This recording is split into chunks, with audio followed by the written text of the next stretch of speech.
Yo, fools. Welcome back. Welcome back. Give me a second here.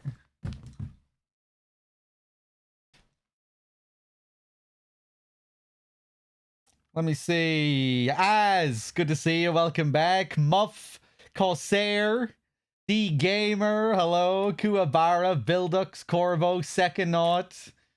How's it going? Muff, good to see you. Ash, Safi, everyone.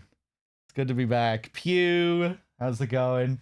So we're finally getting back to this Sekiro playthrough. Christ, it's been a while. Give me a second. There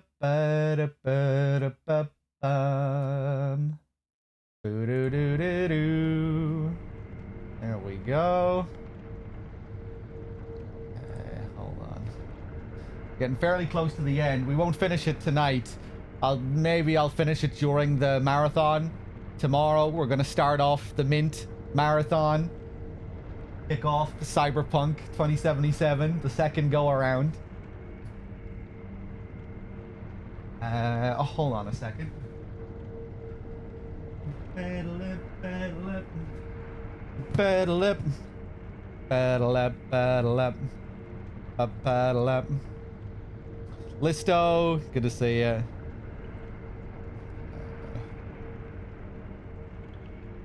Okay, we're back. So I think the next thing I have to do here is we were collecting all of the materials to do the return ending, which is like the most complicated ending in the game. Requires you to get all these extra items and listen to all these secret conversations and find these obscure items. And I think the next thing we have to do is get Kuro's rice ball. We need to go back to the Divine Child, get her to make more rice for us, and keep doing that until she runs out of rice.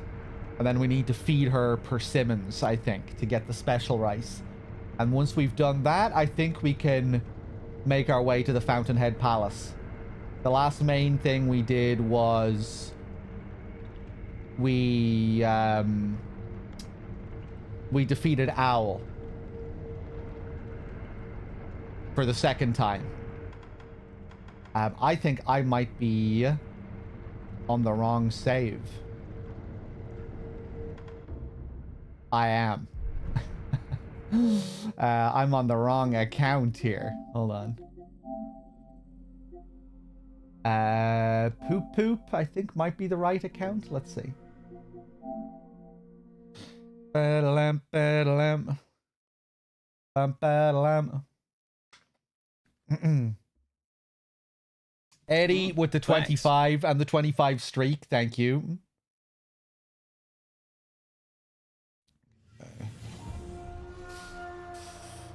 Yeah, I didn't want to continue the Sekiro run while I was sick.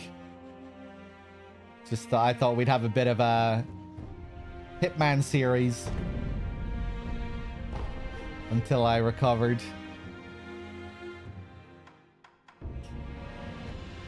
Yeah, this is the one, I think, right? Ba-da-doo.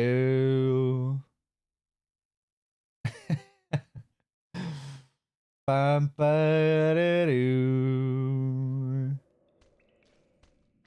Yeah.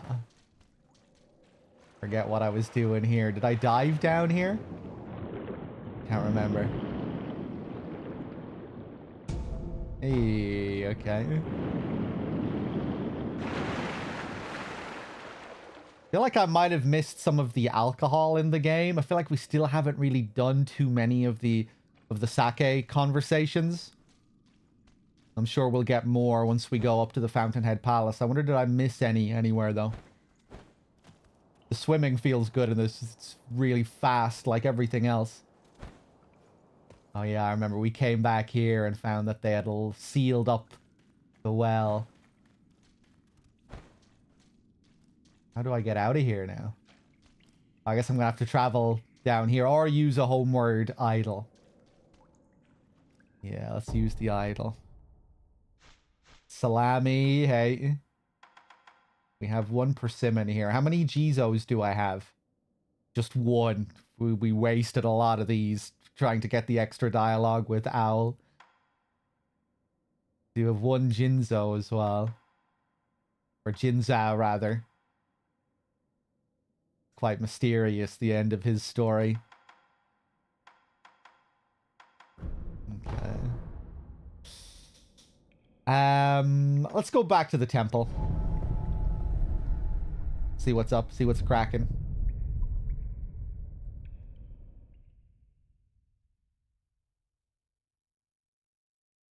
Ba-ba-doo.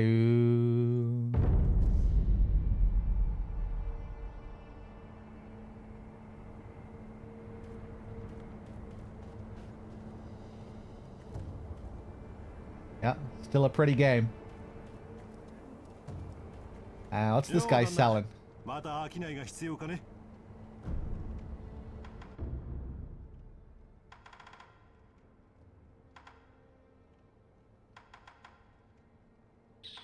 Oh yeah, the Sabi Maru. We picked that up, didn't we? Selling a gourd seed for 2k.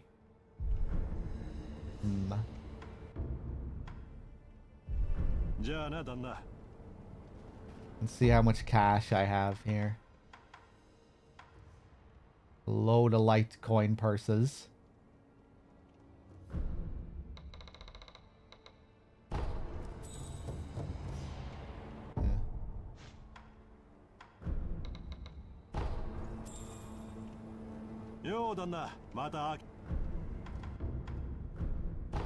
May as well buy another one of those. Can't go wrong.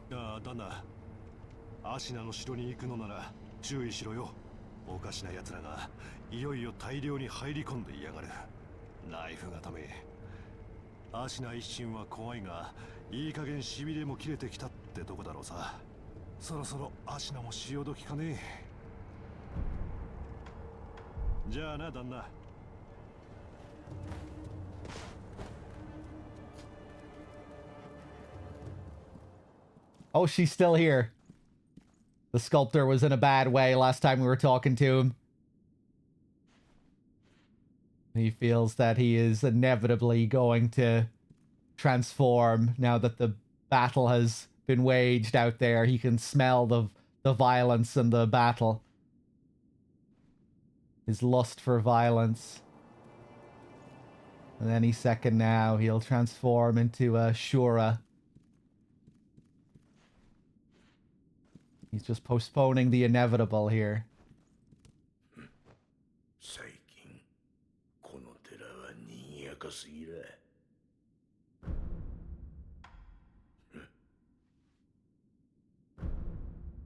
Nothing.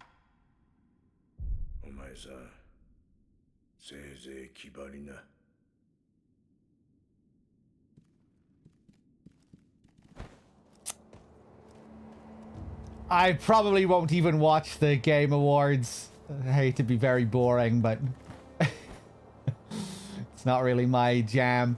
I hope if there's one thing I would maybe hope for, it would be that we get a release date for Fumito Ueda's new game. That would be one thing that would really excite me. Whenever we get the release date for Ueda's next game, I'll be very excited.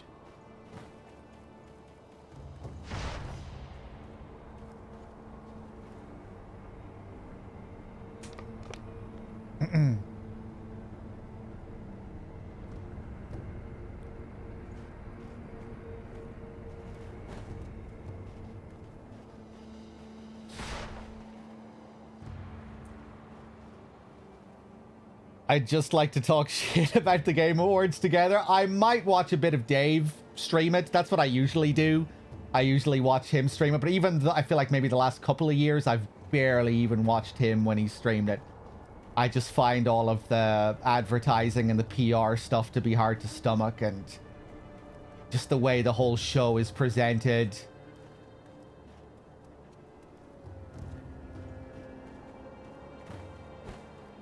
You know, the fucking, you know, speed running through the awards. At the start, at least.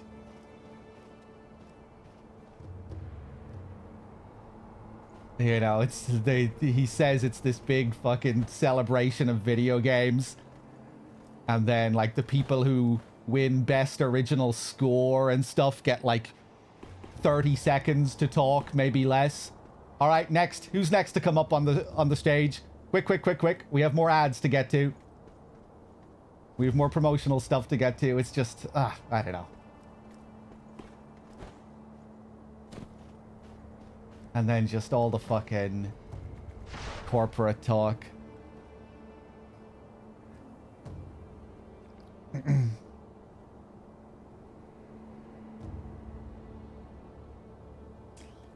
Where am I going here?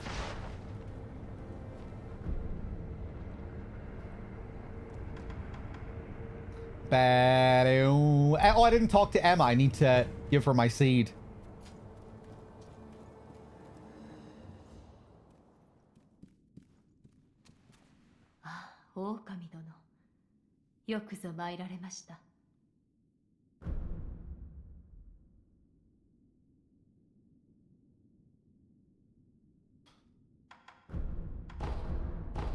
There we go.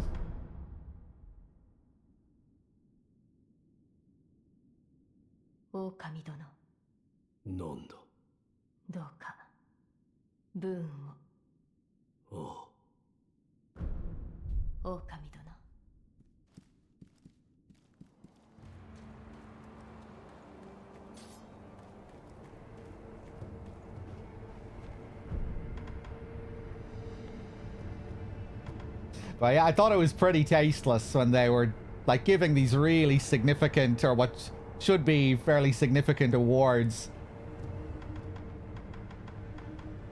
in these like time slots that lasted mere seconds. Like stuff like best art direction, best music score was like treated with no reverence at all.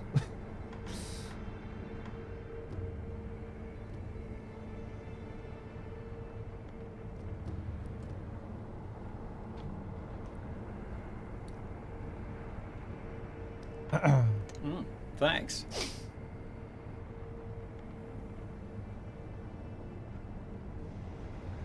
Yeah, it seems like people mainly look forward to it for the announcements. Like people kind of treat it as an announcement show more than anything.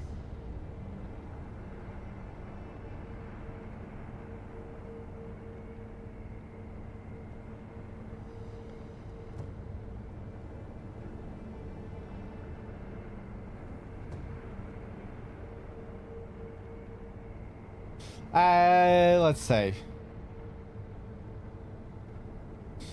When Nier Automata won best score before the show started. Yeah, that's how it tends to be structured, right? Where they do these, they speed run the awards before the show starts. It's like it's a part of the pre-show,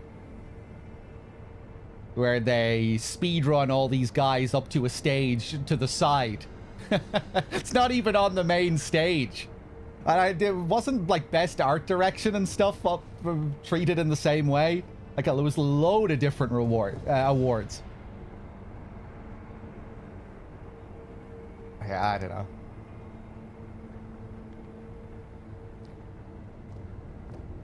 I think it might be that the ads just get really overwhelming for me as well. I can't remember if the game awards are that bad, but just, you know how like how ads for video games, they often follow a very similar formula. Very few of them feel handcrafted. They all have the generic loud ass high octane music, like a million different cuts per minute. I get exhausted fast watching these sorts of shows in general. That's why I usually don't bother with them. I have not played Expedition 33, no. I'm looking forward to it, though, when I decide to play it.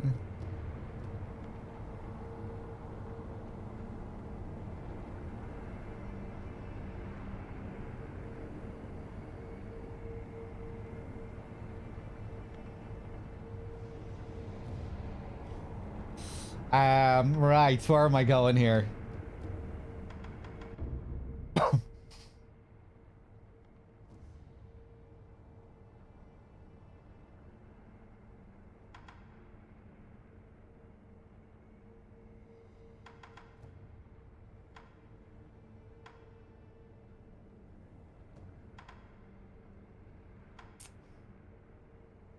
Hold on 1 second, guys.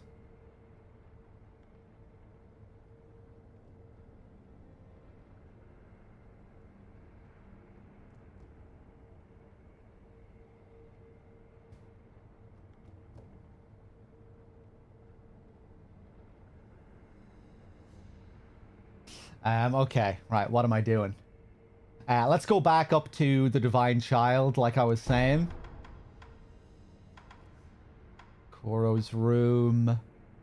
Sempo. The Inner Sanctum.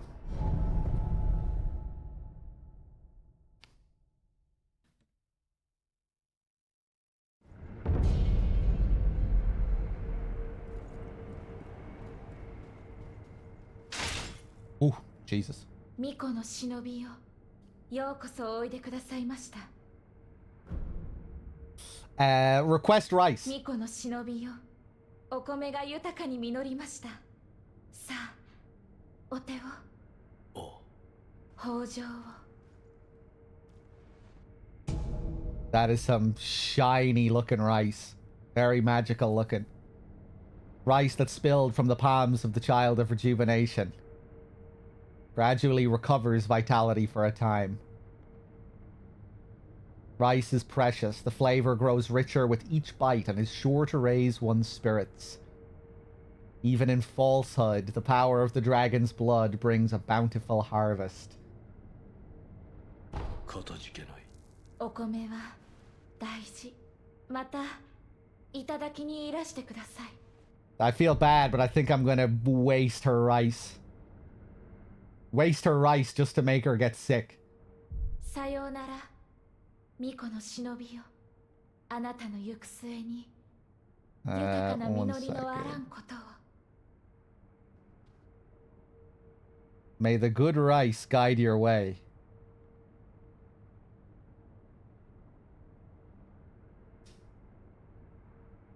Hey there, Wexford. How's it going?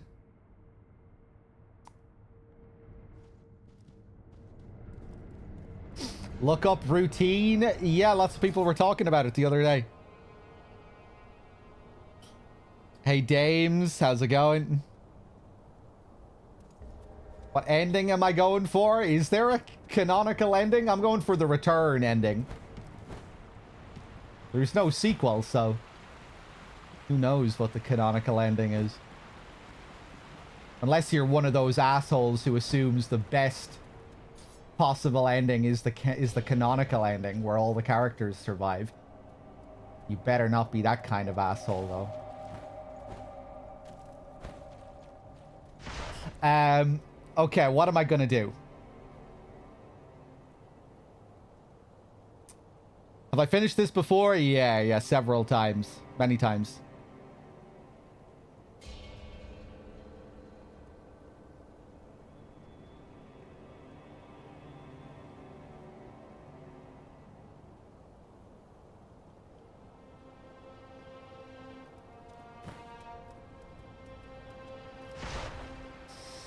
The ending where the kid survives and Wolf sacrifices himself.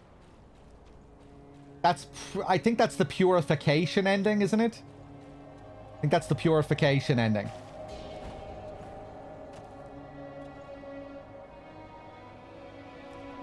Yeah, Simon is just selfish. His favorite ending is the canonical ending. I think that's the purification ending, right? Or I could be mistaken. Immortal Severance is the standard ending where Koro dies, right? Then Purification is where Koro lives, Wolf sacrifices himself, and the return ending is where they both survive, which is the one I'm going for this time.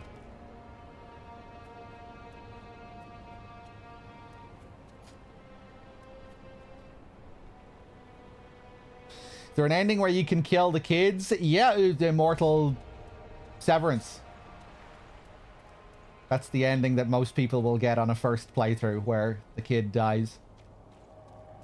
I can't remember what happens with this child here if she ever dies.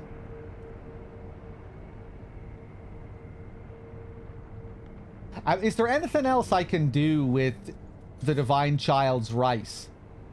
We can bless Granny with the rice, which we've already done. That's probably about it.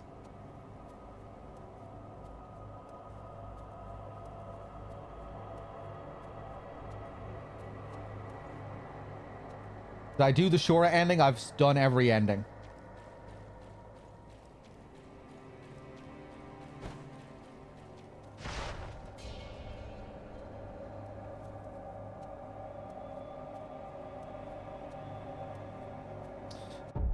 Okay, let's just take the rice then. I'm probably going to have to reload the area to get more rice. Let's see. 巫女の死のようこそ。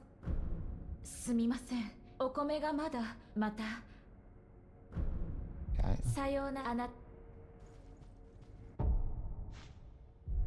Or maybe I can just rest. Let's see.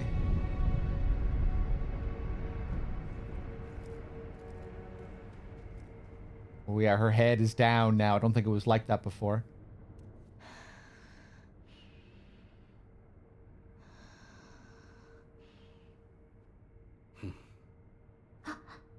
巫女の忍び、お待ちしていました。すみません。 Still no お米 rice? がまだまた。また。 Yeah, I probably have to reset.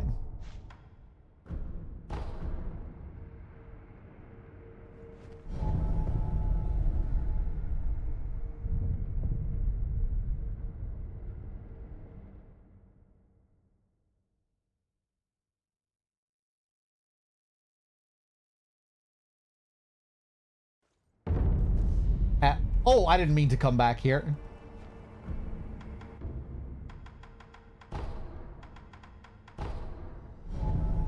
Back to the inner sanctum.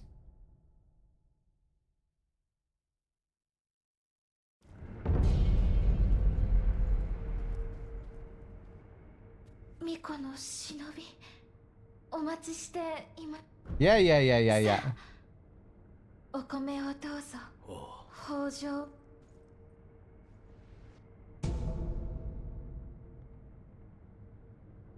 Okay, same thing. はい。お米は大事。しっかり噛んで食べてくださいね。 Remember to chew properly? Was that a different bit of dialogue there? I think it might have been. またいらしてくださいね。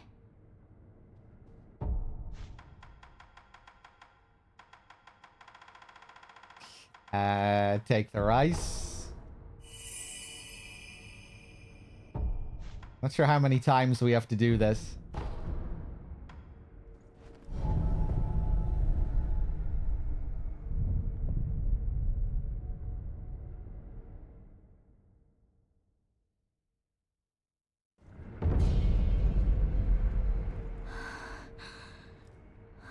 Oh, here we go. Now we should get the special rice. Oh wait, now she'll need persimmons. She's running out of energy. 巫女の忍び、よくおいでくださいました。どうした？大事ありません。それより今お米を。待て、顔色が優れぬ。ゆっくり休め。はい、わかりました。何かあるか？え？何か欲しいものはあるか？では、柿を食べたいです。わかった。Okay, well, I have a persimmon.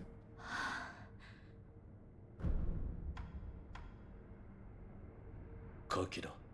誠に取ってきてくださったのですね。食え。はい、いただきます。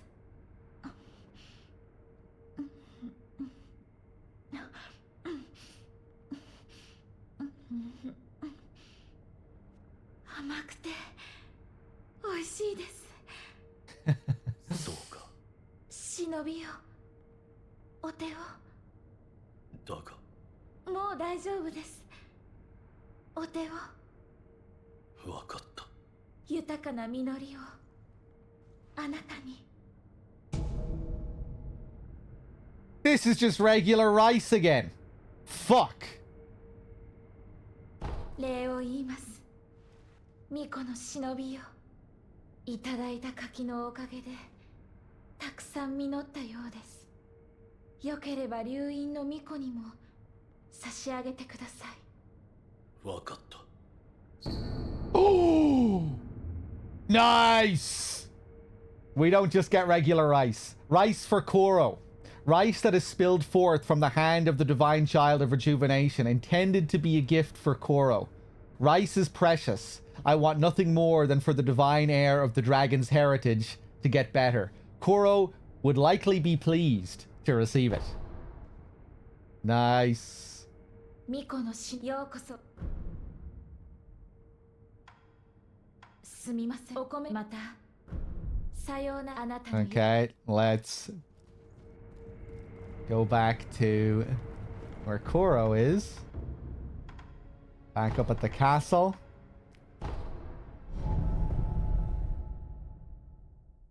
Now, I think we need to listen in on another secret conversation here.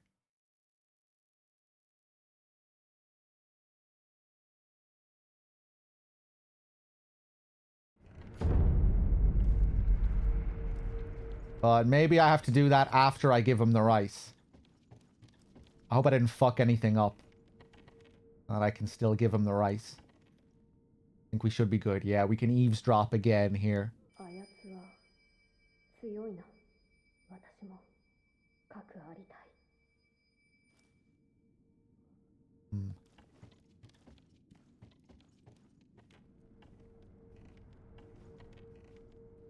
戻ったか、狼よ。はい。九郎様に預かり物がございます。預かり物？これを。 Gave rice to Koro. Okay, he just does it. He does it automatically. これは米か。はい。先方寺の巫女が九郎様にと。そうか。それはありがたい。良き米と見える。実にツヤツヤしておる。噛むとはもうございます。噛む？狼よ。米は炊いて食べた方がうまいぞ。は。うん。そなた、甘いものは好きか？何でも食べまする。ならば、嫌いではないのだな。よし。そなたに良いものを作ってやろう。良いものとは。それはお楽しみじゃ。Okay. If I remember correctly, he's gonna mix this rice with his blood. And give us bloody rice. いただいたお米で。良いもの。Okay, let's reset the area.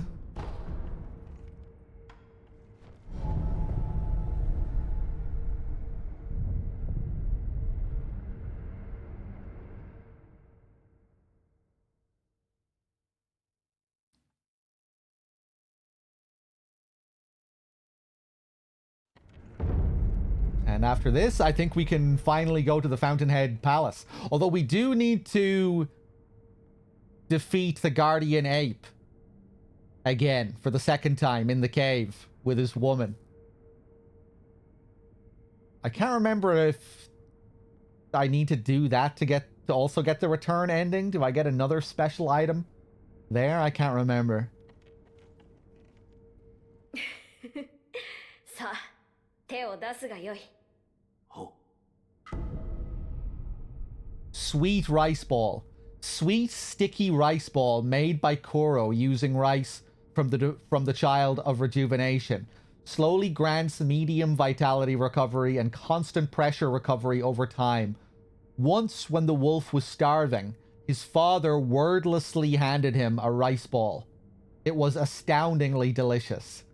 This one is sure to taste just as good. Doesn't say anything about it being mixed with his blood, but probably is.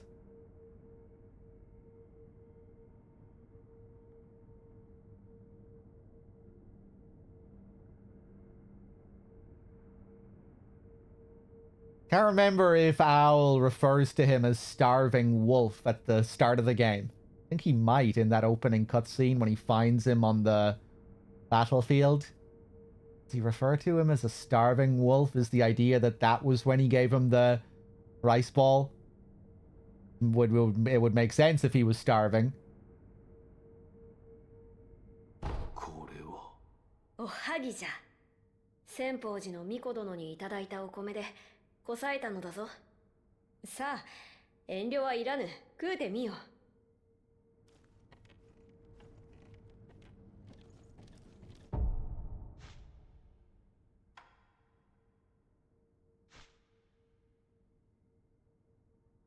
Does he have to keep giving it to you to keep me immortal? The rice ball here?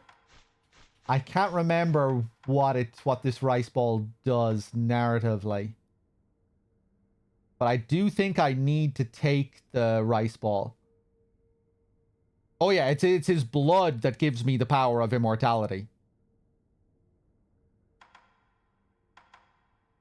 Goro has immortal blood, and it's what everyone is fighting over in this game.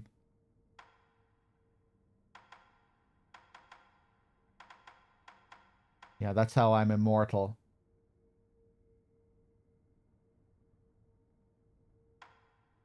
Let's take it. うまい。そうであろう、そうであろう。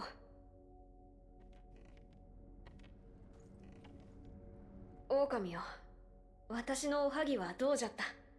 うもうございました。であろう。幼き頃から菓子を作るのが好きでな。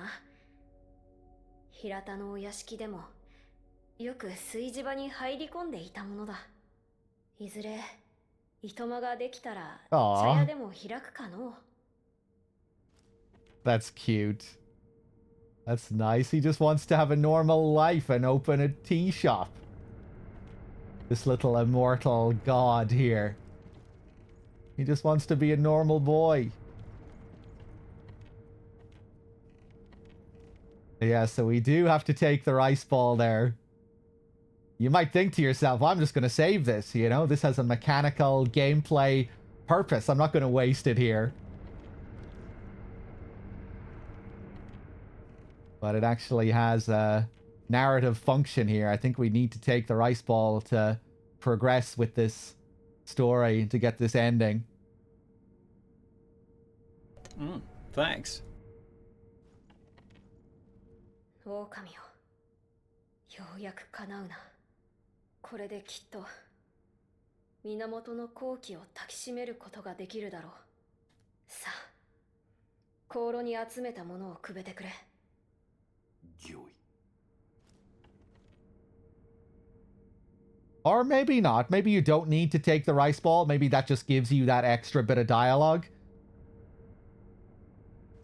So he was telling me to eat it there. I'm not sure if you can proceed with the rest of his dialogue here until you eat it. Jay Dory with the 81 and the tier 2. Thank you very much. Is it revealed in the lore how old Koro actually is? I don't think so.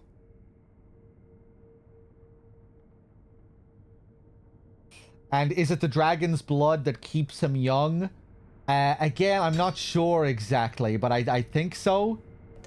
We get a very interesting implication that Koro may not exactly be fully immortal. You know, we learned that his predecessor, Lord Takeru, got really sick.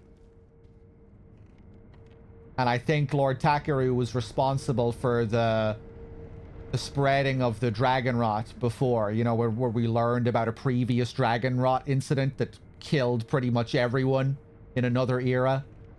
I think that all stemmed from Lord Takeru. And I think that was a big part of why Tomoe went on a journey to try and sever Takeru's immortality, mirroring what we're doing now. I think she did that in part because Takeru was falling ill and getting really sick. And maybe it was to also prevent the dragon rot from killing everyone.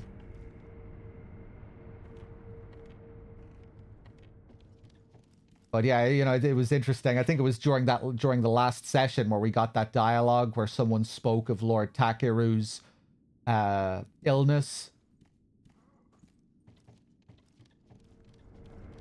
Takeru's serious illness. Which was interesting because up until that point, the divine children seem like these perfect beings, you know, that are incapable of falling ill. They're like these completely pure, immortal beings. You don't really think of them like that, where they could possibly get sick or grow old in that way. 狼よ、ようやく叶うな。これできっと源の好機を抱きしめることができるだろう。さあ、香炉に集めたものをくべてくれ。御意。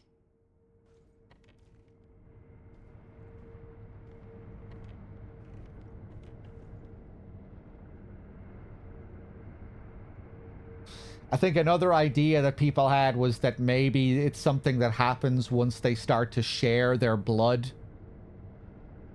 You know, the way Kuro shares his blood with us so he doesn't lose us, so we can come back to life. And that upsets the balance of life and death in the world. And then because of us, other people start to get sick. It creates this dragon rot affliction.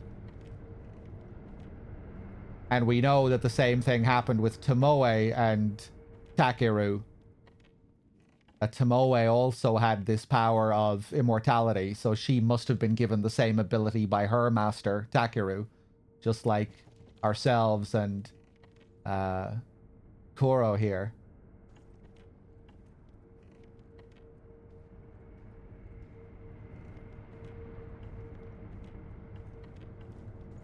So yeah, maybe that's what causes the child to get sick.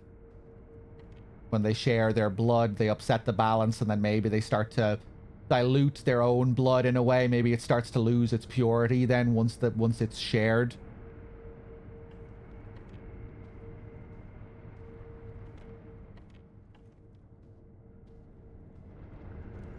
And that creates the dragon rot, and so on. Okay, let's do it. 巫女様。狼、不思議よ。案ずるな。深くは切らぬ。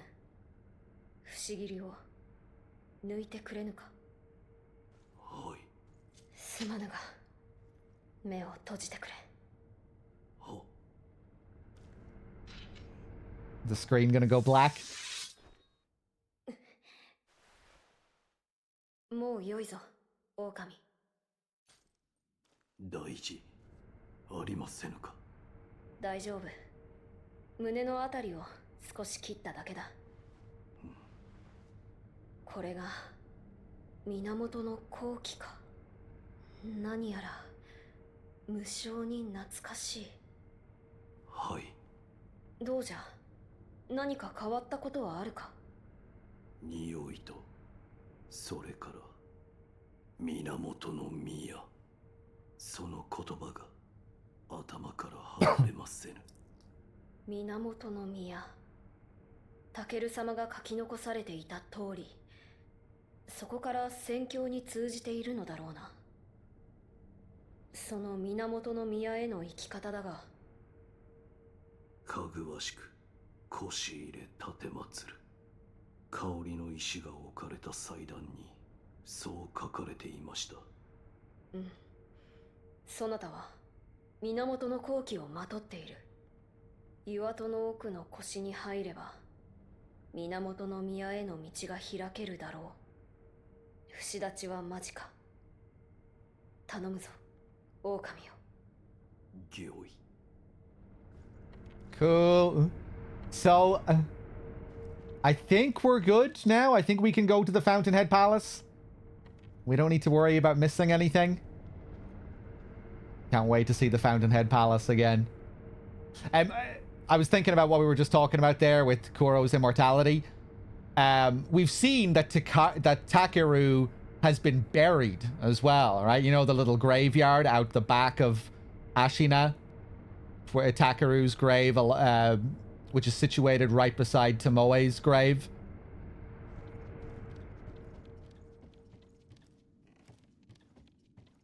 So yeah, if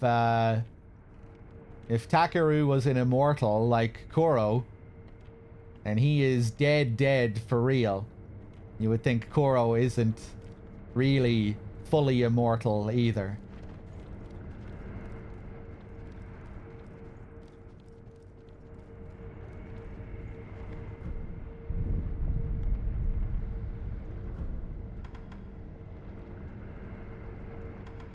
But maybe they would have been if they didn't share their blood.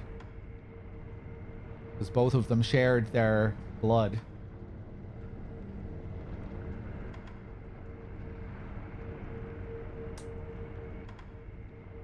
Hold on, there's just one thing I want to check here.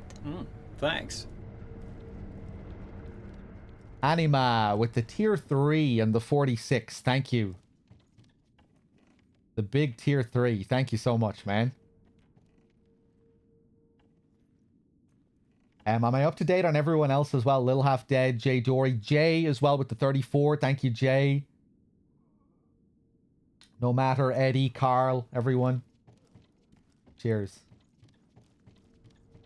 I was hoping to fully finish Sekiro before the marathon tomorrow, but that's not going to happen. So we might end up finishing this during the marathon, or maybe I'll wait until after Christmas before we finish it off for good. I don't remember exactly, but from what I remember, wasn't it something like she died and the kid just disappeared or something like that?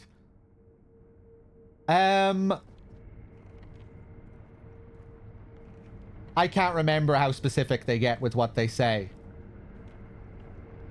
But I thought the implication was that they were both buried out back. You know, you see both of their gravestones there, and you see a little patch of land where it looks like they were buried.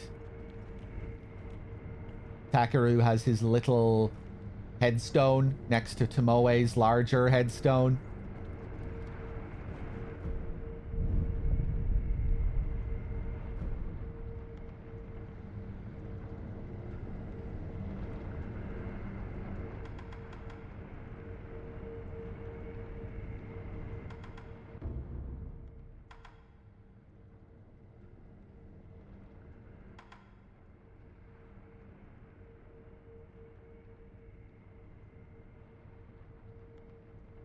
Like she was searching for the severance but died in the process. Then the kid vanished or something. At least that's what's on my mind when I think about Tomoe. Yeah, they failed to sever Takeru's immortality.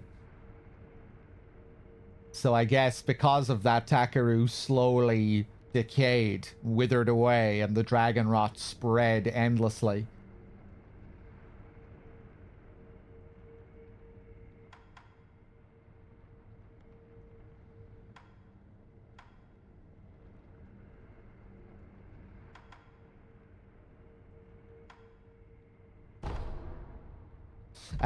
Okay. Back down to Mibu, I guess.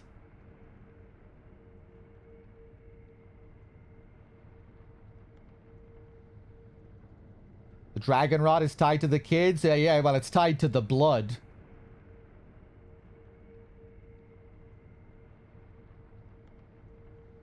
And to whoever receives the immortal blood.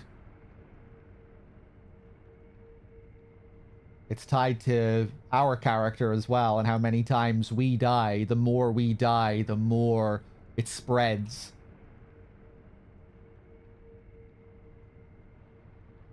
It's interesting how they use that very Shinto metaphor for it as well, like something stagnating.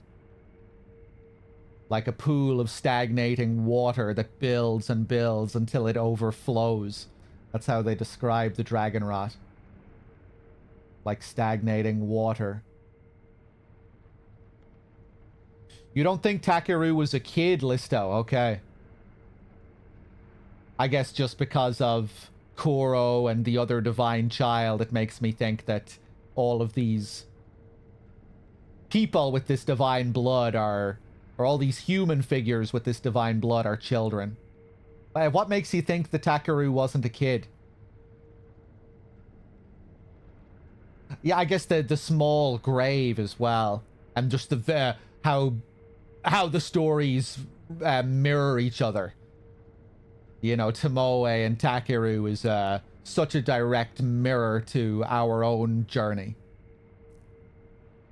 Tomoe and Takeru are very much characterized as our predecessors who went on the exact same journey as we did.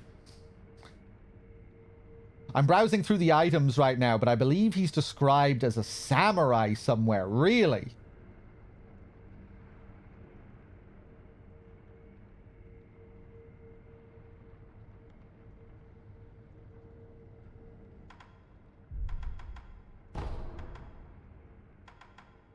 Let's go out and take a look at the grave again. The small grave would really be an indication, right? The small headstone. I think he does have a smaller headstone here, right? Yeah.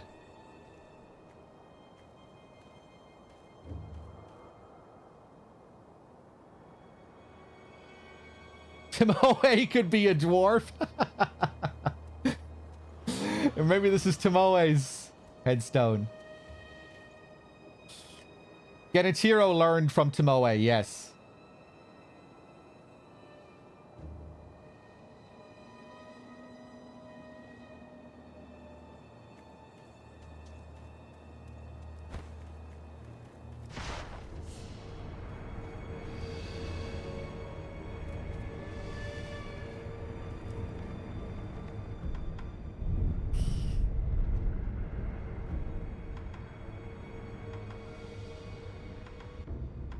Yeah, given the small headstone, I'd say he was a child.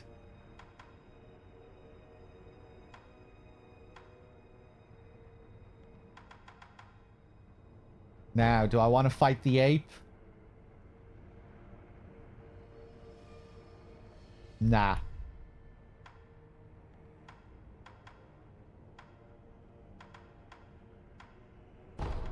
Back to Mibu.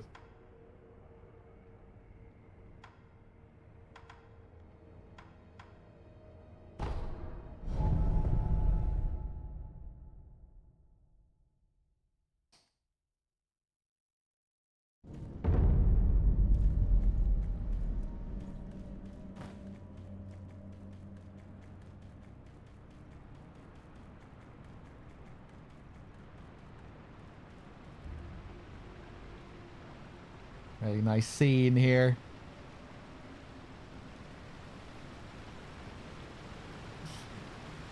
It really depends, Element. You know, we like taking our time, soaking it all in,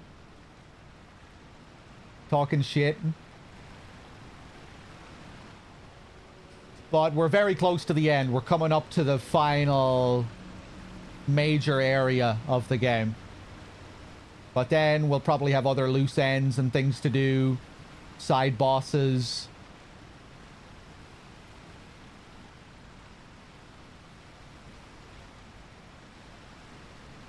But yeah, maybe like 8 hours left or something like that. Maybe a bit more, give or take. The slugs here. We could go back to the priest and the basket head back there, but I don't think they'll have anything new for us at this point. I think we need to find items for both of them.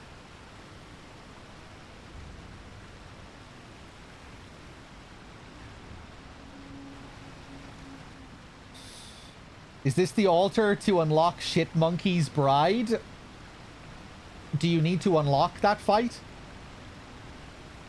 This is the altar so we can gain access to the Fountainhead Palace.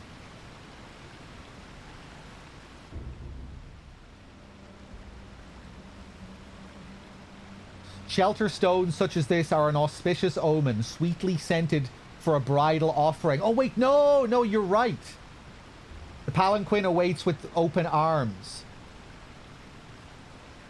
But it does also relate to us going up to the Fountainhead Palace.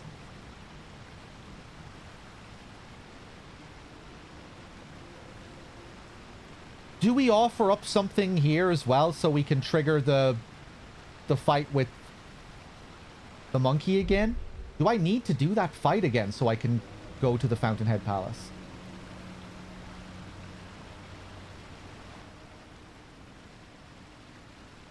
Let's just go inside the palanquin and see what happens.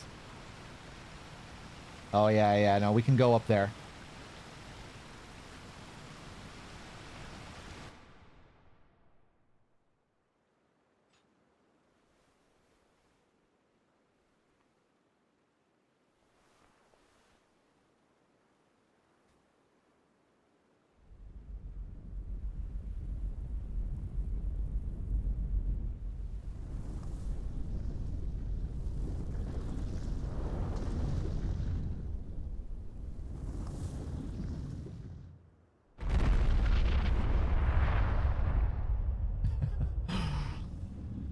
Such a cool scene here.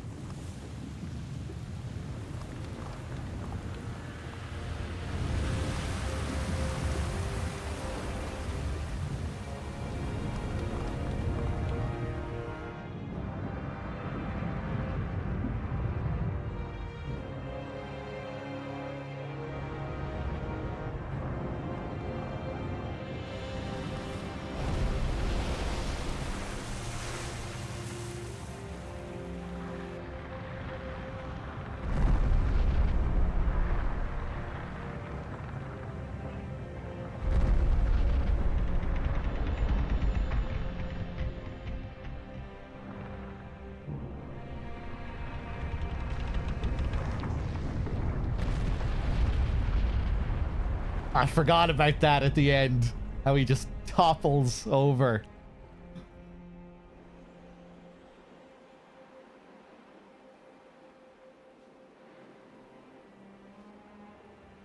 Was that an intentional topple? Was that part of his plan?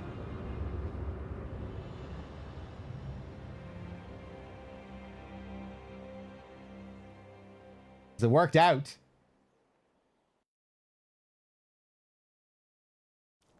He did his job. He brought us to the entrance here. Well, almost. We have to walk down his body to get to the entrance, but it worked out. So this thing, to my knowledge, is like a Shimenawa rope brought to life. The same kind of rope that you see attached to Torii gates, which represents the border between the real world and the sacred world. So it's like that kind of metaphor made literal, where this thing literally bridges the gap between the rest of the world and the world of the divine. The Fountainhead Palace, where the nobles reside, where all the power in this world comes from. So this thing is like literally the connecting point between these worlds. Made physical. a Shimenawa rope manifesting as a physical entity. And yeah, it looked like he had a bolt hammered to his dick. A bolt for a dick. Some metal-looking bolt. And that probably has relevance to Shinto shrines or something, but I'm not sure what that is.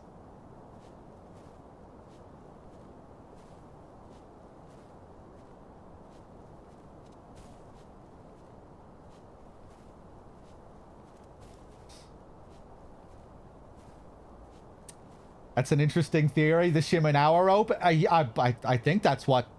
I think that's the meaning behind this scene. Because it really looks like a Shimenawa rope. It looks like it's made out of gigantic Shimenawa rope. And that's what Shimenawa ropes symbolize.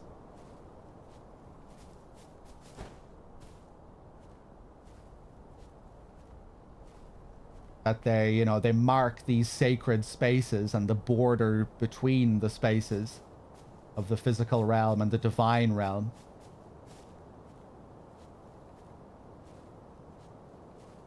And yeah, that's kind of, you know, what we see play out there. It literally takes us from one land to another.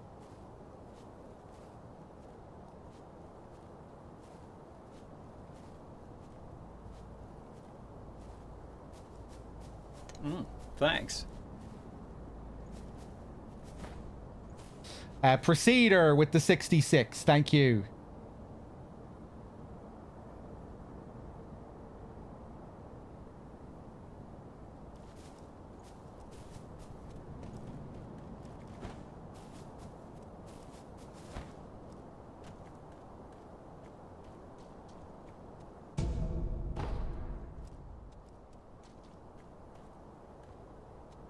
Couple of pellets.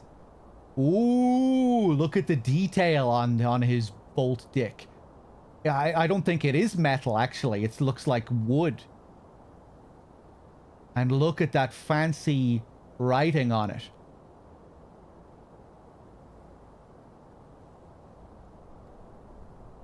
Damn, I wonder what this is.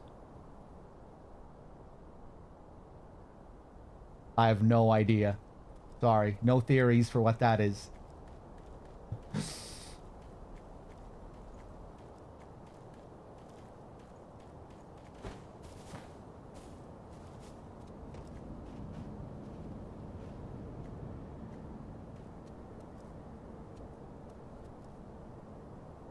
Someone look it up.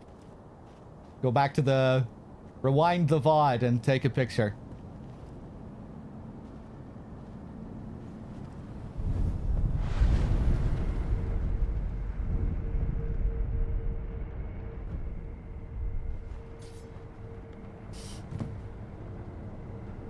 Hold on, 1 second, guys.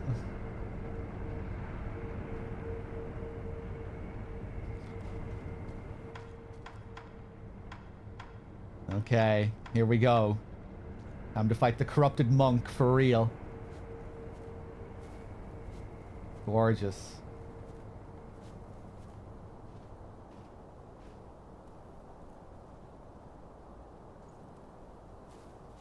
There's a wooden piece protruding from its back with the words written on it called an Ofuda or Fulu. This is a magical talisman that traditionally functioned as summons or instructions to deities, spirits, or as tools of exorcism. Okay, interesting.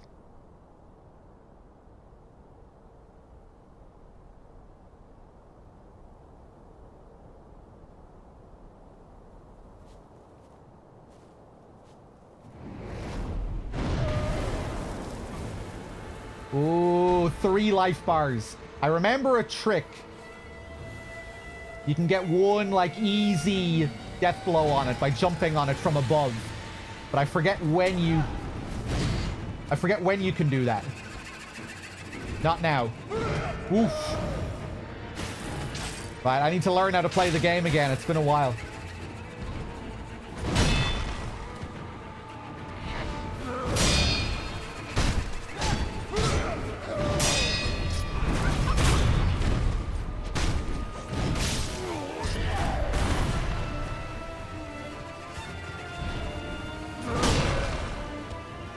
Thankfully, I'm on the base difficulty.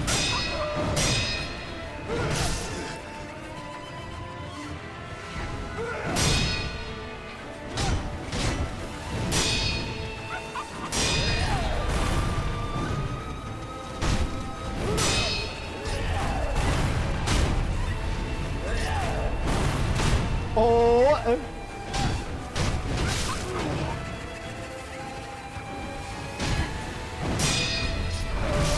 Fuck.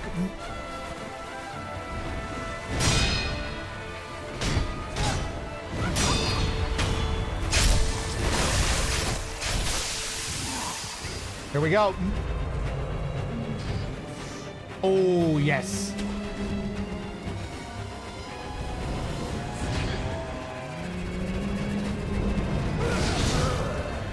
Damn, I forget how it works.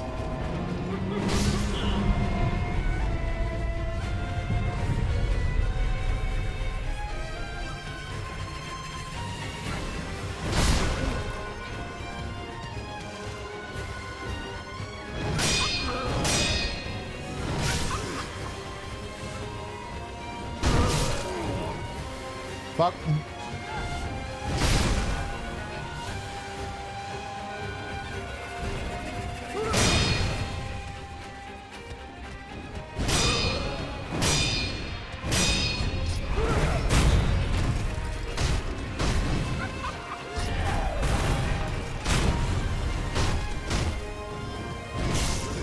Oof.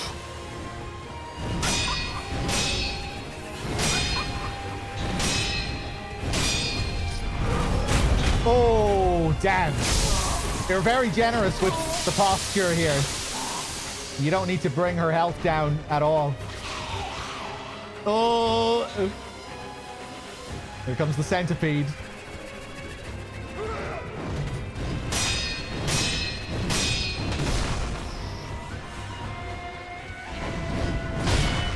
Oof.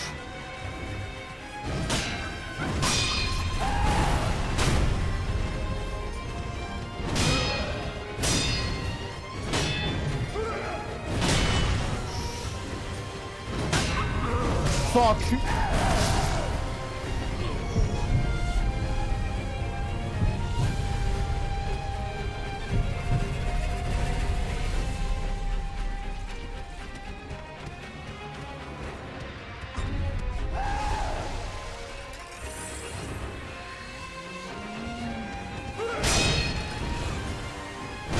Oh, bitch.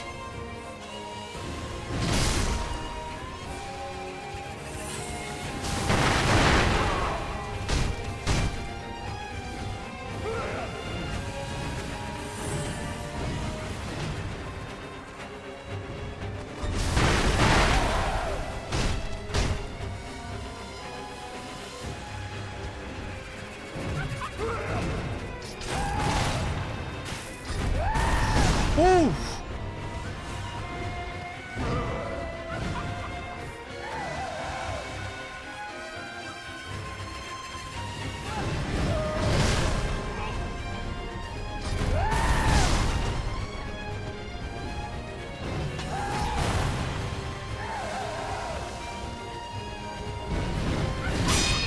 I don't know this phase very well. Oh, fuck.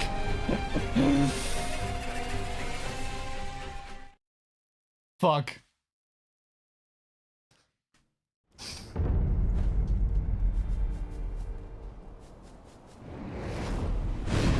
Oh, Jesus. Oh, that didn't do damage, at least.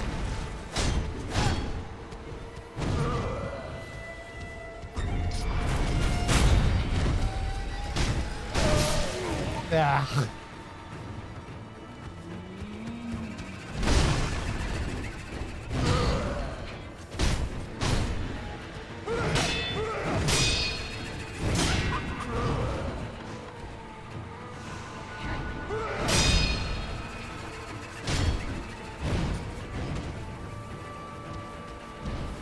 Whoop. Too early.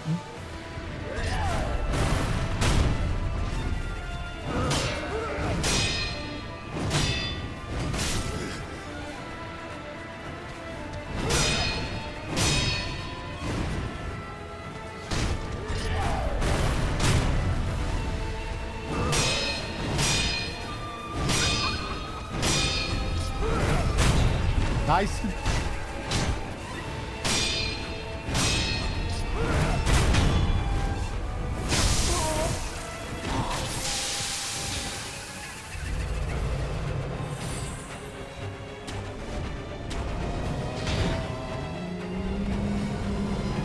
There it is. Sweet. Okay, I thought maybe I had to use an item or something. Couldn't remember how it worked.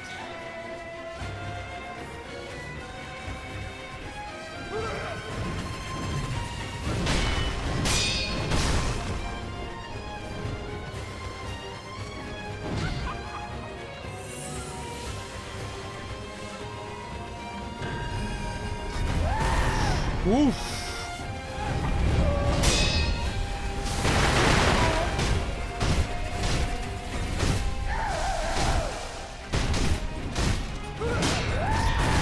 Oof.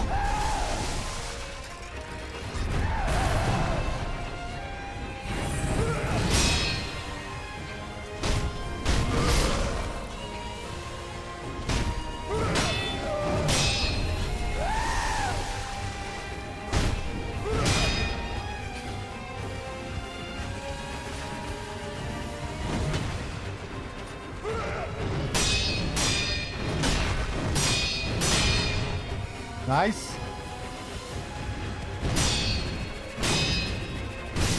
Ah.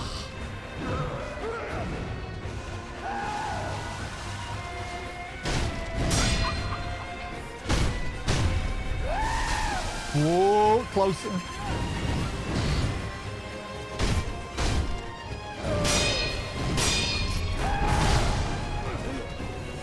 Dodged by mistake.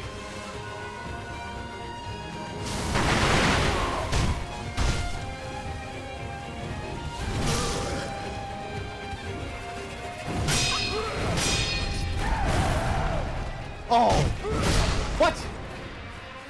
That was weird. I double jumped, but I didn't get the posture.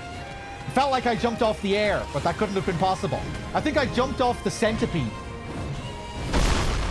Oh. Woo!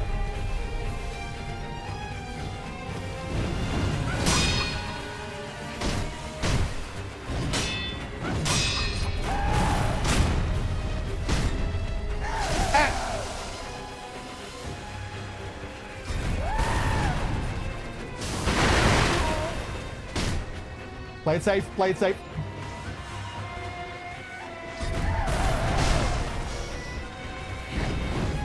Ooh.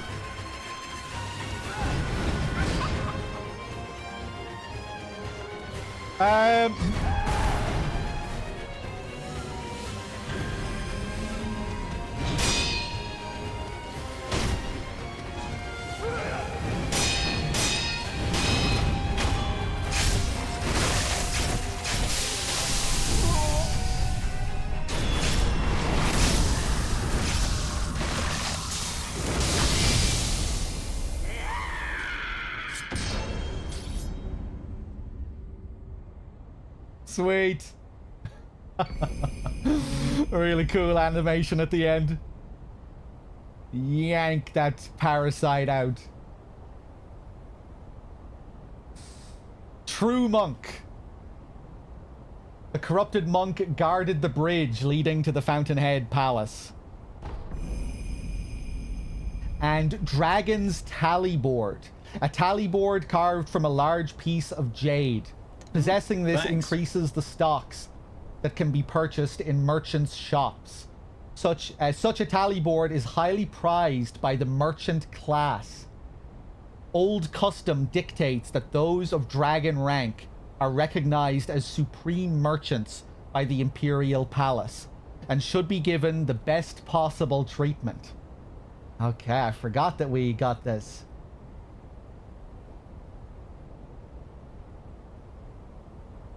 Increases the stocks.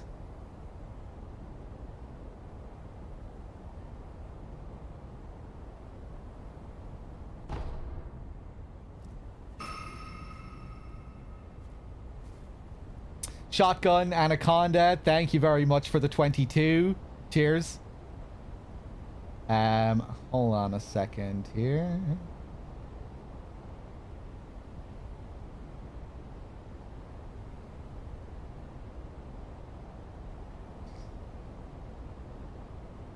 You could get a kill on the first life as well, if you get to the top of the tree before she comes. Oh, okay. I think I might remember something like that.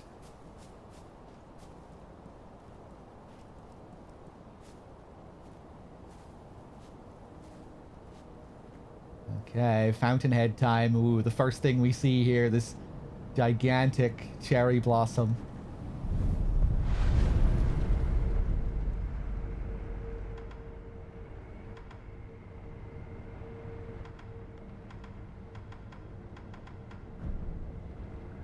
Confront memory. The corrupted monk was among the infested, standing over the Fountainhead Palace. Indeed, immortality would seem a fitting quality for Eternal Watcher of the Palace. Her true name is Priestess Yao. Interesting that we get a name here. Wonder if that's referring to anything from Japanese history or mythology.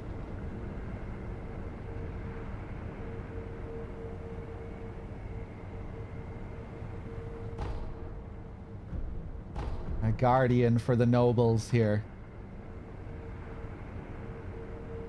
If I remember correctly, the name of the monk relates to a story about a fisherman's daughter that ate a carp and then became immortal and a priestess or some such, right? I figured it might tie into some mythical story.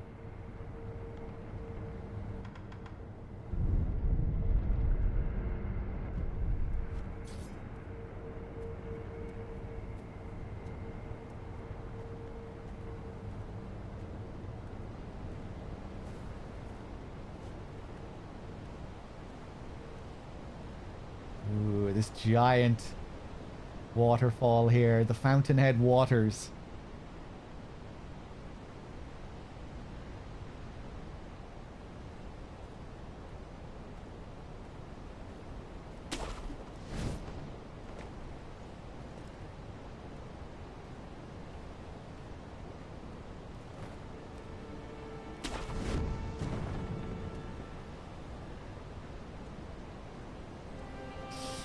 You can see bits of these buildings in the pool near the ape, near the guardian ape, yeah.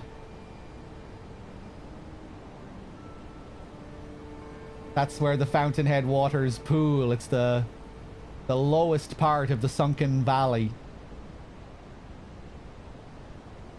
This is the top and that's the bottom.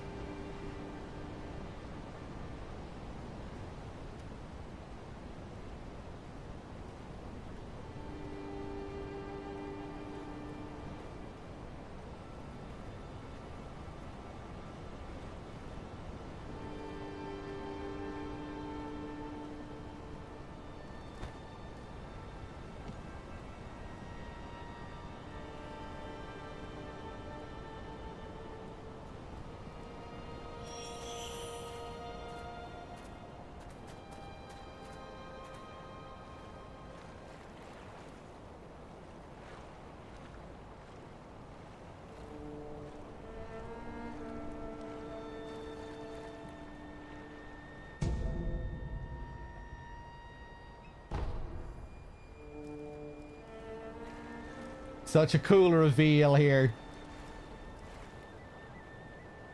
When you see these guys again. After your one very mysterious encounter earlier in the game with the Mist Noble. Now we're in his home.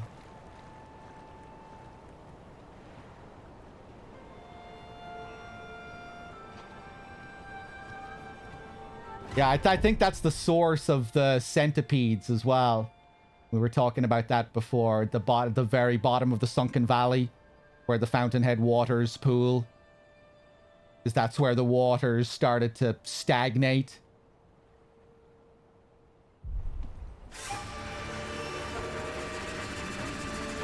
And that still water at the very bottom.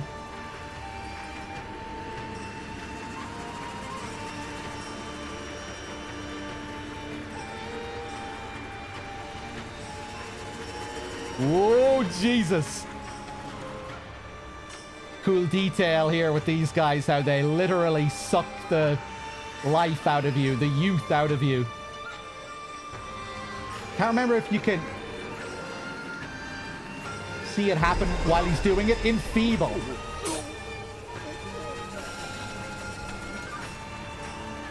Yeah, look how old he looks.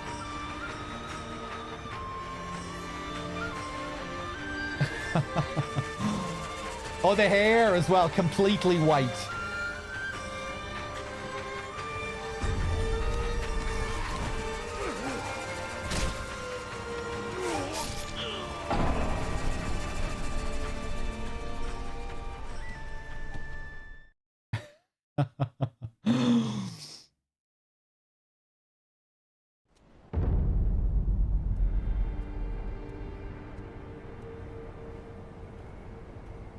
So I was reading quite a bit about the inspiration behind this place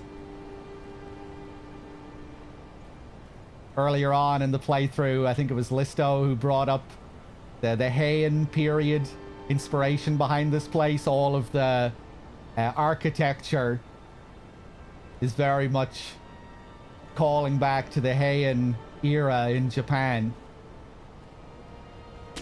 A period where you had these royal nobles who held most of the power in the country. And yeah, a lot of the stuff here calls back to that era. It was a big era for art in Japan. And many of the concepts that still exist today in Japanese art started in that period. The whole concept of mono no aware, I think it's referred to as. The beauty of transience and impermanence. Finding beauty in decay. Which I think you see a lot of in FromSoft's games in general. You know, there's that famous story about what Miyazaki said to one of the artists in Dark Souls 1 when they created the rotting dragon, and he thought it looked too like vulgar and monstrous. He wanted the dragon to have a sense of dignity, even though it was this disgustingly rotten thing, just permanently decaying but never really dying. That's a very Japanese, that's a very traditionally Japanese kind of outlook. To show the beauty in death and decay and all of this kind of thing, the beauty of impermanence. It's a big part of the meaning behind cherry blossoms as well, and why cherry blossoms are so significant in Japan as like a traditional Japanese image, because they really, again, highlight that concept. One of the big things about cherry blossoms is that they only bloom for an extremely short amount of time, right? Like a couple of weeks or something. So they really, cherry blossoms really symbolize that idea of impermanence. The beauty of impermanence, the beauty in impermanence.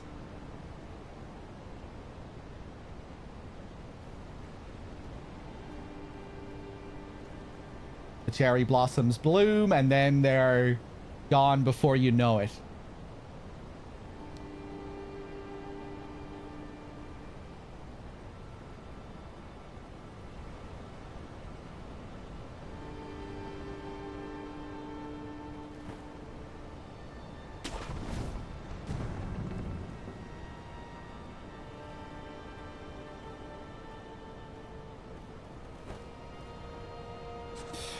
Both of the Otogi games are set in the Heian era as well. Oh, interesting.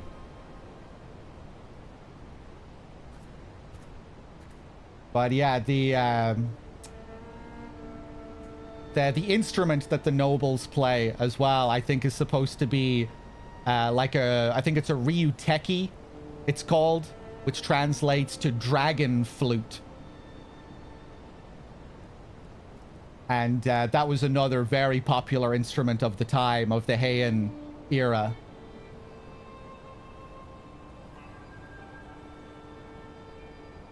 And yeah, the nobles were all about elegance and beauty.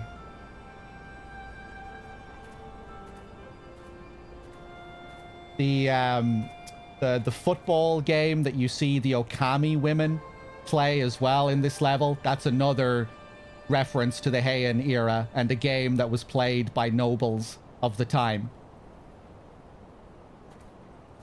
I forget what the name of that is. But yeah, that's another reference to Heian era Japan. Which was essentially playing keepy-uppies. Like in football. It wasn't a competitive sport. It was a cooperative game. Keep the ball up as long as you can. And again, a big part of it was due to the... It was tied to the elegance of it all. You know, it was supposed to be a beautiful game, showcasing a kind of elegance. Being able to keep the ball up like that as elegantly as you could.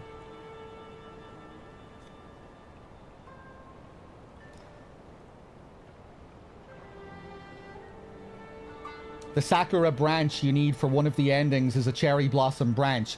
Yeah, and I think that you can get two versions of it, right? We got the first branch, but then we had to go back in time to get the fully blossoming branch for the return ending.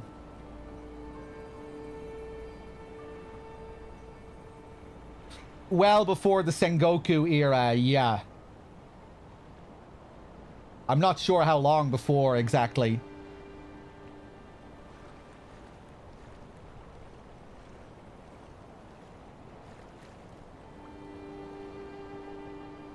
Okay, let's kill this guy.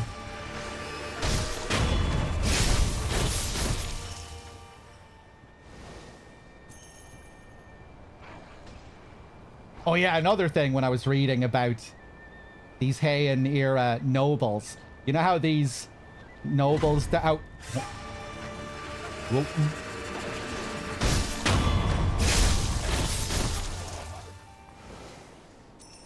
they're obviously extremely pale looking here. And when I was reading about the nobles, they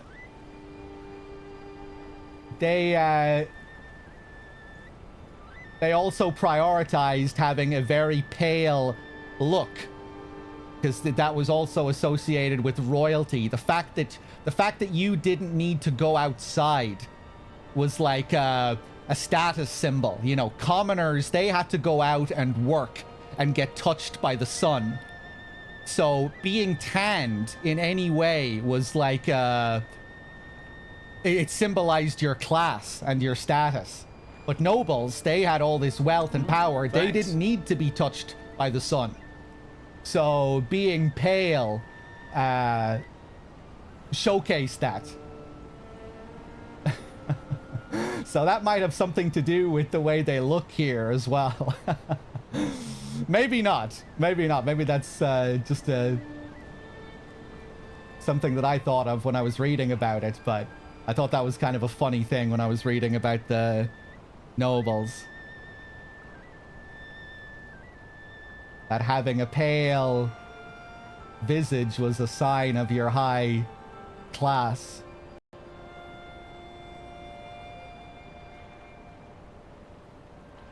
Pale face and blackened teeth. Yeah, that made me think of Twin Peaks.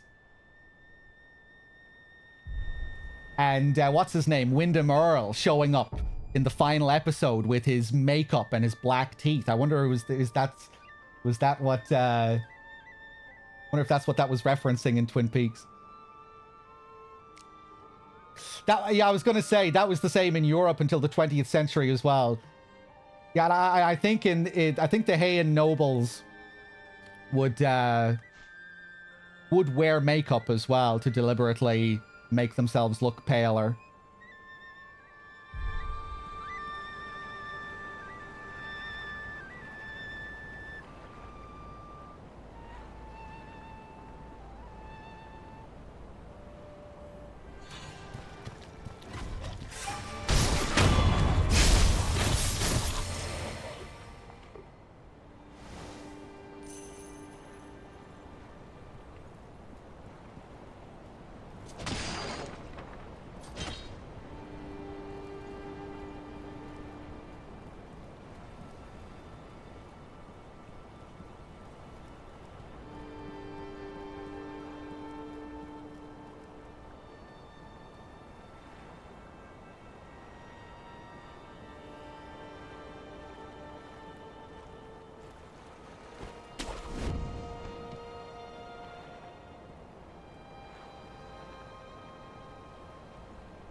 There's one of the Okami women.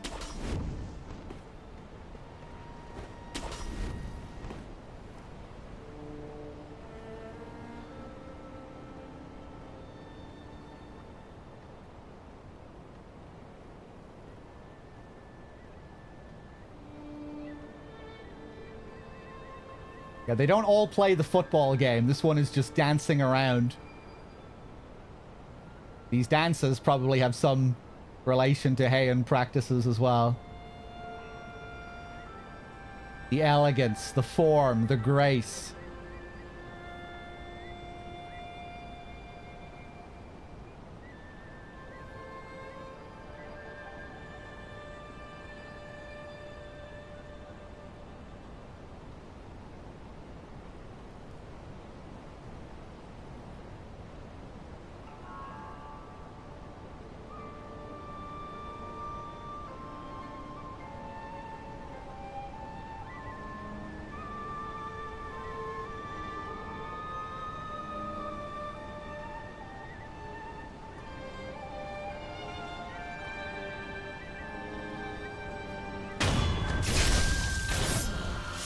Get rid of you.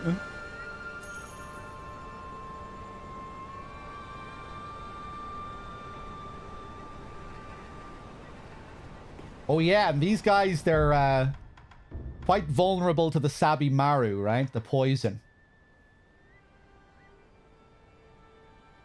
The blue poisonous rust on Sabimaru's blade applies poison status abnormality. Wielded in wars of old, the blade's blue rust was used to drive off inhuman Okami warrior women.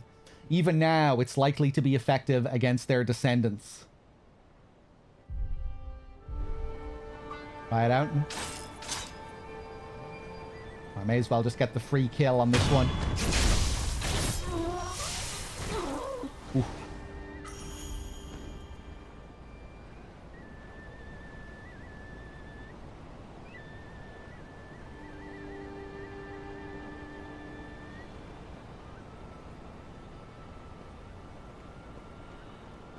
Yeah, really incredible atmosphere they have here.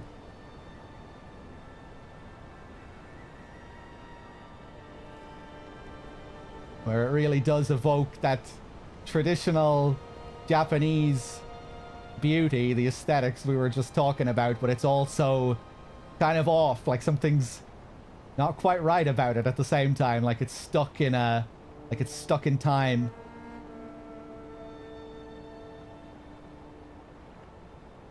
Where it's beautiful, but it's kind of eerie at the same time.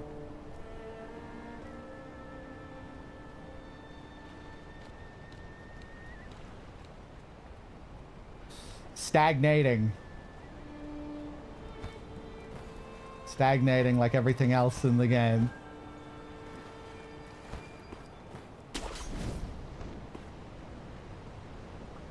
Oh, hello.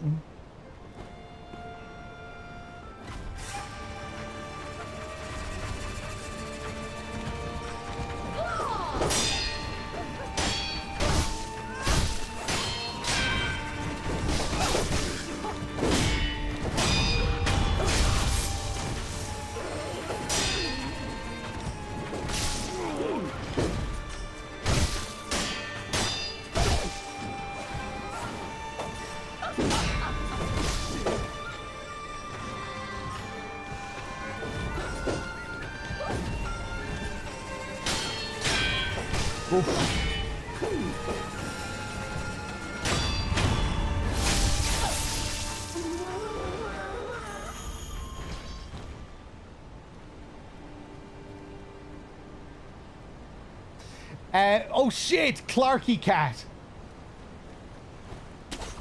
Don't be scared of Clarky Cat, everyone. I modded him when I was drunk, like 7 years ago. And now he's here again. I don't know who he is either, so... You're not alone. But if you go to Japan, there's a place near Hiroshima called Miyajima. That's very similar to this place. I'm definitely gonna have to go to Japan one of these days.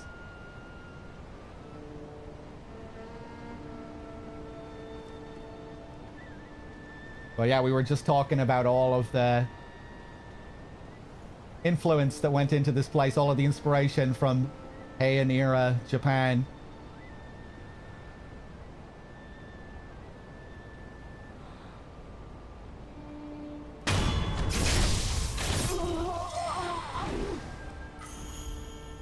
Have you been to Japan, Dundarius?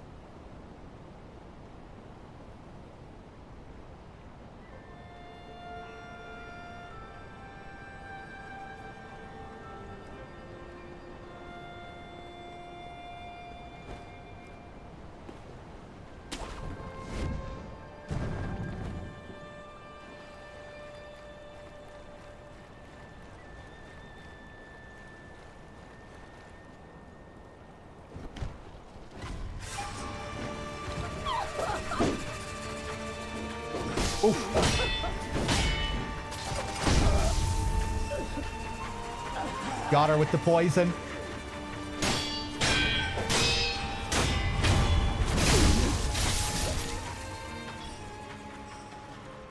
Yeah, it's effective. 4 weeks about 8 years ago from Tokyo to Nagasaki with lots of stops and a week in Okinawa. Nice. Another lump of grave wax. Kind of funny getting this next to the beautifully elegant Okami woman. Big nasty lump of wax. A long-suffered illness will see the growth turn large and blacker still. It is customary to run water over the site of an extracted growth.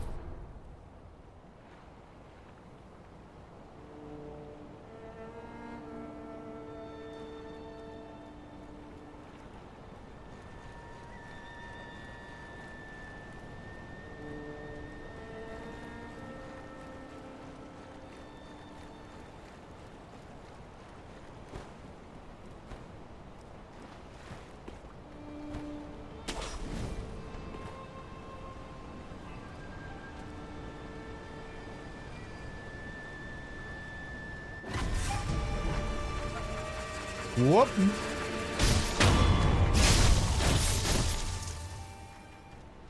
Gotta be quick.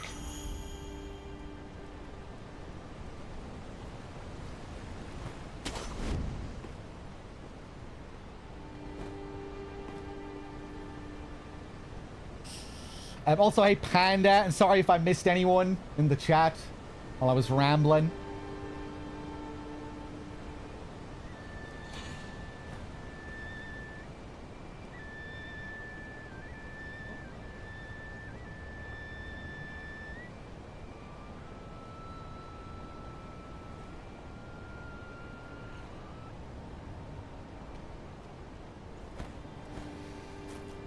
Ooh.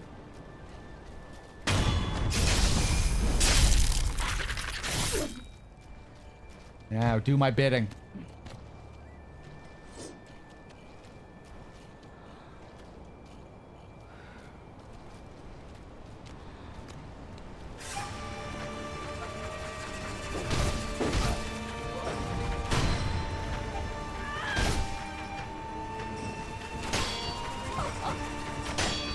She got the aerial posture break there. Oh, again, I think.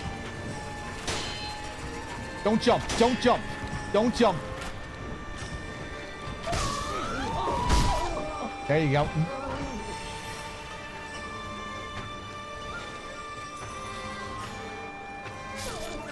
I remember there being a bull around here somewhere.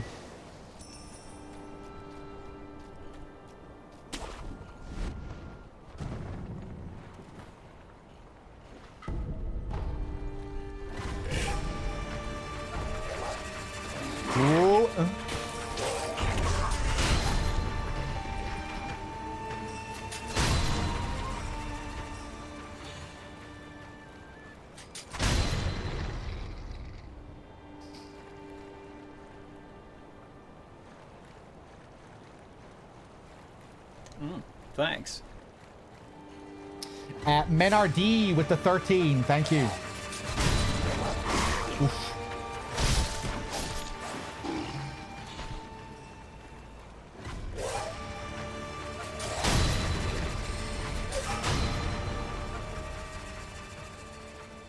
Shuriken's still so good on dog-type enemies.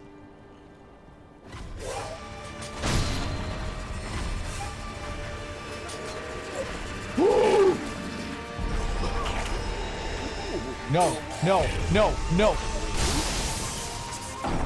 Oh, yeah, they reduce your health bar to basically nothing when they do that. I wasn't paying attention to that last time, and I'm dead. I don't get any resurrection. Damn.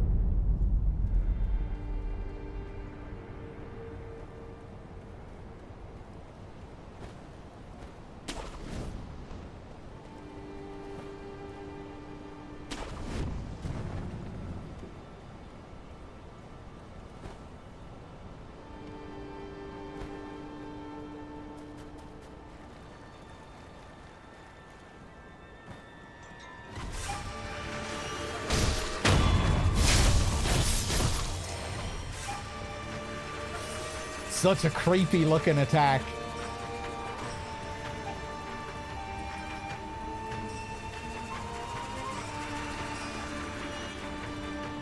Gluttons.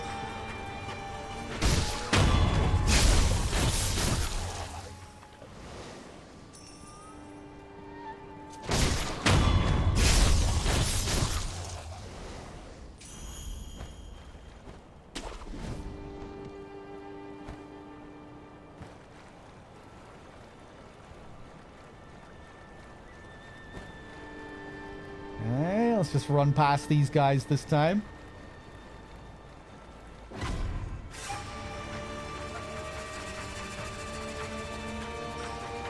I think I remember this. Oh no, I remember one of them being up on the tree there and they can attack you from miles away.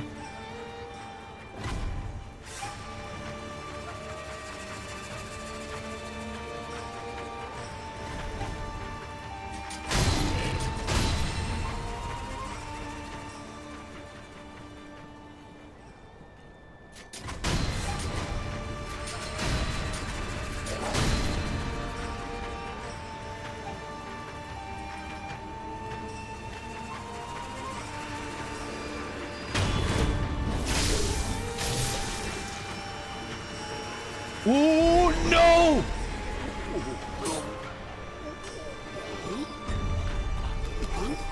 Ah, bitch. Yeah, just wasn't paying attention.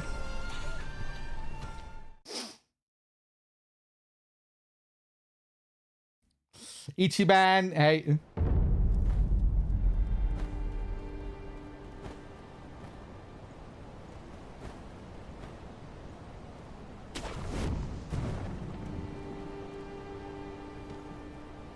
What's been my favorite part of the game so far? I've played this game many times before. But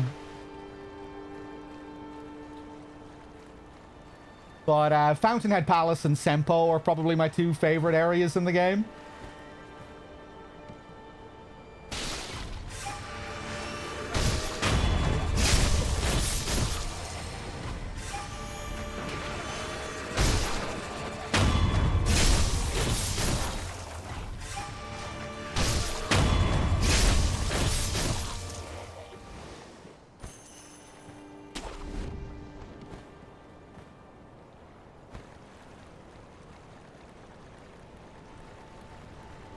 Okay, let's try this one more time.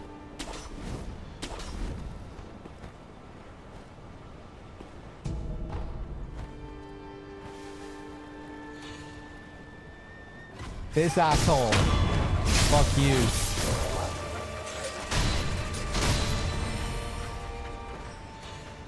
There we go.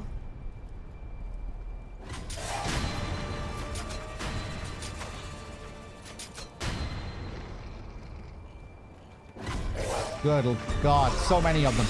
Ooh.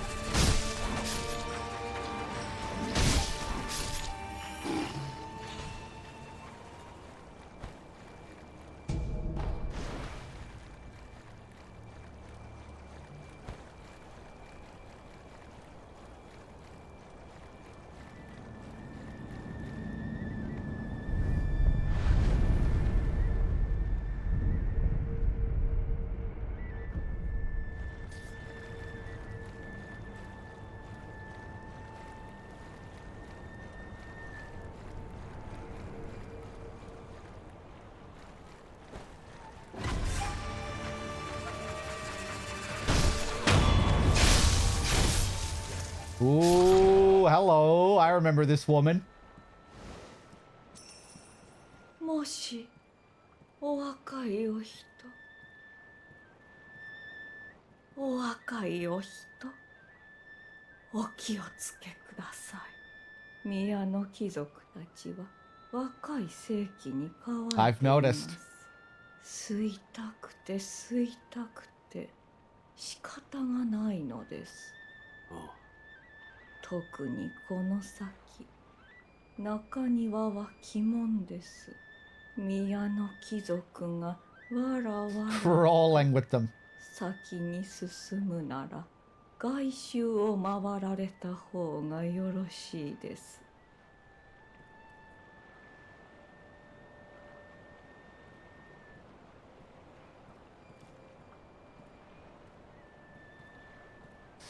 Do all the nobles here want to transform and become carps and then dragons? Is that their ultimate goal here? I can't remember. I know we have the carp, and they're looking kind of fish-like with their tails. Slug slash fish-like.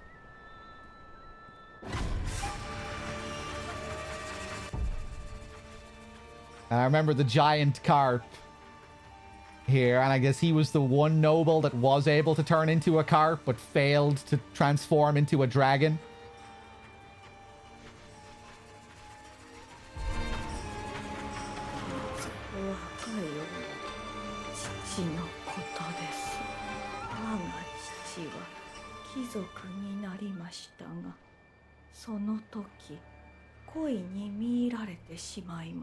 All right. もうずっ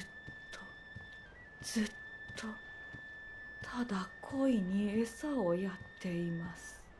お若いお人、どうか父を恋の呪縛から解き放ってください。あのような永遠は父の望みではありませんでした。Okay, he wouldn't wish for an eternity like that. An immortal carp. So they've been bewitched by the carp here.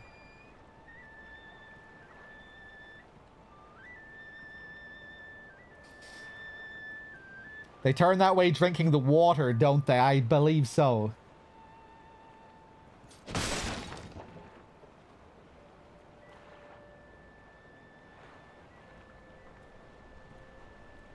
No, I don't have any desire to become a carp, really. 中庭は鬼門です。先に進むなら外周を回られた方がよろしいです。そしどうかずっとただ餌をやり続ける。そんな永遠は父の望みではありませんでした。He's already stuck in a loop here for eternity. Okay. Feeding the carp forever and ever.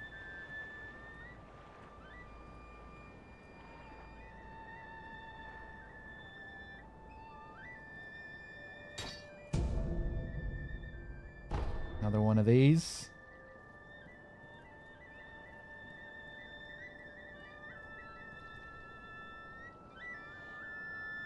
The bows here.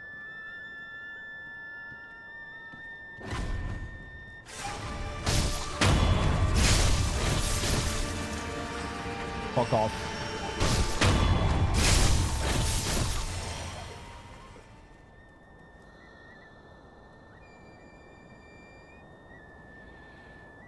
Ooh, there's the bull. The Sakura bull.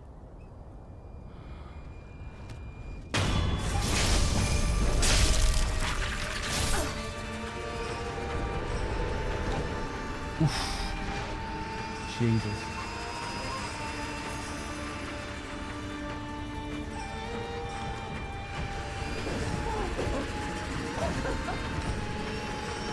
Ooh.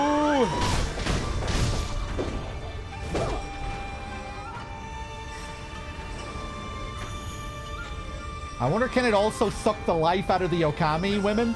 It was trying there.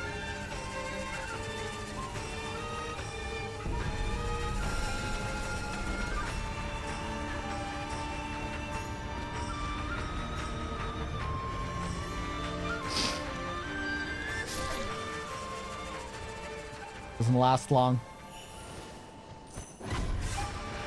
Oof.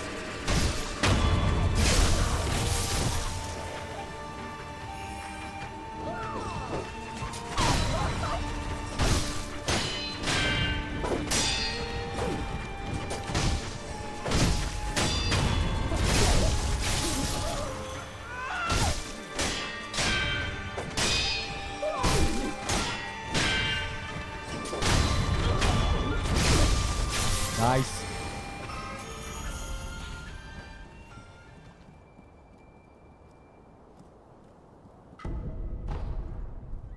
More divine confetti.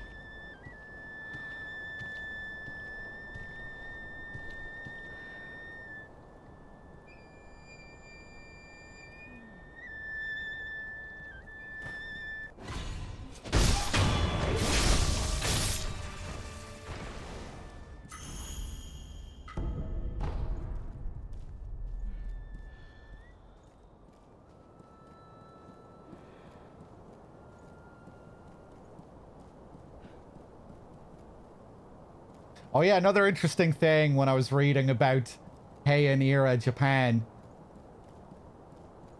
There are debates over whether the first novel ever was written in that period.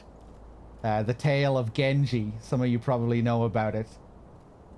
And that is one of the major sources for what art was like in that time and how nobles behaved and how they were.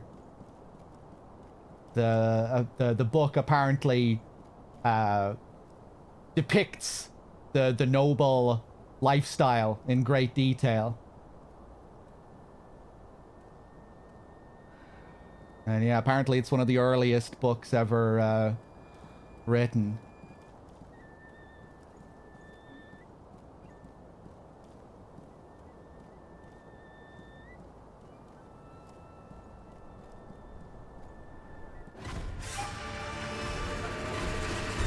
Whoop.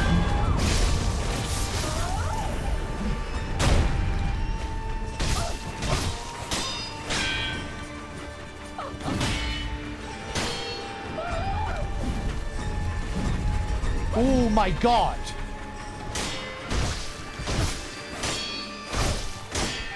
What even happened there? She's dressed differently, all purple.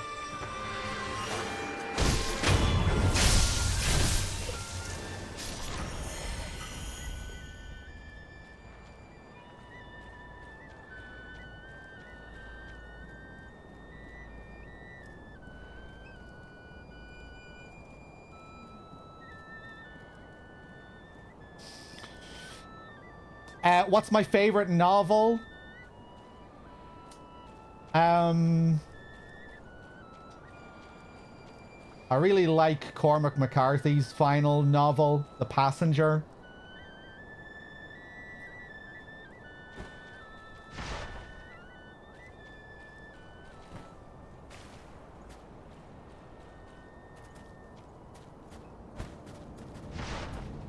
I'm slowly reading through Moby Dick at the moment, which I've been enjoying, but I've been reading quite slowly. I think I'm almost halfway through it now. Every few months I go back and read a big chunk of it.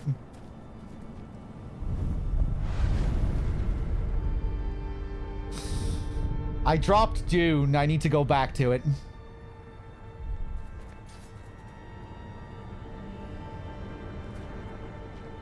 And oh, I didn't mean to rest.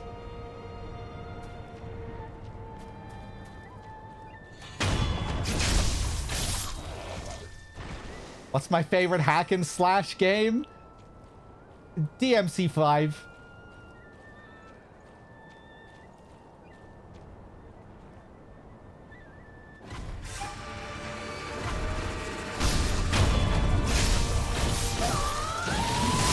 Oof.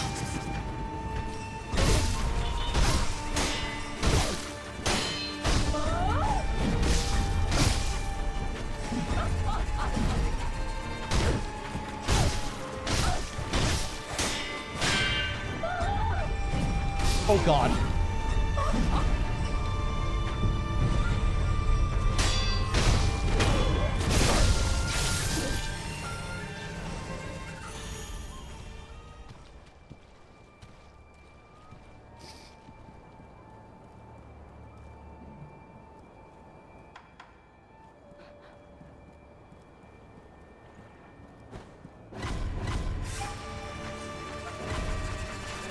I'm gonna get into trouble here. Yeah.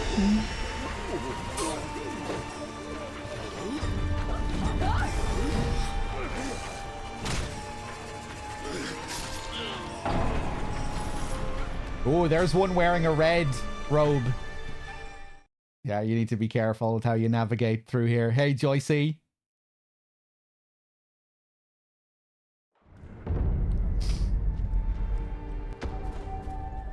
Unseen aids, nice. Oh, hey, happy birthday, Joycey.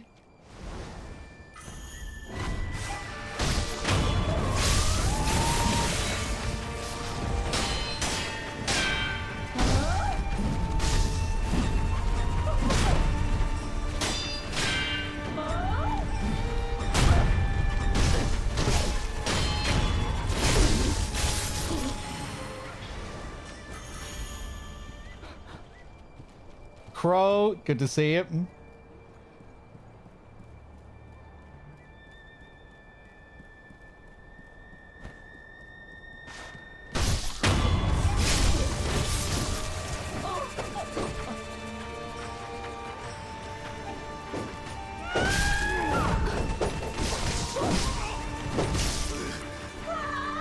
Whoop.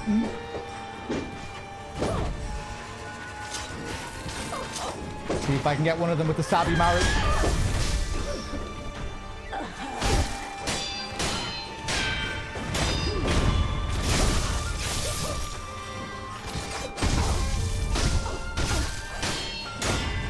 Damn, that destroys them.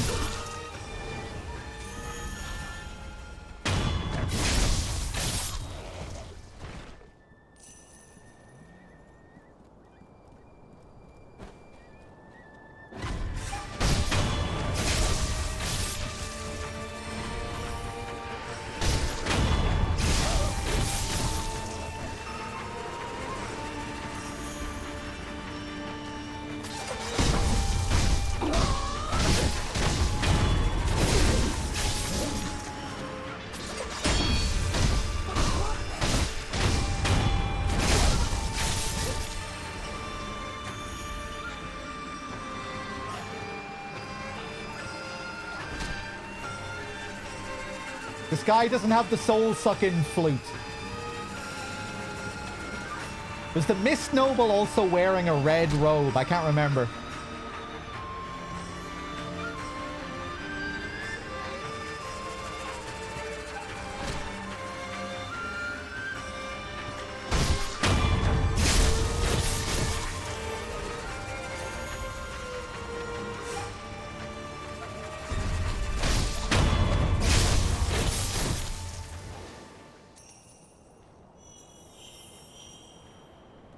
It was interesting when someone earlier referenced Bloodborne when we were talking about the paleness of the nobles.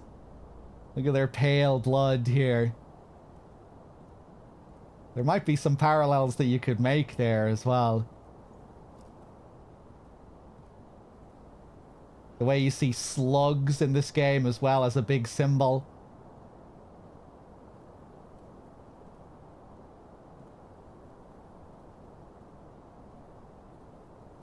I think this game has a similar idea when it comes to the transformation of the characters, you know, seeking, like the characters in Bloodborne who all want to become higher beings, great ones.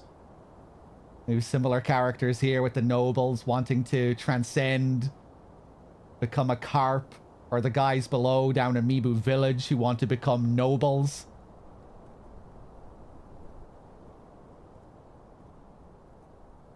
And he thinks if he drinks enough of that water, he'll be able to ascend.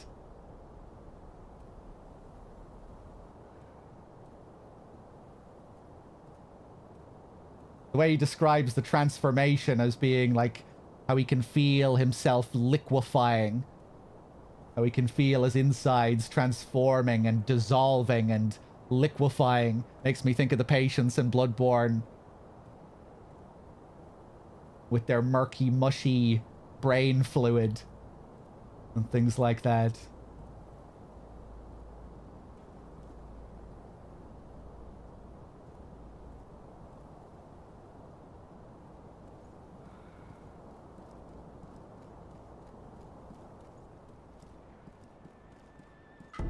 Hey, Martian. How's it going?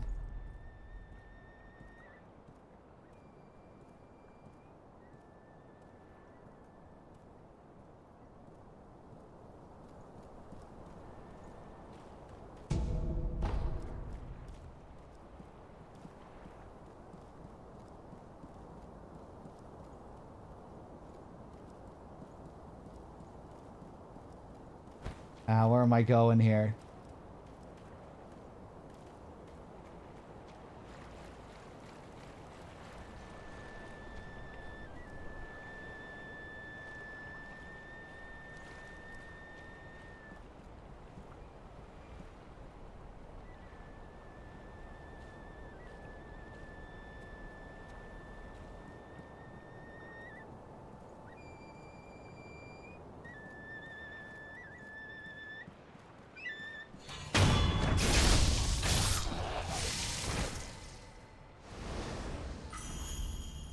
We have a lot of levels here.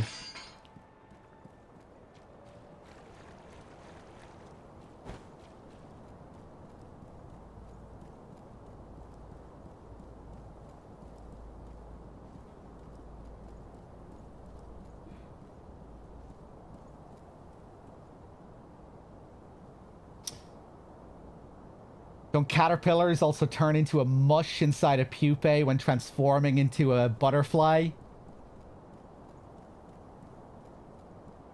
Yeah, it might be a similar sort of idea here where all these characters who transform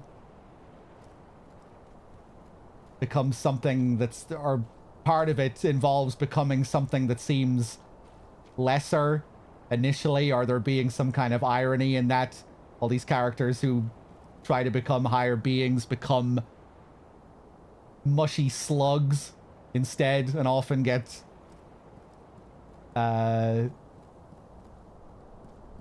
and you know, and are often prevented from ascending into anything higher than that.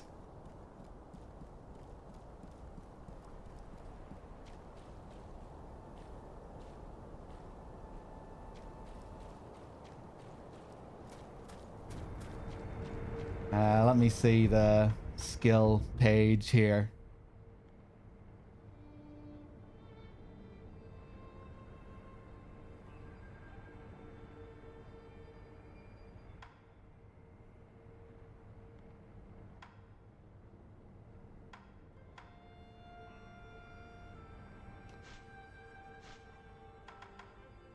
Ooh, the Ashina Cross for 5.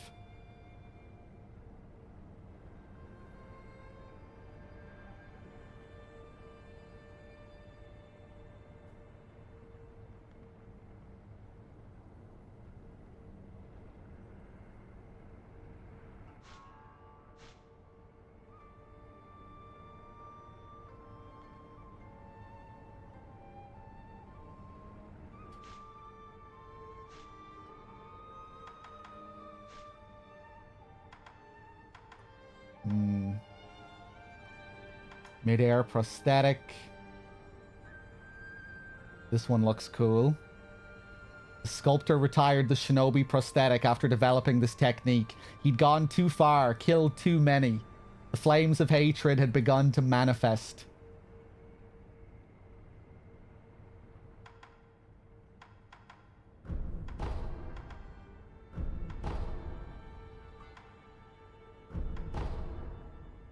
Damn, I need to get all of these. Oh, I need to get these two down here as well, maybe?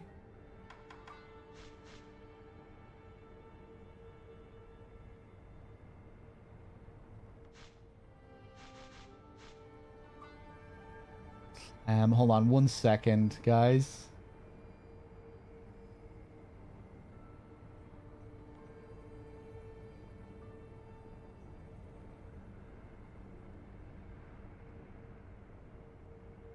Okay.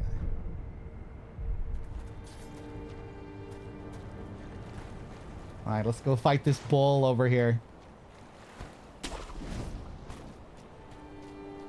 I remember this bull being really dangerous when the game first launched. I think it might have been nerfed.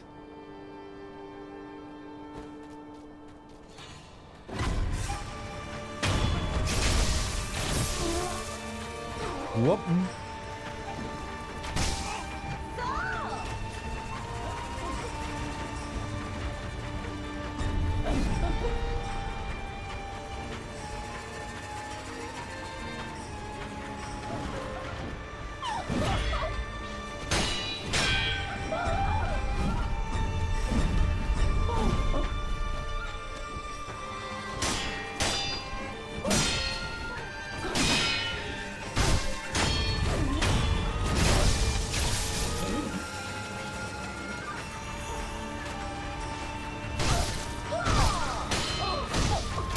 Whoop.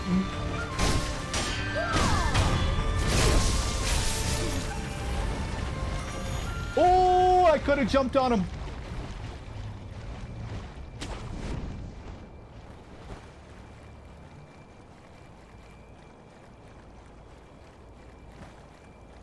See if I can do it here. Ah. Okay, let's just fight him normally.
Oof, damn, he's aggressive.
Beast's karma. Spirit emblems are manifestations of regret. Those regretful of their vile actions are haunted by many spirit emblems. Perhaps this innocent beast was burdened with the karma of man. Inheriting the karma of those they've killed is also part of being a shinobi.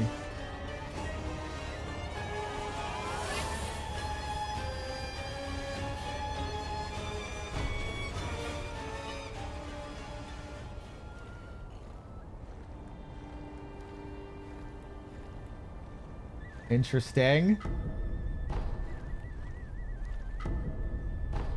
Before, I was just interpreting that as like symbols of people who have died.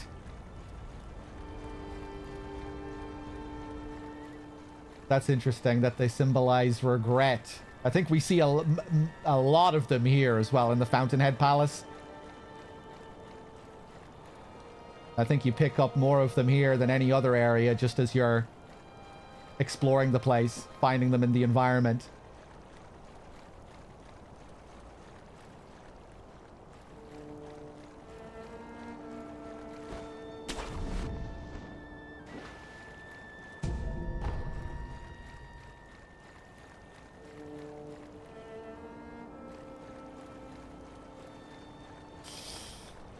Oh, I didn't even know there was a Yakuza 0 director's cut. When did that come out, Ichiban?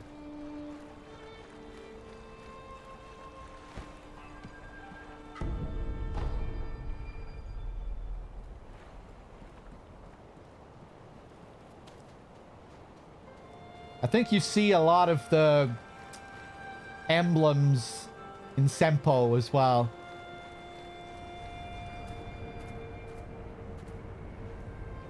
Just around all of the graves and what have you there.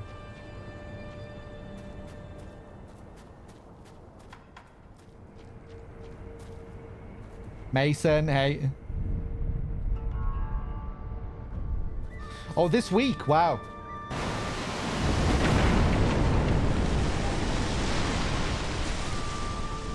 There's the carp. Completely forgot about this scene here.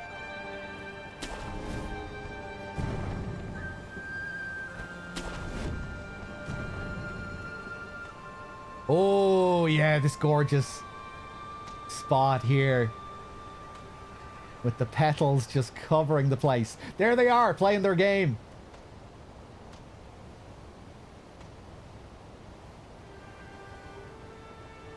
Oh, nice.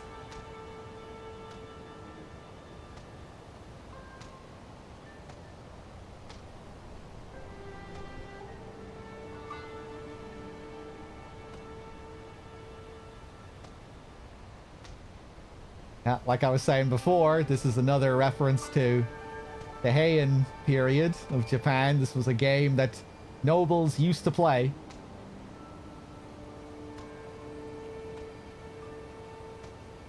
Which was basically just like keepy-uppies in football. A collaborative game, not a competitive game.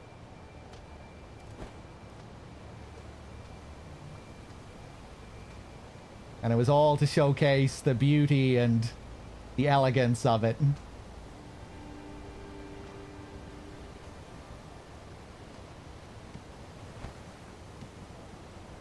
There's a name for the game. I can't remember what it is. The name that they had for it. Elder Gaiden, hey.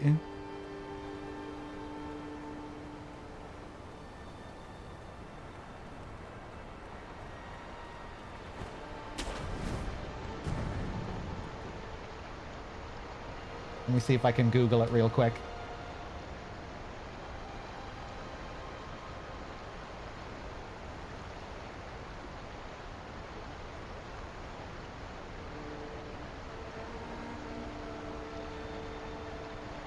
Kemari is the name of the game.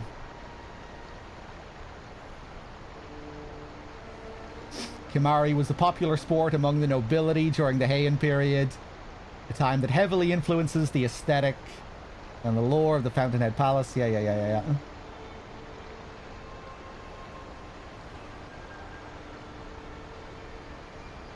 K-E-M-A-R-I, if you want to learn more about it.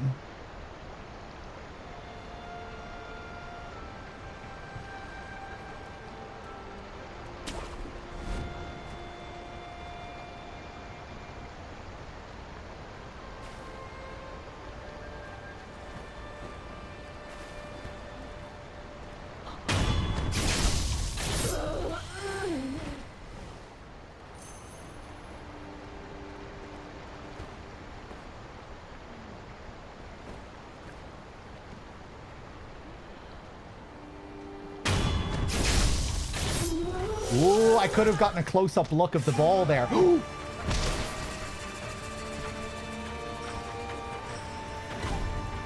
I forgot they attacked you with it.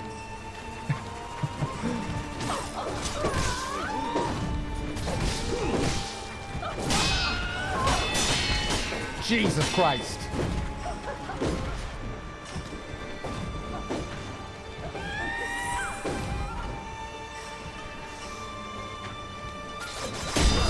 Oh, nice. 2 in 1.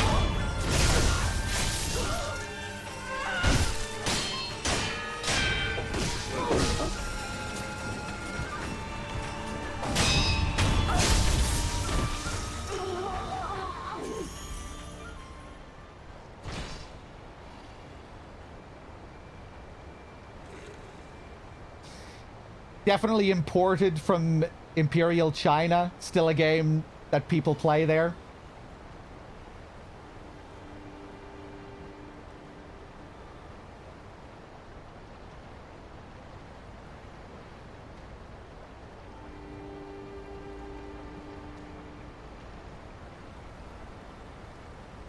Is it a specific kind of ball that you use for that game?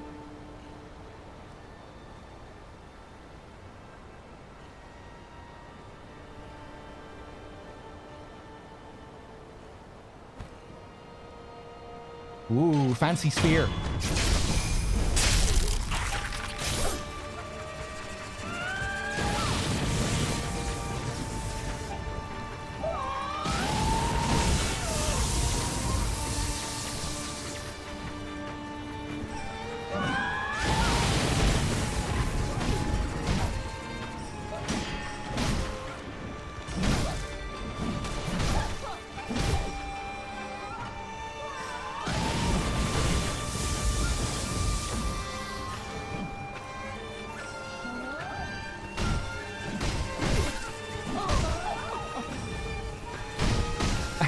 Nice. Now it's my turn.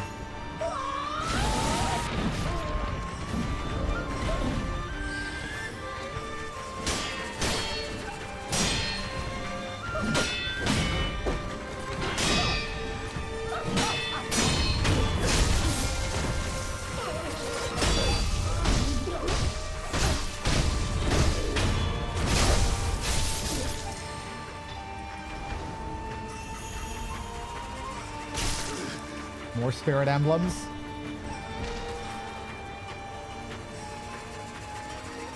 That one's still just chilling over there.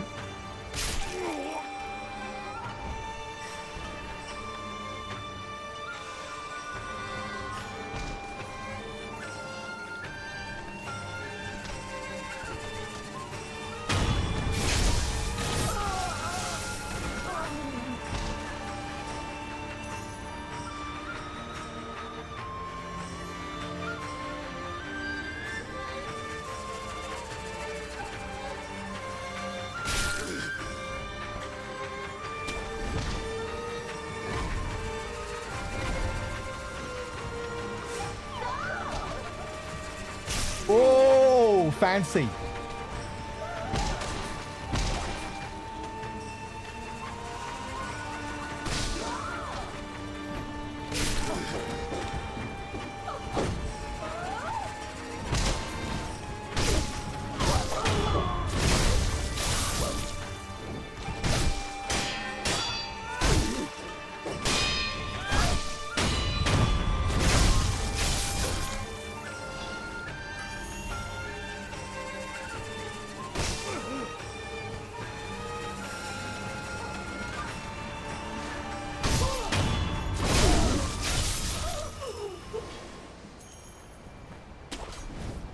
Nice.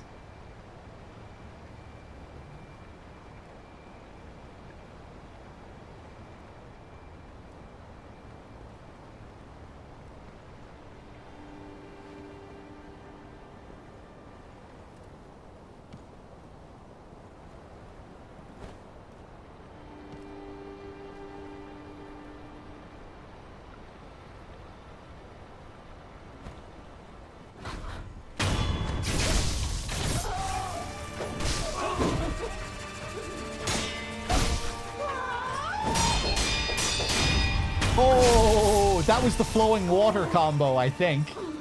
Or something very close to it.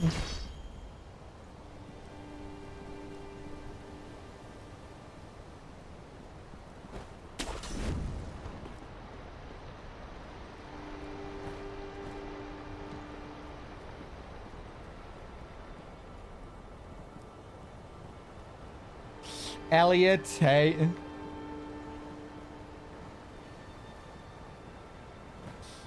Yeah, because we learned Tomoe is a relative of the Okami women, right? Some kind of descendant. So it makes sense to see them using her moves. And then by extension, we see Genichiro using Tomoe's moves. One of the really cool things about this game, the story that's told through the fighting styles that you see. Being able to pick up on little details like that just based off the way the enemies are fighting.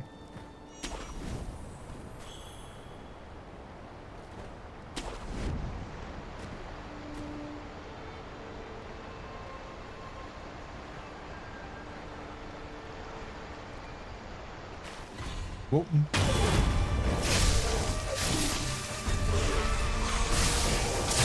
Fuck you. You want to try it?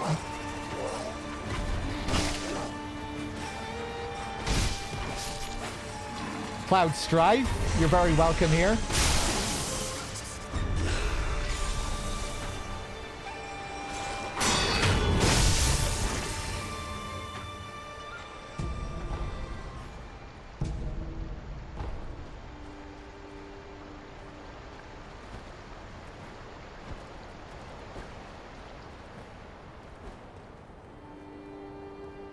Oh! This guy.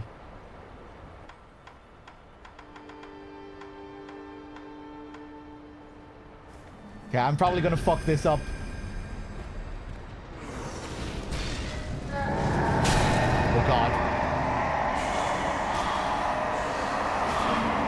Oh yeah, I'm dead. I can't remember how to fight this guy.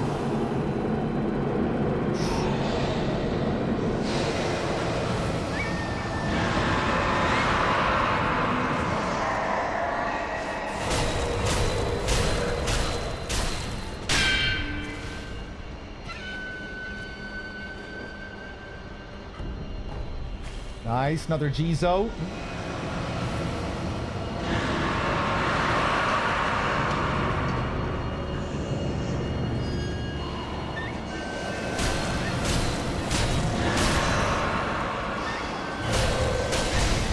Woo!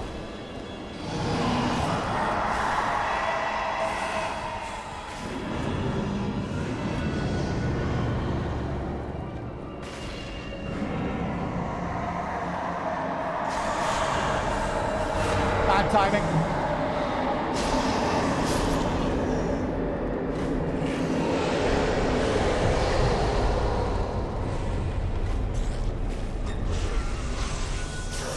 Wow.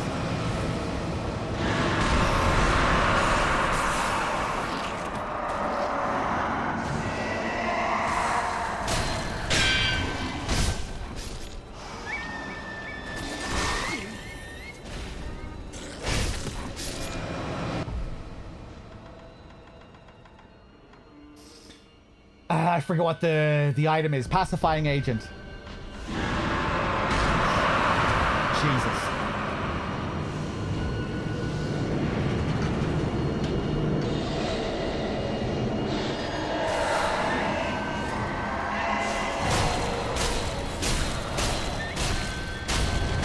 Woo! Okay.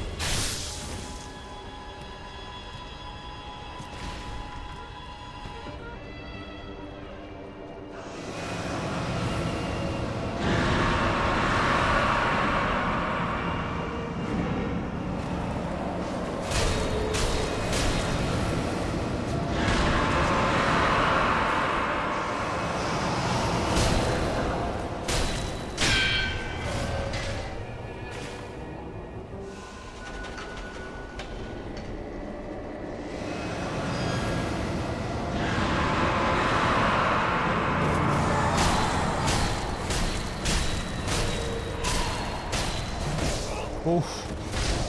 Fuck. It's coming back to me.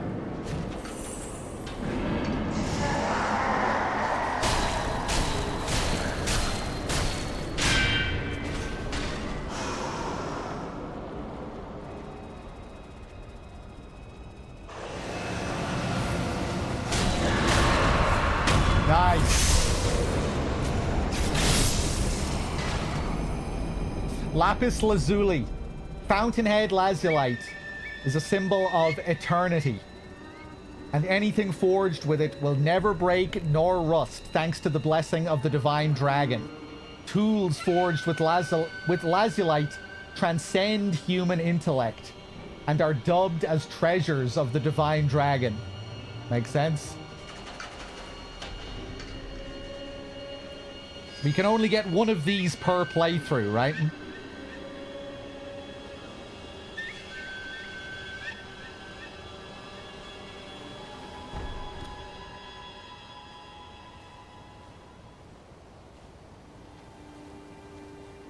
If I remember correctly, it's like the most valuable upgrade material.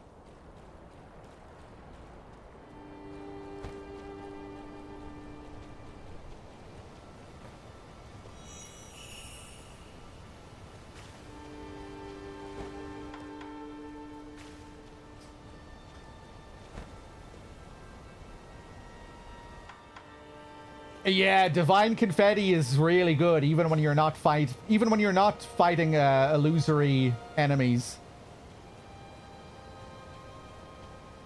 It's good for a general damage buff as well.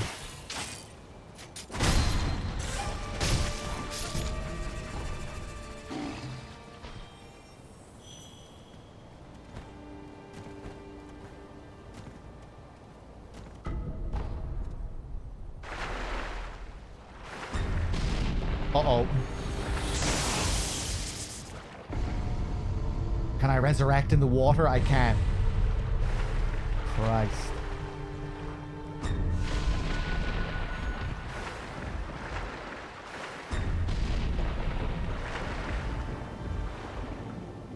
Maybe I'm safer under the water.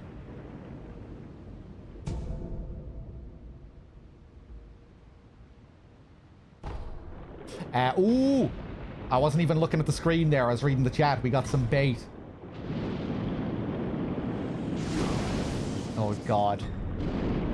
I'm dead.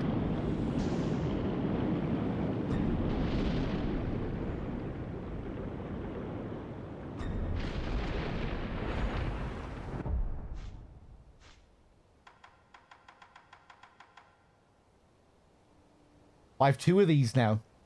This is precious bait. The texture is slimy, and something resembling horns seem to jut out of it. Just the kind of bait the master loves. Ring the bell, drop the bait. Yeah, always see the slugs as symbols of transformation. Like the madman's knowledge. To ascend, you first must become a slug. You dissolve and empty yourself.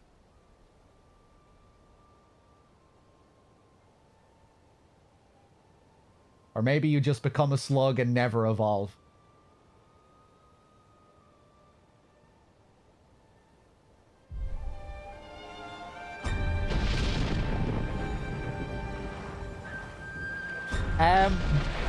I'm not sure if there's a way out of this situation.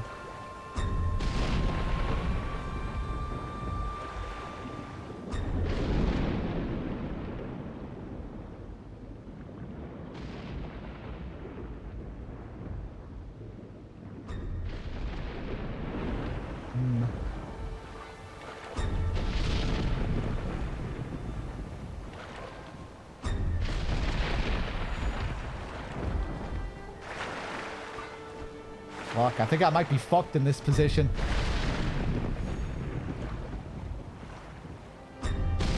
Ah! Whoa.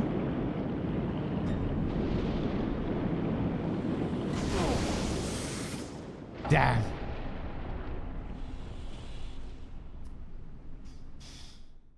TGA starts in 2 hours, does it? Hello, Malenki.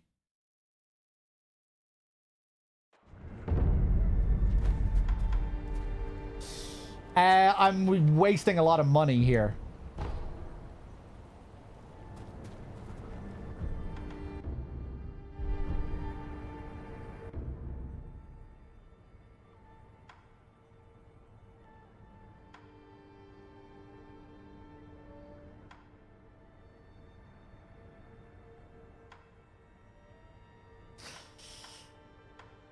Yeah, it'll be a bit after midnight in certain European countries.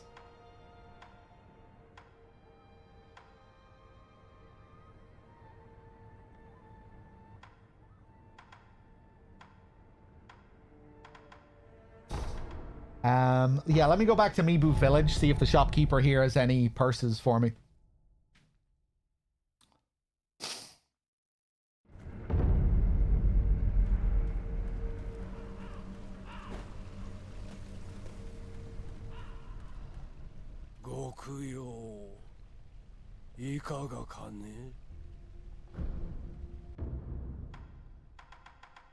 Nice. Get one of those. Get another one. Ooh, he's selling Dragon Spring sake here.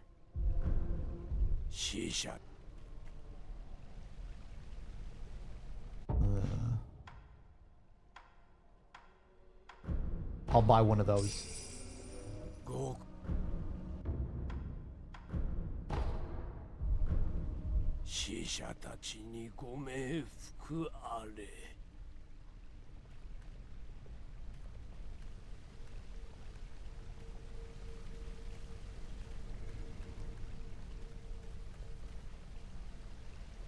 Wonder what the deal is here with these boards. Are they supposed to be like banners? Are they collecting slugs and putting them here?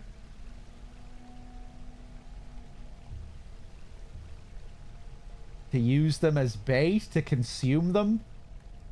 Not really sure what the deal is with these boards here that you see with the slugs.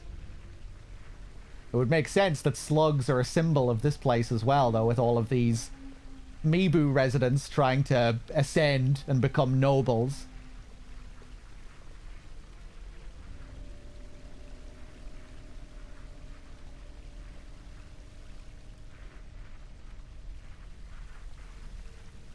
You strike me as a slug collector, dog. Yeah, I can see that.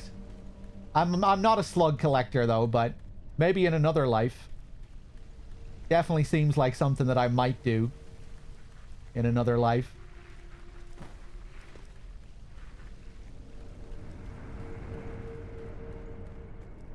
FromSoft's games have definitely made slugs a lot cooler in my mind as well. You know, I never found slugs to be all that mysterious, but in these FromSoft games, they're very mysterious creatures. They're otherworldly.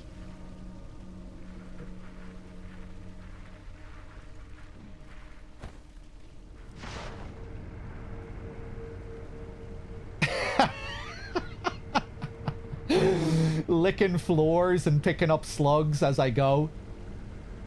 You think that's how I clean my house, Pew? That I just kind of crawl around, licking the walls and the floors, picking up all the garbage, and if I find a slug, maybe I'll stick it in my pocket. Maybe eat it.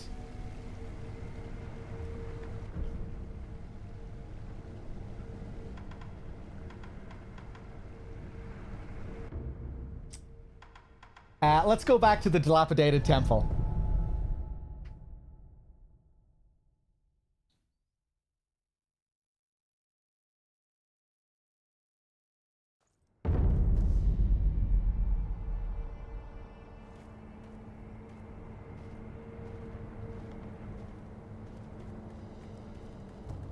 Oh, the time of day has changed now. It's night.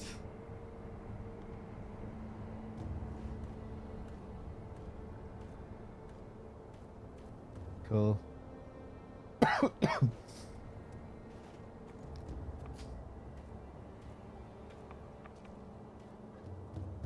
There's definitely something to be said for games that don't have day and night cycles, but do change the lighting at key points.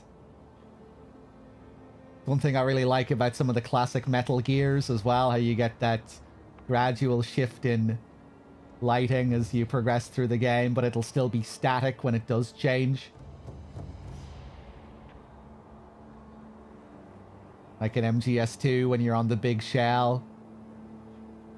The way the time of day changes at key points. MGS3 as well does that nicely.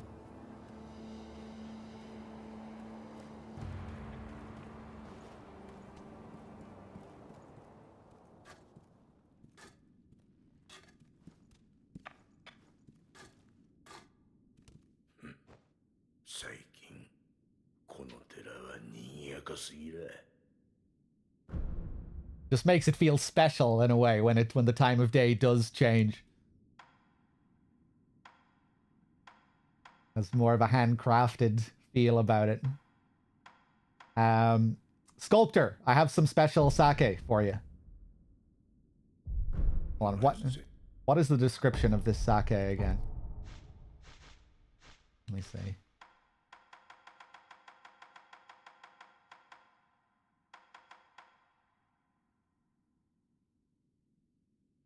A bottle of crystal clear sake. A top shelf sake brewed from the Ashina brewmaster with water from the dragon spring. The pure water extracts every last bit of flavor from Ashina's finest rice. There are no words that can do the flavor justice. To understand, one must taste it for themselves. Yeah, this is the fanciest stuff in the game, I think. Straight from the dragon spring.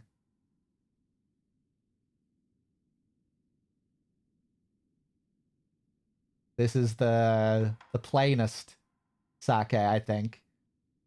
Does not contain water from the fountainhead.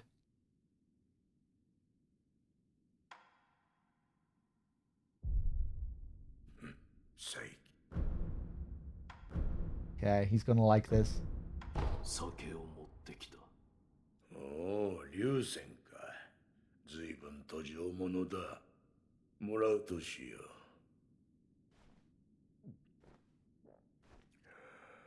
実にしみ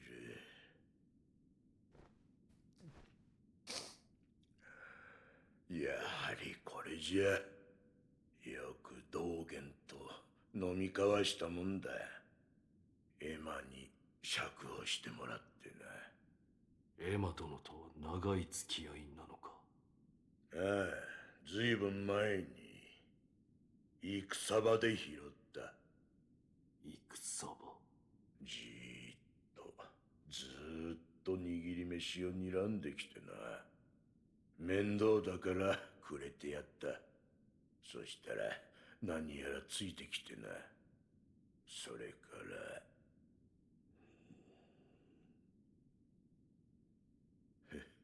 なんだかんだあって共にアシナに厄介になることになった。道元の養女になったのもその時よ。まあどこだろうが忍びといるよりはよほど幸せじゃろう。Kind of mirrors our story with Owl. I think Owl also gave us his rice ball when we first encountered him as well, or there seemed to be that implication in the rice ball description earlier.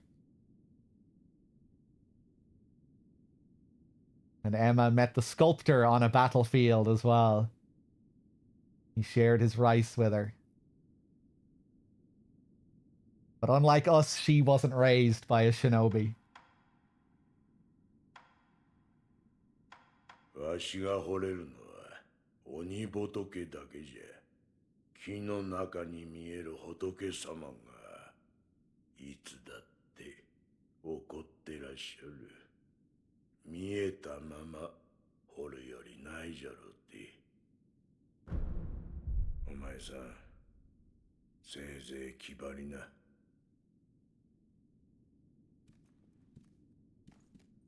Any news, Emma? ああ、狼殿。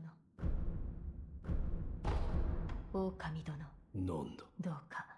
あ狼殿。では、また。Sad man. He's a real downer, the sculptor. This place just reeks of depression. Very morbid around these parts. It's contagious.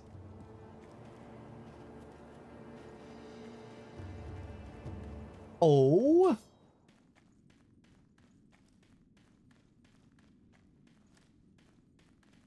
Did I just forget about this place entirely for the whole game?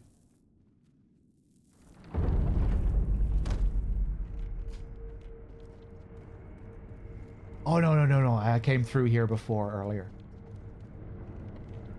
Check up with Koro.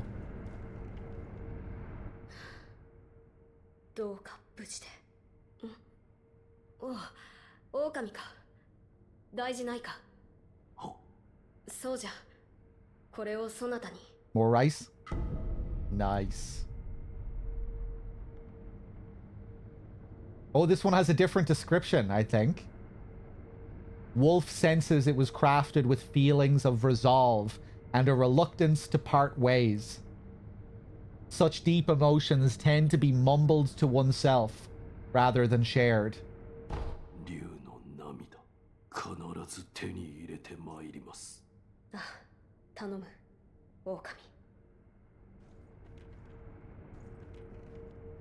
何やらナイフの軍が騒がしいようだな。だが心配はいらぬぞ、狼。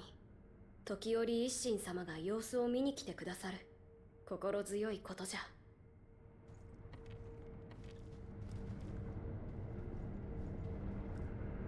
何やらナイフの軍が騒だが時折心強い。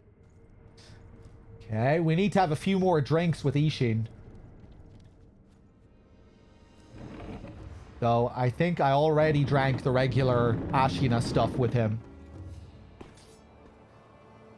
This shit is the only thing that allowed me to defeat the Demon of Hatred. Yeah, the Demon of Hatred is tough. Wonder how many attempts that'll take me later.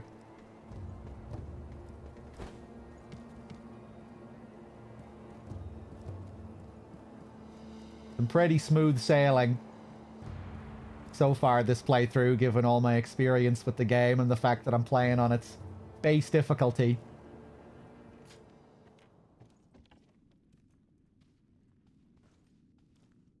時に赤狼、お主と九郎の不死立ちの戦、椿際のようじゃな。不死立ちの戦を阻む者、切ったか。切りました。そうか。迷わず、よう切った。Oh, okay, we can have a drink. 酒を。おお、気が利くな。どれ。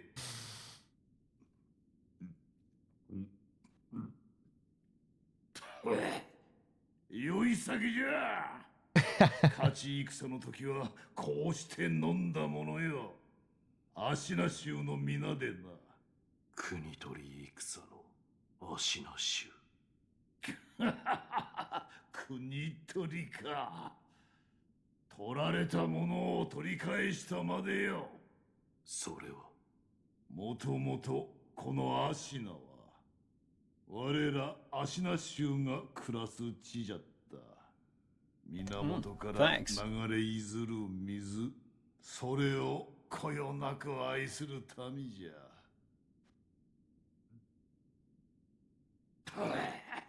ゆえに酒もうまい。我らは異端、そして弱い民じゃった。当然に蹂躙され、服従を強いられた。ずっと長い年月な。源の水を祀ることすら許されぬ。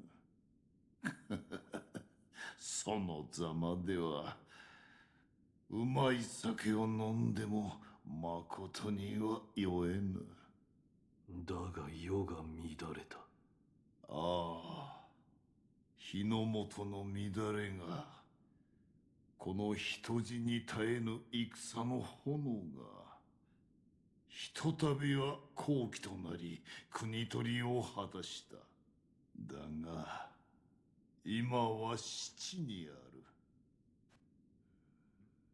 る。ねえ皮肉なことよ。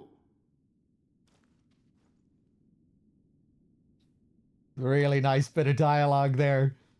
I love Ishin. He's such a breath of fresh air as a FromSoft character as well.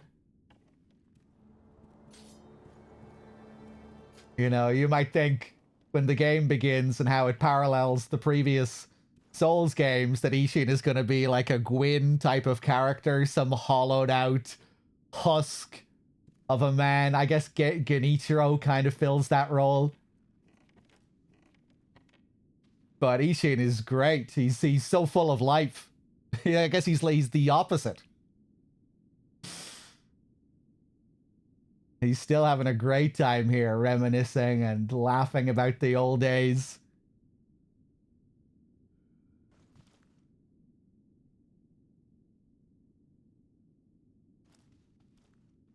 Sekiro, 忘れるでないぞ。迷えば破れる。それが戦よ。Amazing VA. Scar Alien with the 18, thank you. 860 hours of ball sucking and calls this year. I promise I'll do better next time, Mr. Bossman Dog, sir. Hey, you better. You'll be in trouble if you don't.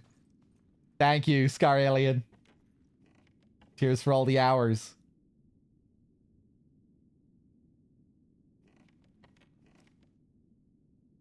Yeah, such a cool character. Interesting the way he described Ashina back in its heyday. Back in those days, the waters used to flow from the source.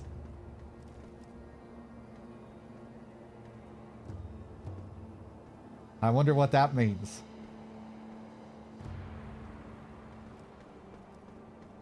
The days before the Divine Dragon, perhaps?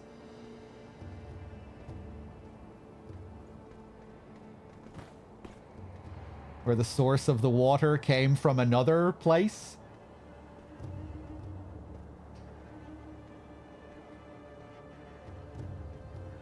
Supposed to be the Divine Realm? No, I'm thinking it was before the Divine Realm was a thing.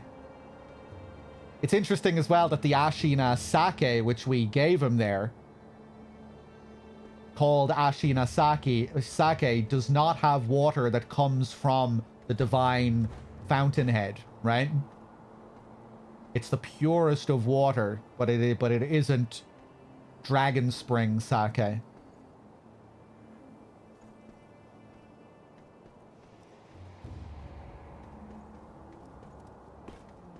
Ishin represents true skill and strength. Genichiro has to sacrifice his humanity in order to obtain power.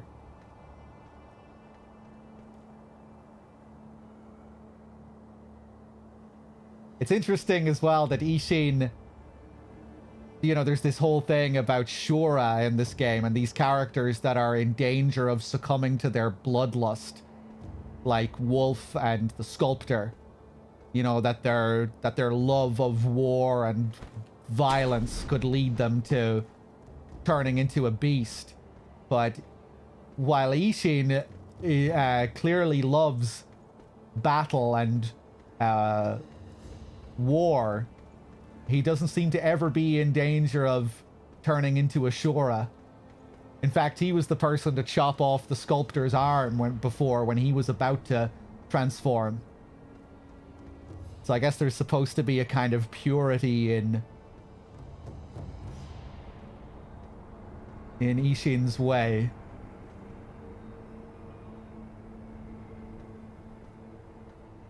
The Ashina fighting style kind of symbolizes balance as well.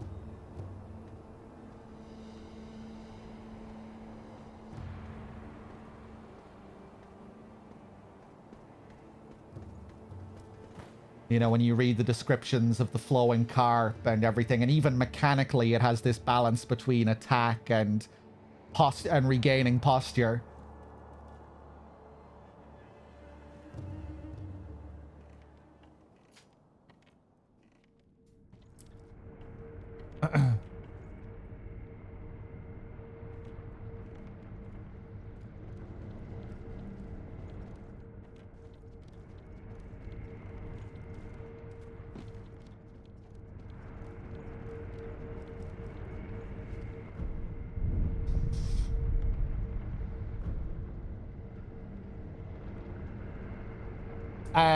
Right, where are we going to go next? Back to the Fountainhead.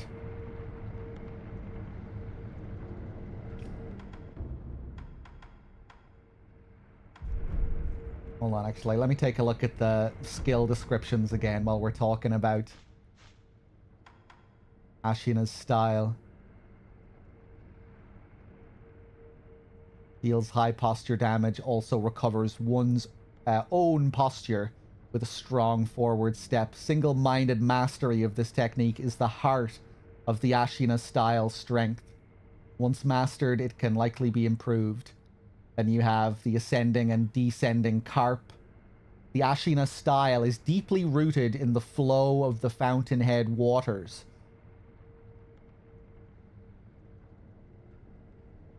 They believe the act of successfully deflecting a blade is akin to a carp descending a waterfall.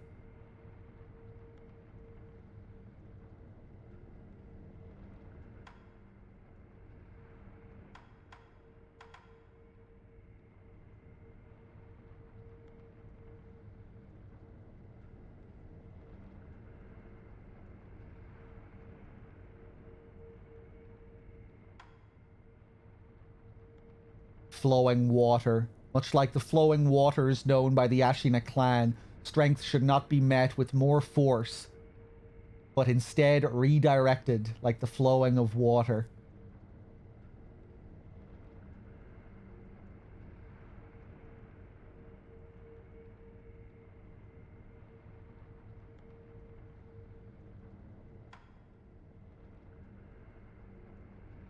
Oh, this is a good one.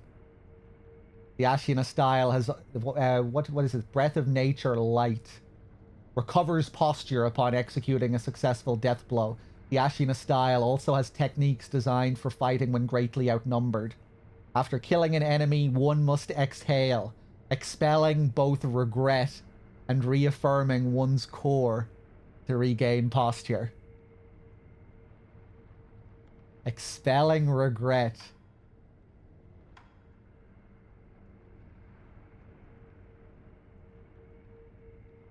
The sculptor probably struggles with that part.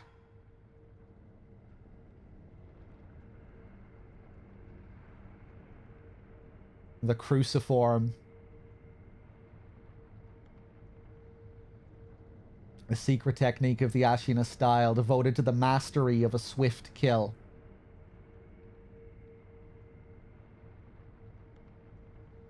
Draws a cruciform cut in the blink of an eye, so fast it could sever the arm of Shura. Or so boasts Ishin Ashina.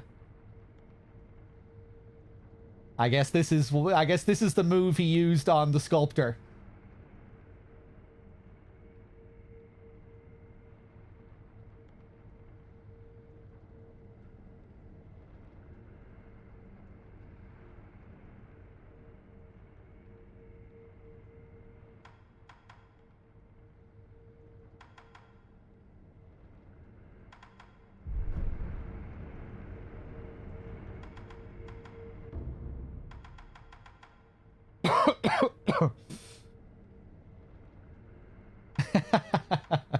War criminal secrets for dismantling guilt.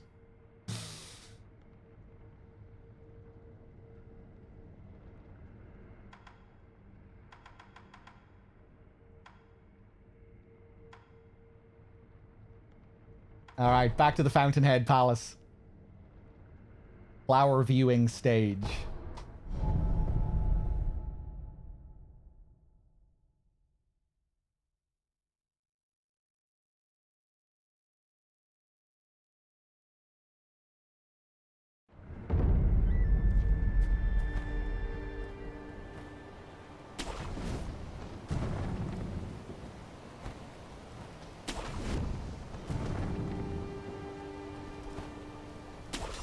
Right. I don't want to kill all these guys again.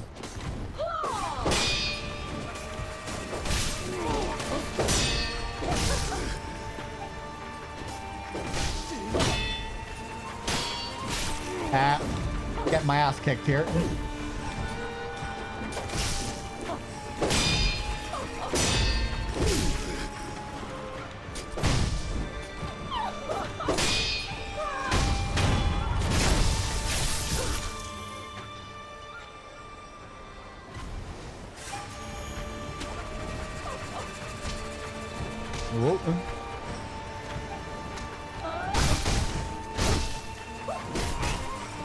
Oh, the kicks.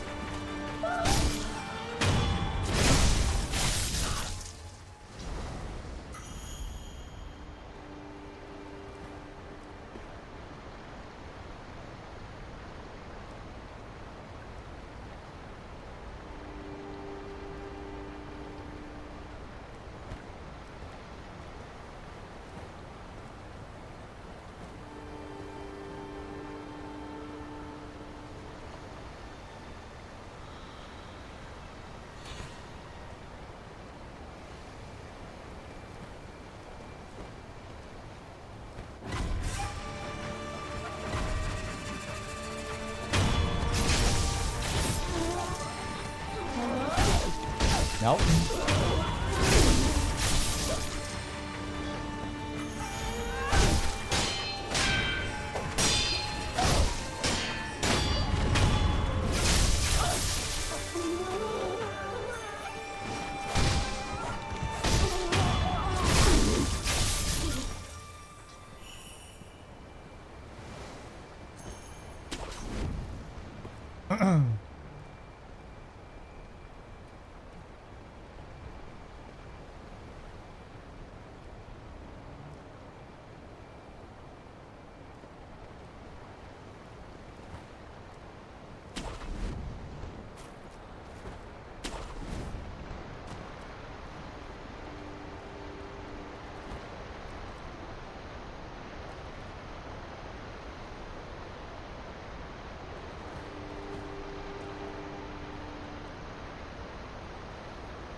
Oh.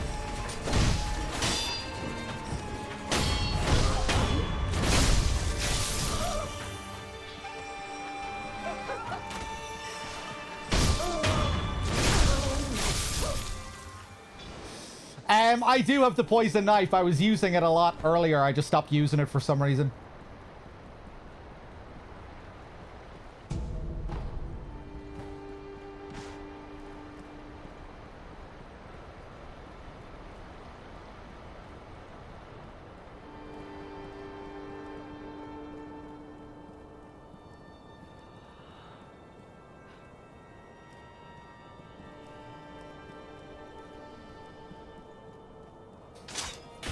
I have it here.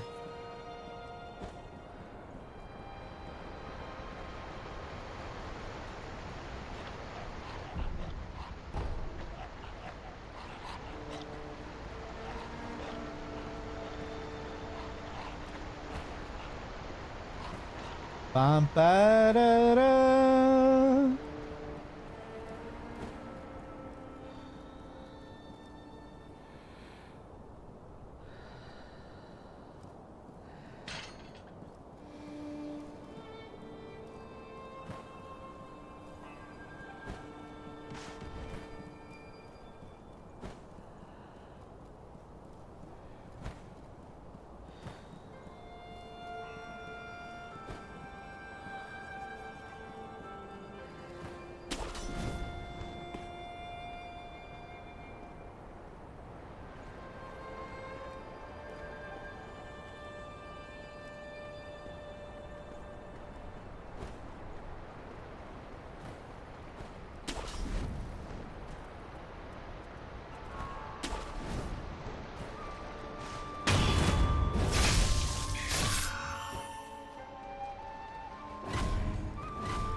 forget the layout here.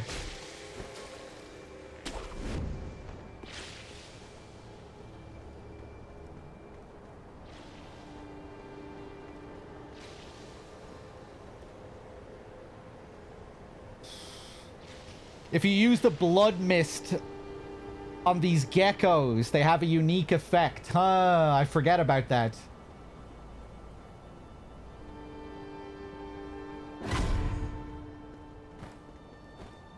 Oh, hey, nice. Yeah, the blood mist.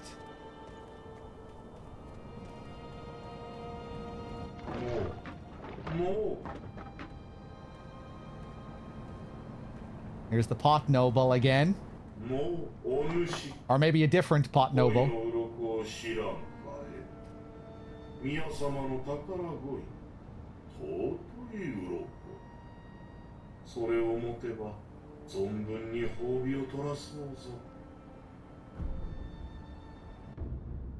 What's his name? Oh yeah, no, he is a different one. The other one was called Habu Naga or something. Harunaga.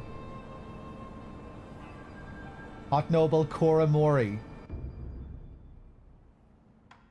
Oh, he's selling 2 of these as well.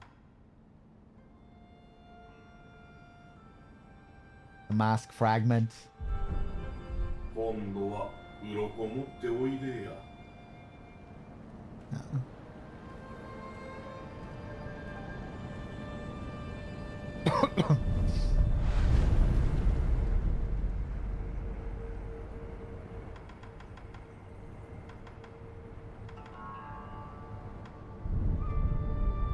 Oh, not sure if I wanted to do that.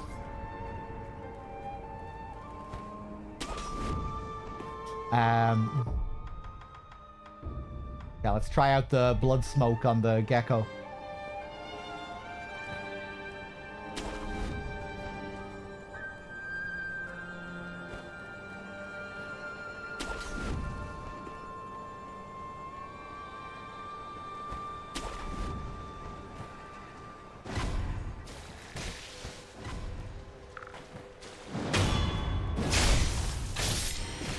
Oh. I'm not sure how I... Here we go.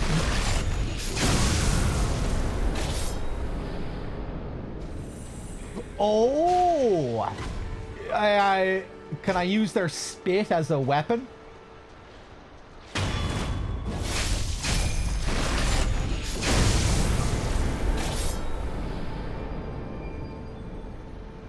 Maybe not their spit, but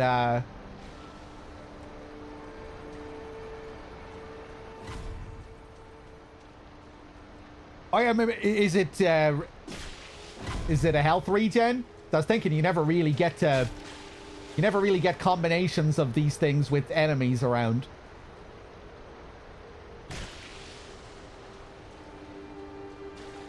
I'm not sure if I ever did this back in the day. That's cool.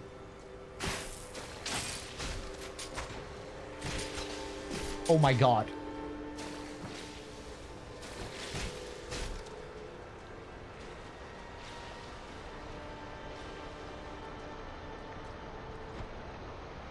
Fuck.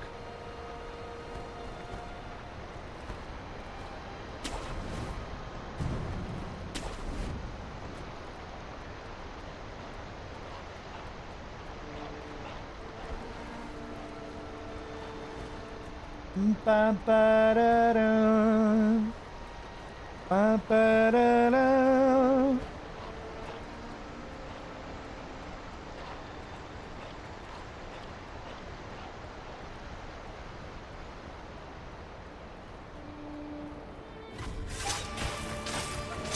All out of emblems.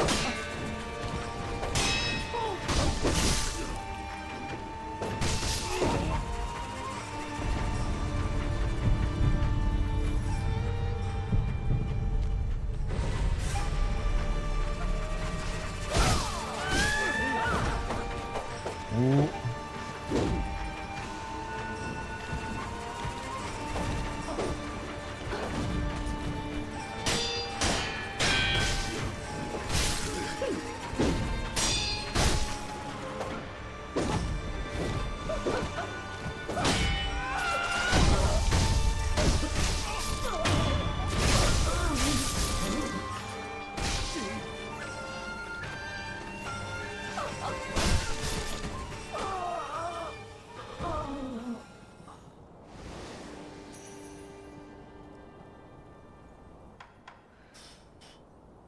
Ooh, there's a statue. I completely forget the layout here and where I'm actually supposed to be going.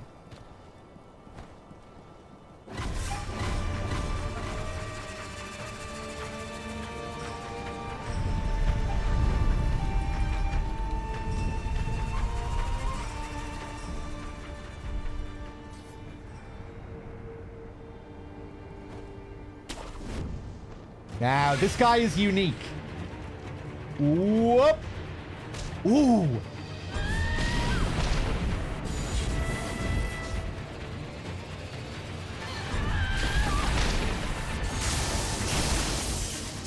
Fuck.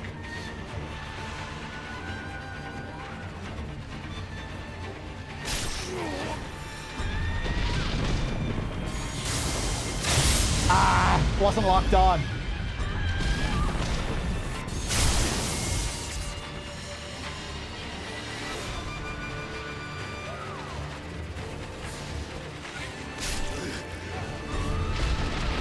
Whoa!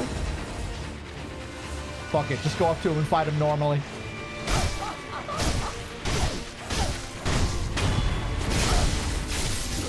Okay, that wasn't too hard. I wanted to get the counter on him. Or her. Oh yeah, weren't we talking about the emblem that you can see on the Okami women here before? In one of our other sessions? That it's another reference to the Heian period. In the Heian period, I think it was the Fujiwara clan of nobles that had the most power at that time, and I think there's a reference to the Fujiwara clan somewhere here in one of these emblems. Kind of like how the Interior Ministry have the Tokugawa crest, or like a slight variation on the Tokugawa crest.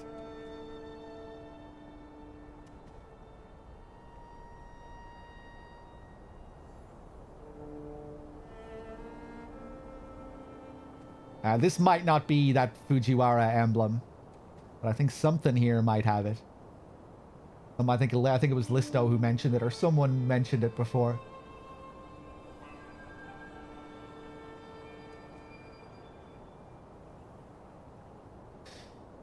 I'm having trouble looking it up right now, but the emblem also refers to a female archer and flowing water. Isn't Tomoe also referencing a famous mythological figure? I'm not sure if she was also an archer in this mythology, but I think she was, right? I think that might be where Genichiro gets his archery from as well.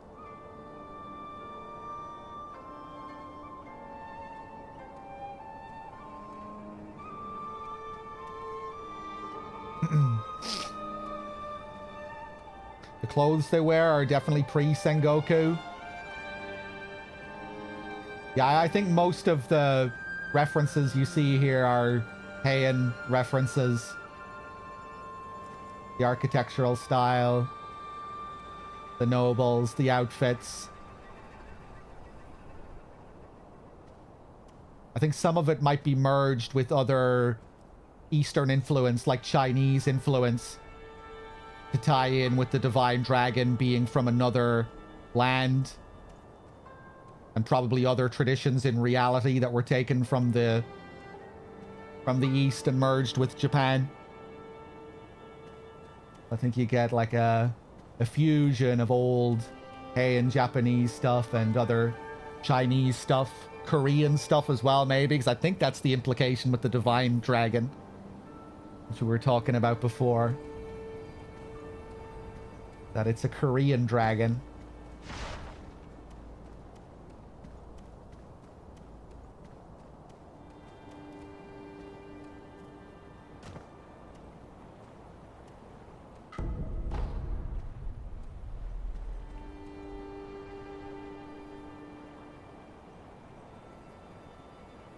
Okay, now that we've killed this guy, we can freely swim around. I remember. And we have the cave with the carp up ahead.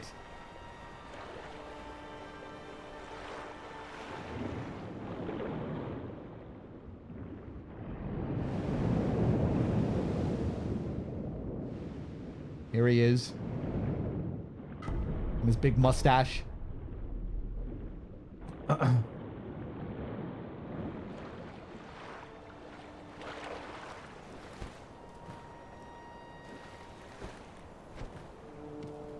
もしお若いお人、お若いお人、もしや代理に行かれるのですか？ああ、それならば脇道の方がよろしいです。今は水の中、主の恋の寝床になっている大きな洞窟の先でございます。 Okay. So this isn't the palace. The palace is at the back.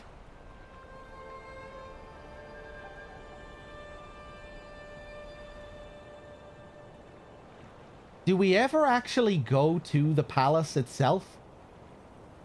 Or is the palace supposed to be just like symbolic of the divine realm up above? Where the dragon is? Or is the palace actually a building that we go to at the very back of the place? I can't remember. If this isn't supposed to be the palace.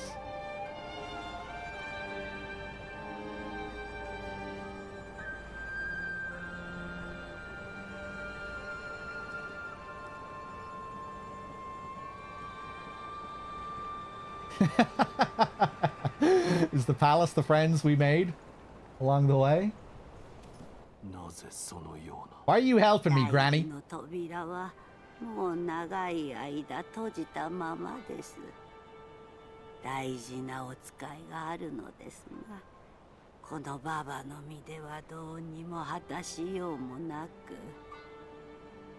お若いお人に代理の扉を開けていただければと。Oh! Is the palace beyond the door there? The door that we couldn't lock from this side. That we have to go around into the back to open that door. And then we'll be in the palace.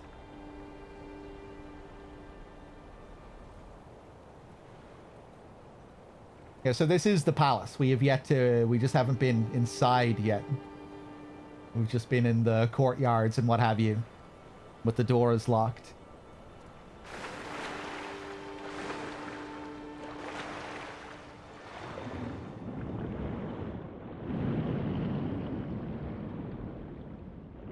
Oh god, we have another headless guy down here.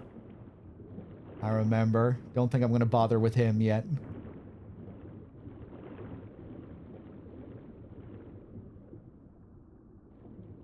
All these buildings lost down here.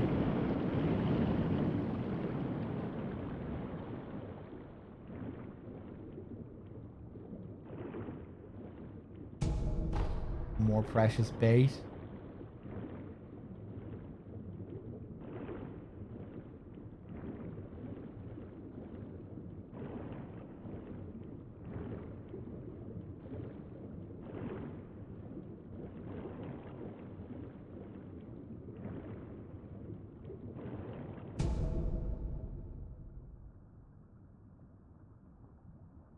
Ring the bell, drop the bait.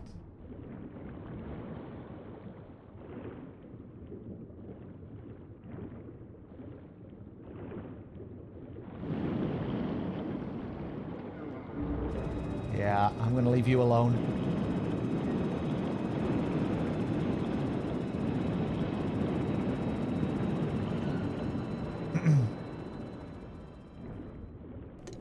Thanks.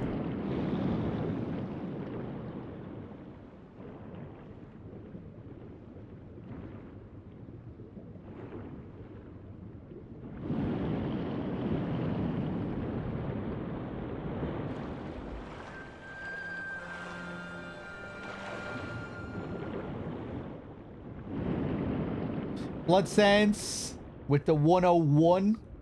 Thank you very much. When are the new badges coming? I have to have more insight.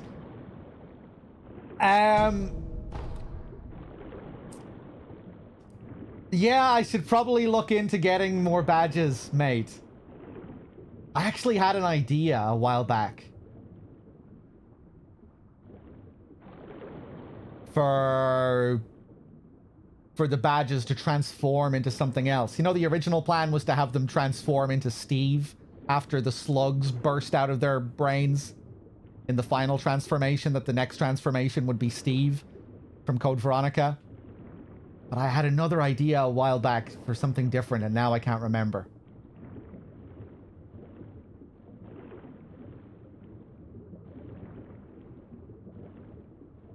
Agent 47? Agent 47 is a bit of a god.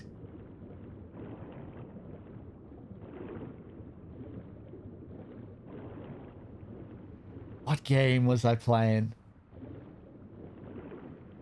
Now, I'm gonna have to look back through the catalog of games and see if I can find the character I was thinking of.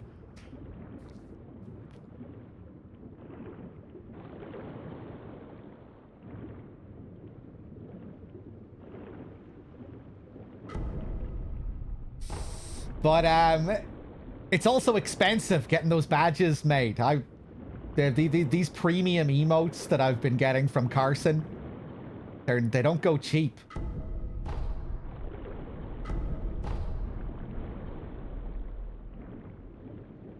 But he does good quality work, so yeah, we'll see. Whoa! Oh no! Oh dear!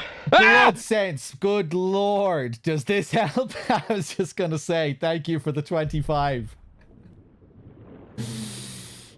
Jesus Christ, blood sense. Thank you, man.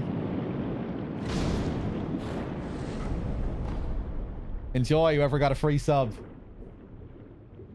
Were you streaming today, blood sense?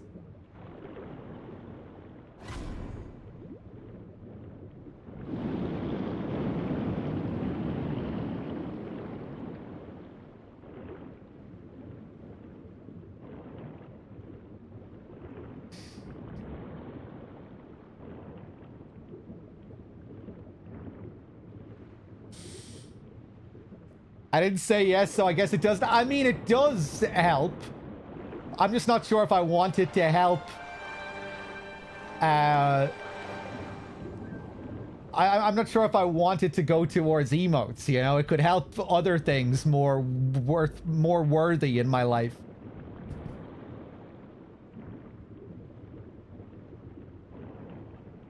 You know, maybe I should put those 25 subs towards buying a house or something.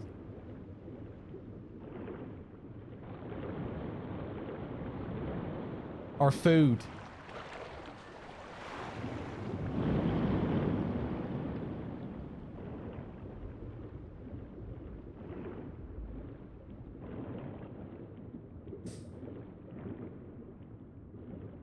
Arc Raiders, Battlefield.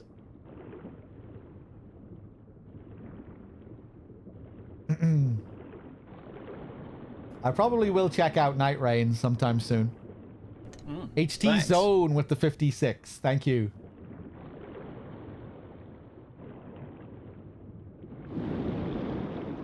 Hey, this area is burned into my brain. Ooh.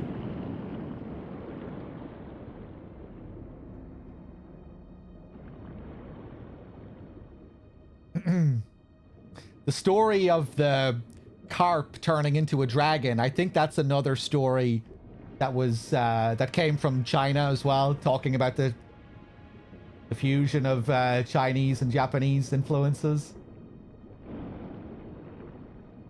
I think that myth of the carp turning into a dragon Thanks. is originally a Chinese myth. I could be wrong there, but I think I'm right.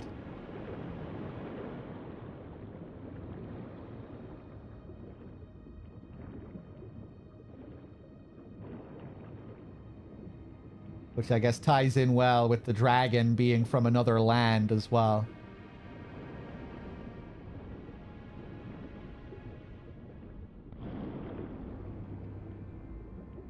Storm A.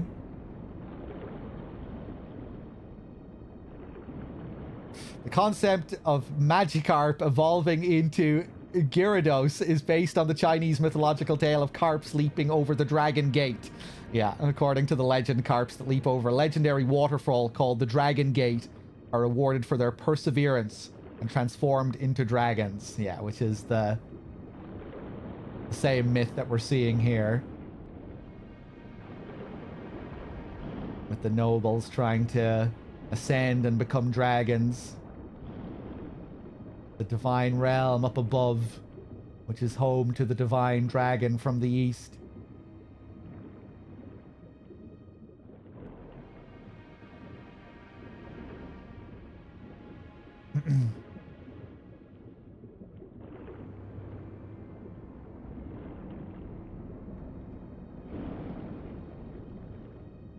Look at his mustache. Look at his cool mustache. Go, go, go, go, go.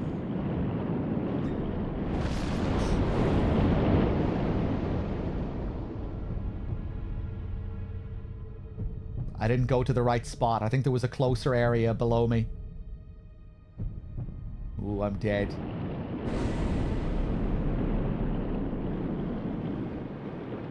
Ah! Oh,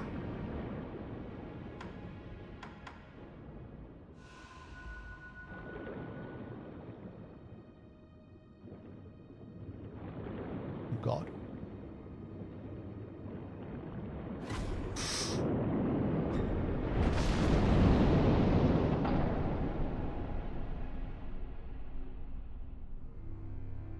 Damn, this carp doesn't fuck around.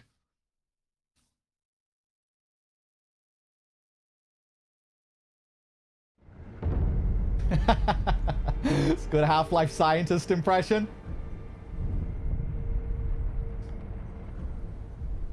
Oh no! Ah!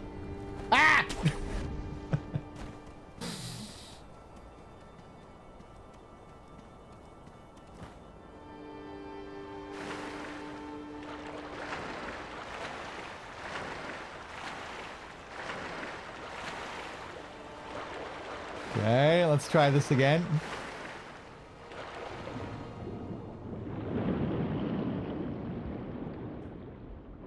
Bum ba da doo. My hairy balls. Now. Down there. I think that's where we should be going next.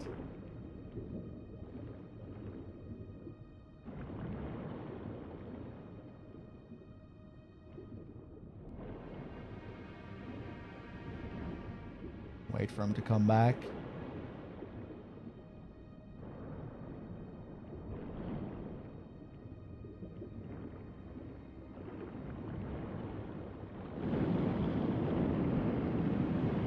There we go. Now we're on the right path.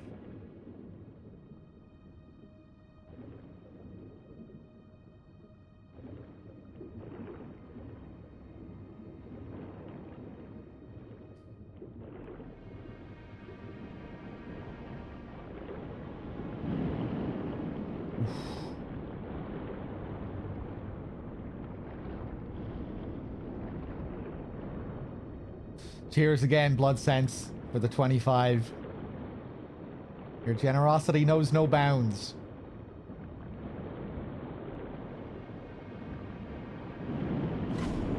Ah, I thought he was further down. Fuck's sake.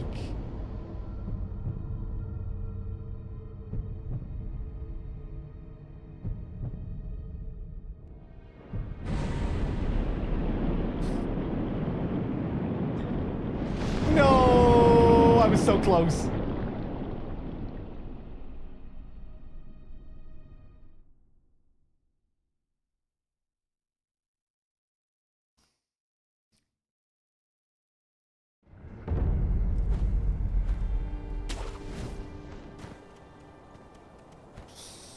I would imagine so, Blood Sense.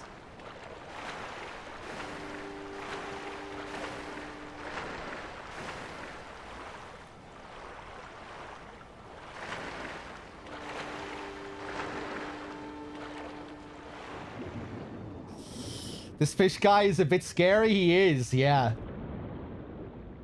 It's especially creepy because he was once a normal human, I think.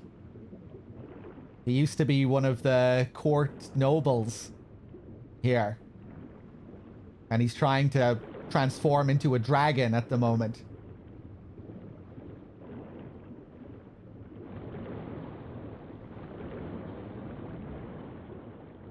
But he's unable to transform. He's like he's a failure, really. He's trying to become a dragon, but he's not able. He only made it halfway. Or maybe, is this Great Carp, was this Great Carp a noble at one point? I don't know if he was.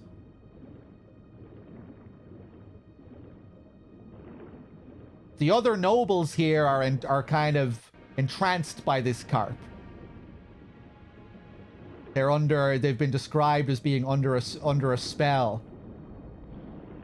Or at least one of them is, that woman's father. But I think the nobles in general all have the same goal. They want to be like they want to follow the myth of the carp and ascend the waterfall and turn into a dragon. But I think this carp was also a noble at one point.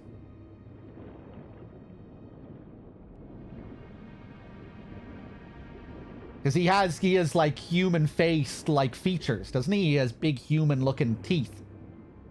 The way his mouth looks.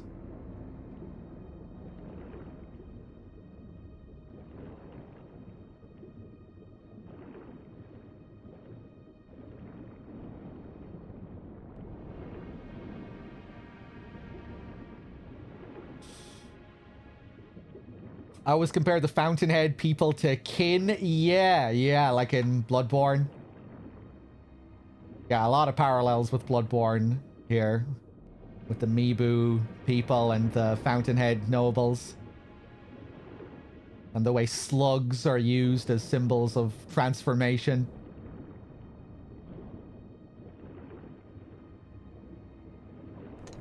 This idea that to transform you need to become a slug, or you fail to transform and become some kind of slug instead.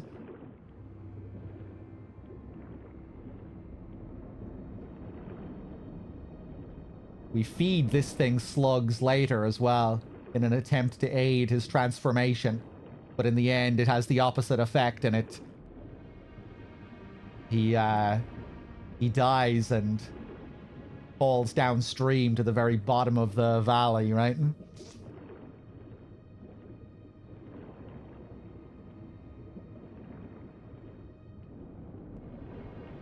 The priest in Mibu village kind of reminds me of the patients in Bloodborne as well. You know, the patients who talk about their murky, mushy brain fluid, Adeline in Bloodborne. And the priest talks about how he can feel his insides liquefying and dissolving, turning to mush, essentially, when he's drinking the water. It's like he's trying to describe his transformation process where he's just turning into mush. Kind of reminds me of slugs, you know, as if they're, yeah, kind of losing their whole self and turning into some lesser thing while they're trying to turn into something greater. It's not really sure what the whole deal is with the slug symbolism, but it's interesting.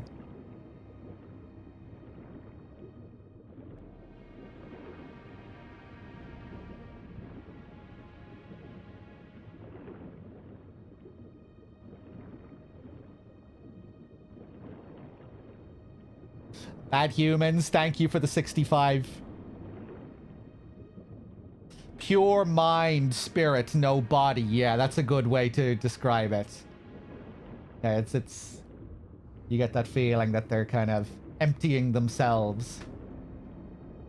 Turning to mush, liquefying.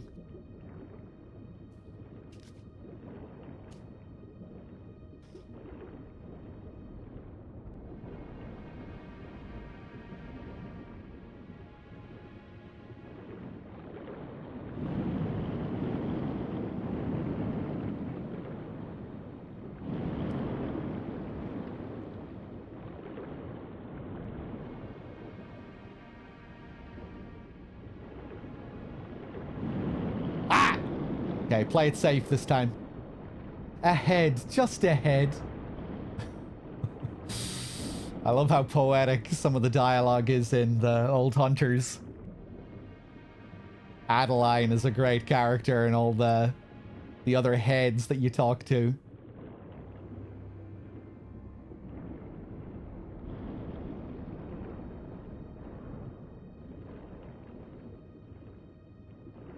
Flip, plop.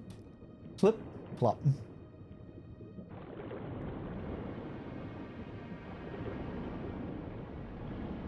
Ooh.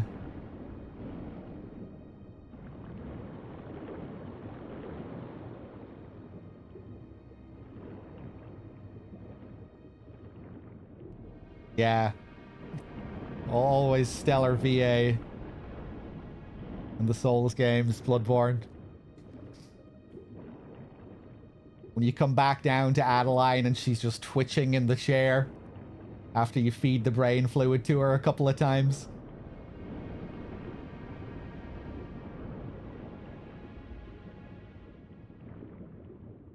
And again, you get that very similar stagnation metaphor at the end of her questline, similar to how they describe the dragon rot in this game, where she talks about brimming over, like she's filling up and overflowing inside her head. Fuck! This carp is smart. He's not going back there anymore.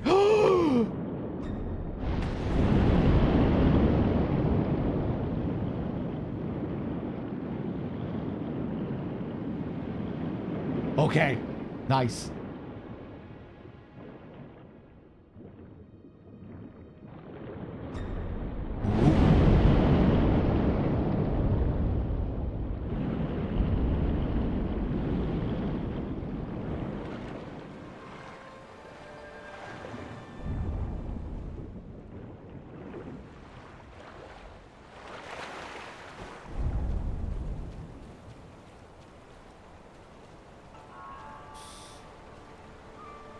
Yeah, Devin.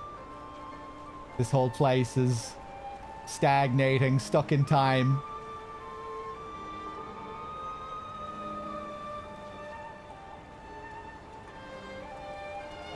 Where it's beautiful and you get these very traditional Japanese images with the cherry blossoms and everything, but it's eerie at the same time. Like it shouldn't be like this, and the nobles are these decadent fish-like hollowed out husks. It's kind of eerie seeing some of these images next to the Okami women looking all graceful with their football game and their dances. Where it's all beautiful and traditional, but it's slightly askew. And yeah, the whole place is just a wreck.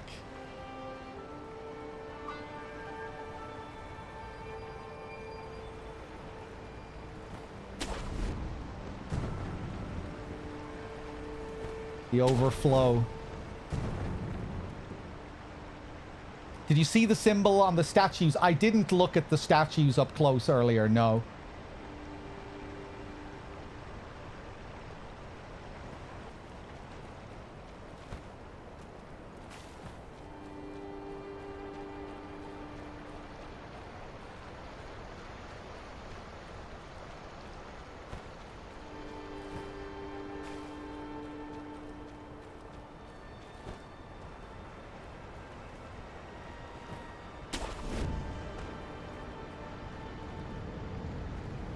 Hey! What's this spot called? Palace grounds.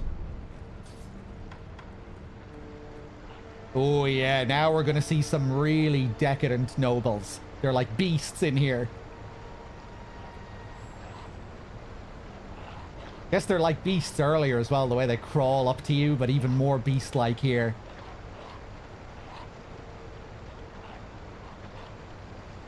Eating their own brothers and sisters here.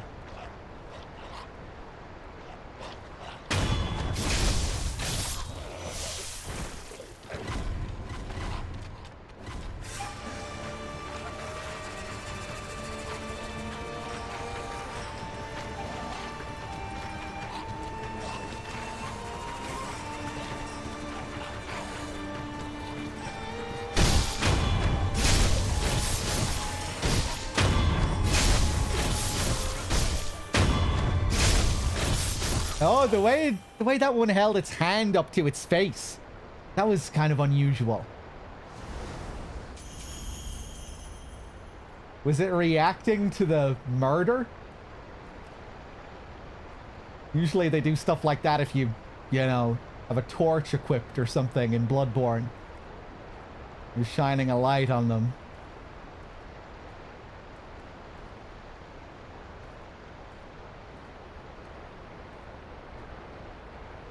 Okay, we can open up this shortcut.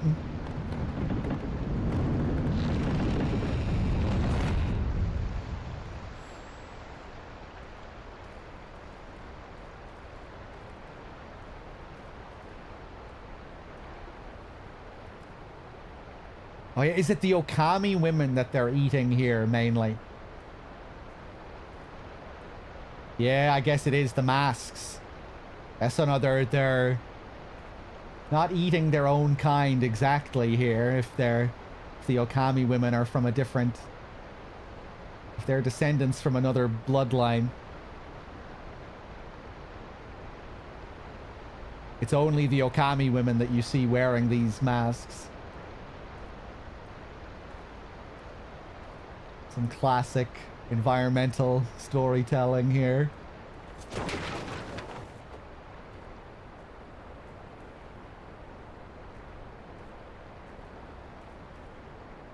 The blood all over the place.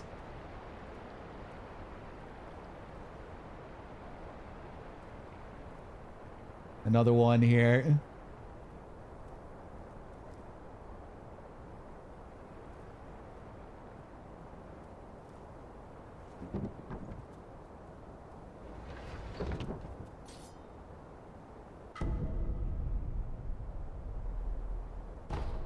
Another gourd seed.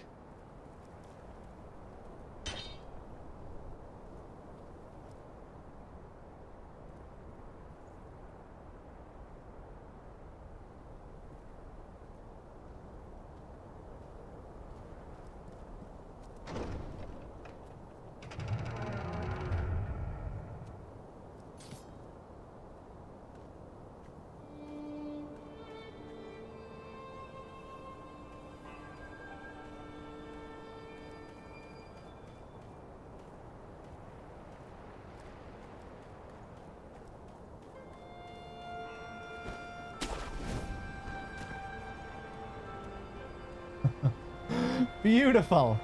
Again. Such wild contrasts you get.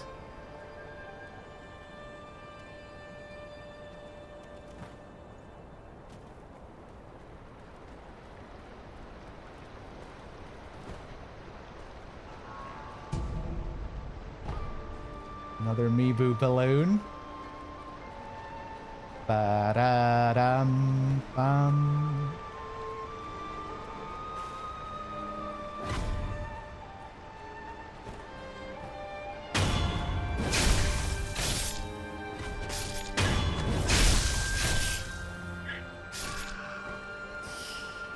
What time is it? 10:15. We'll wrap up soon.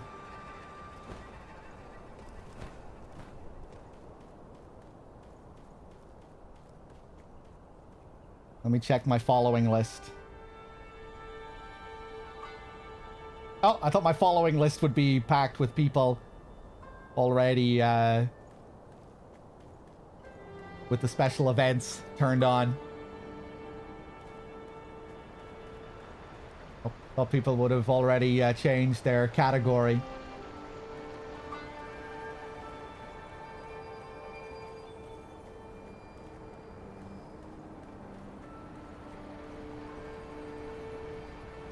There's another cool environmental detail in that room further down with the shrines. Let me go back and take a look. What's the Game Awards are on tonight, Storm, so I'll be wrapping up soon. You know, usually I don't like to stream when these big events are on, because you know, like half of your audience shows up, so you may as well just not stream when everyone's watching the event. Restream it? No, I have no interest in restreaming it.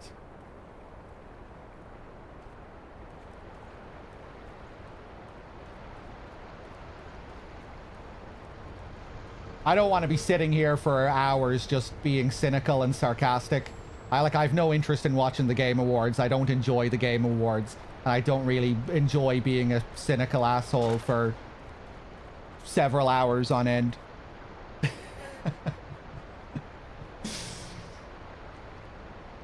So I'll just watch Dave stream some of it in the background.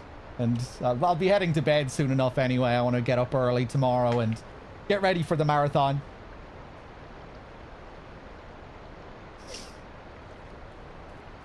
But we're all cynical assholes. Yeah, I just don't really like... I don't know. I just have no interest in doing a stream like that.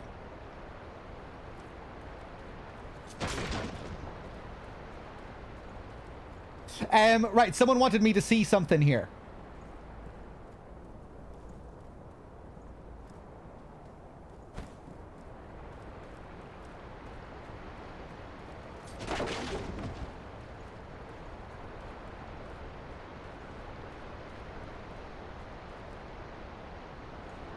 Is it in here somewhere? Something to do with the shrine or whatever this is here?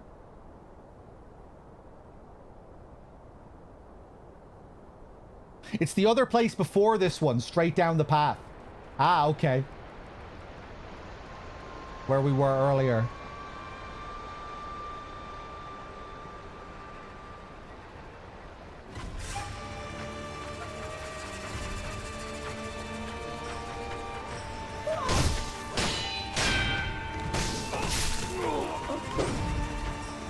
Don't they usually have big announcements during these awards? They do, yeah.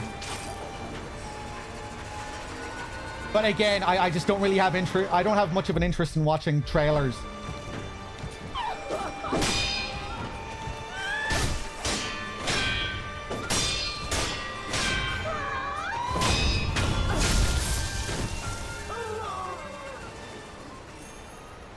And I find a lot of trailers kind of painful to watch as well.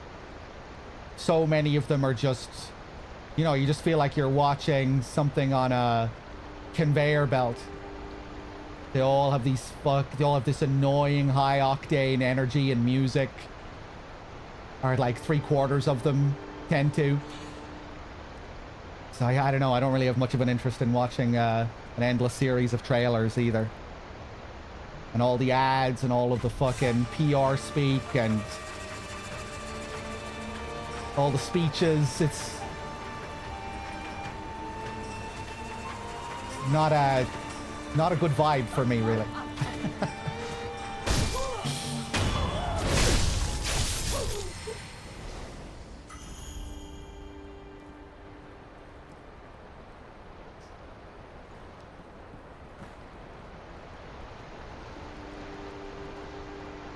And I think I remember something about this, that I need to get on the roof here from behind. Or is there something that you want me to see down at this section here? All the way down here?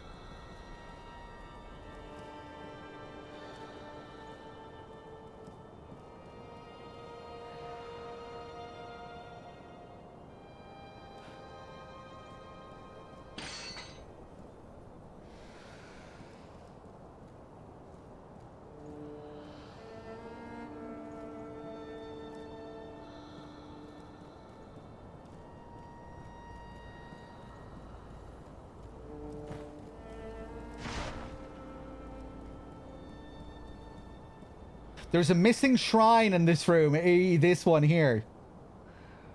Which is still in the game, but it's so well hidden in a different area that it's actually impressive. Oh, interesting.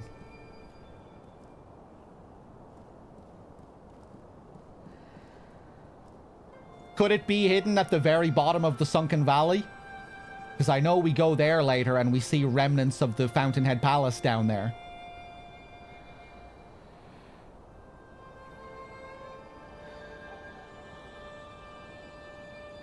That'd be cool if you could find that down there.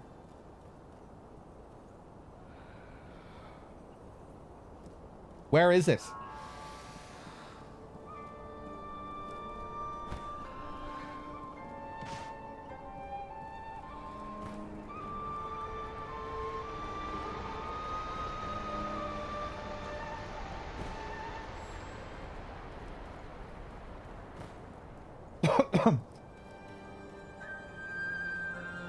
Yeah, let's go up this way. When you're back in Kuro's room, take a peek behind the set of armor. Let's just go back now.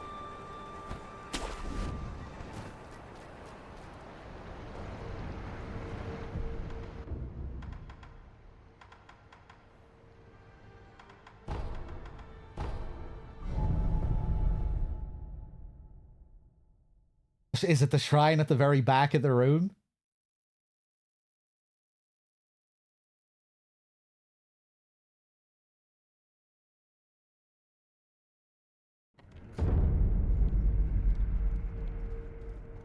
Oh.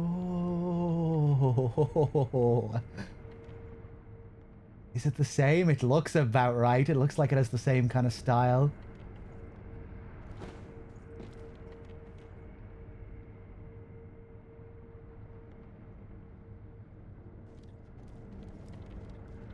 Okay, it kind of has that tree design, branches, petals. Let's go back.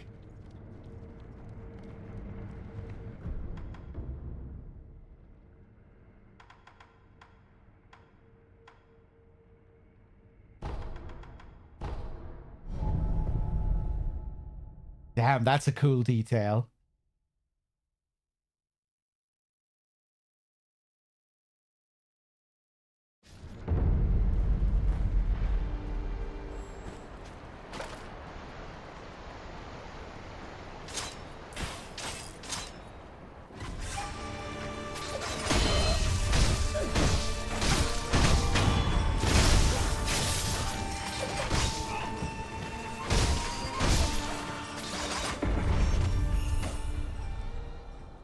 Yeah, it is. It's the same.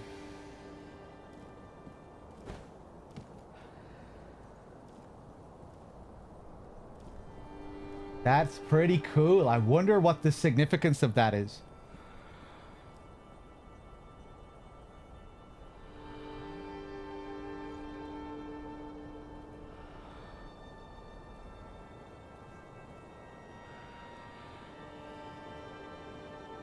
What is the significance of this room? What kind of shrines are they? What kind of room is this? My Japanese knowledge definitely fails me here.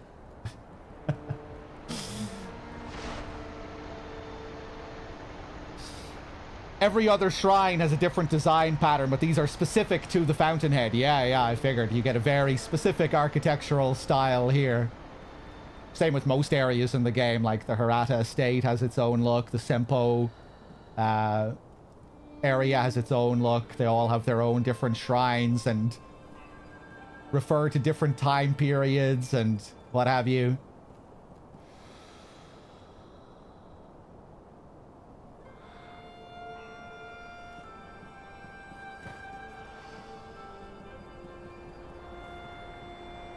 But yeah, I guess we already have a connection between that shrine and the Fountainhead Palace, right? Because that's where we perform the ritual to get to the Fountainhead Palace.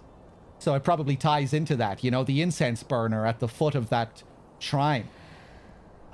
That's where we perform that ritual, which allows us to go here.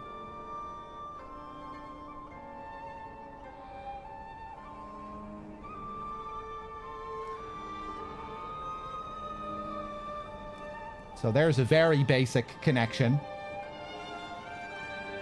But I'm sure there's more to read into there if you're a bit more knowledgeable on what's being referenced here exactly.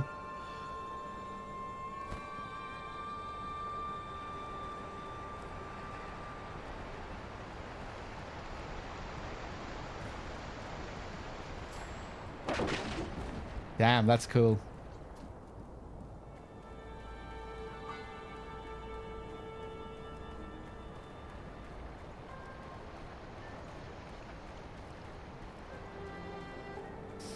Now, I'm not sure if I want to do this next sequence or if I want to blue ball everyone. I feel like this would be a good place to blue ball.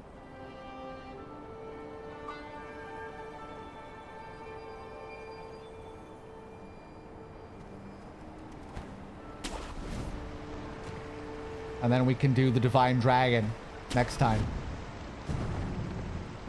Did I feed the carp? I did not feed the carp. Wait, hold on. Let me go back. Yeah, there's probably other stuff we can do.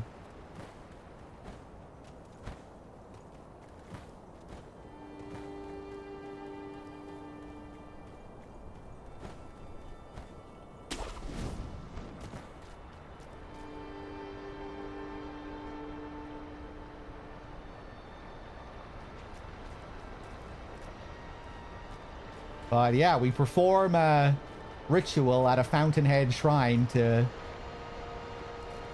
pave the way to the Fountainhead Palace. Makes sense. Here we go. Here's something.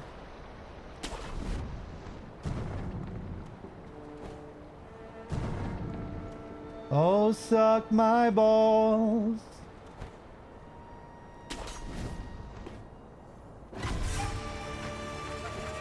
Whoop.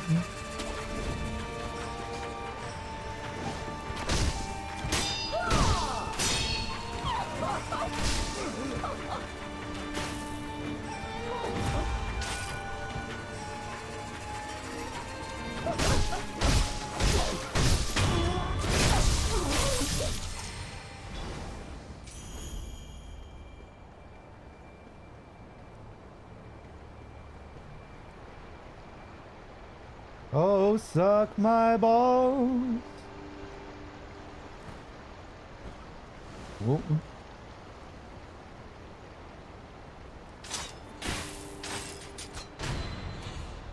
Get rid of him.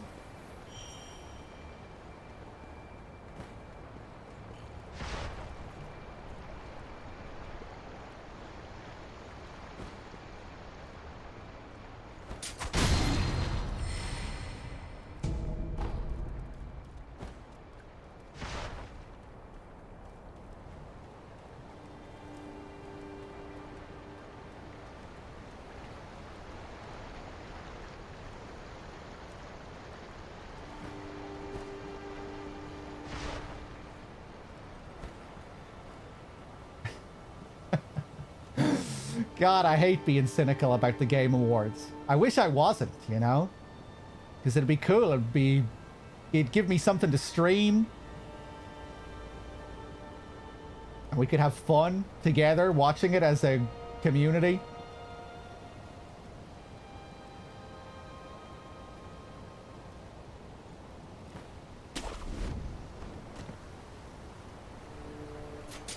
I don't like being a downer about it as well. I don't even like being asked and talking about it on stream. You know, because other people are looking forward to it and they want to watch it. I don't want to rain on their parade, you know? I don't want to be sitting here being all cranky, fucking talking about how I don't like the music in trailers and shit. You know, I just don't want to have any involvement and just leave people be and I'll stay out of it. That's all I want. I don't even like explaining myself.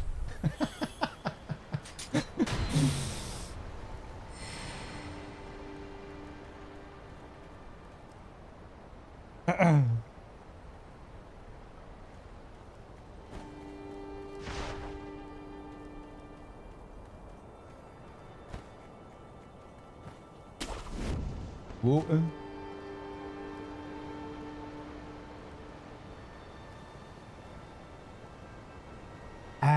What the hell am I doing here?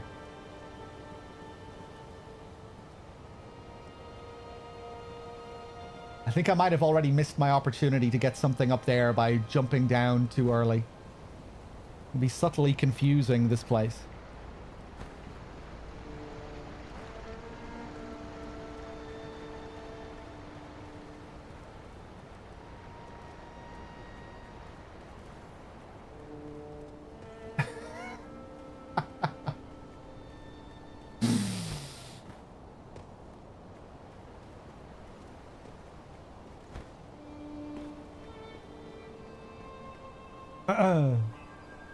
Oh, wait, no.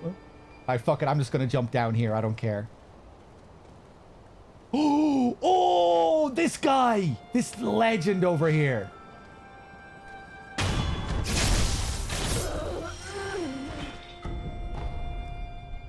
This is the guy that feeds the carp. I forgot all about this guy.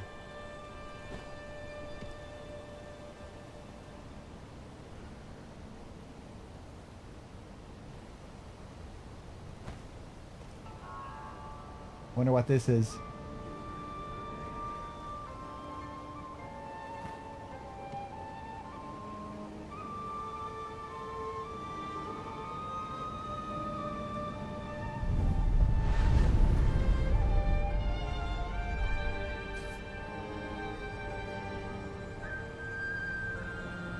Oh, look at these cages here, like bird cages.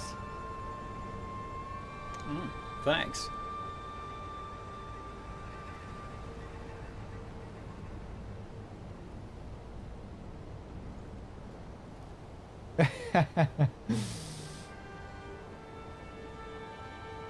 Yeah, I guess they're the noble mustaches are supposed to be like the carps.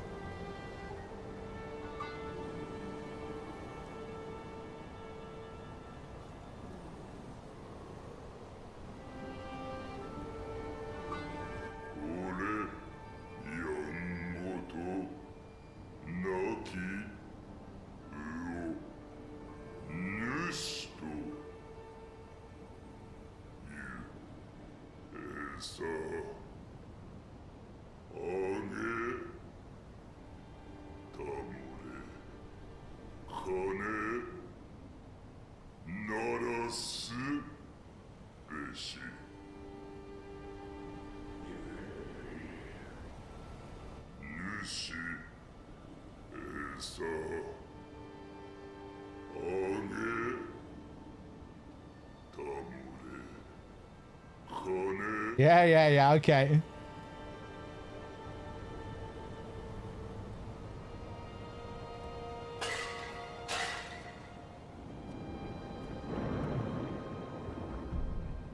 Use the precious bait.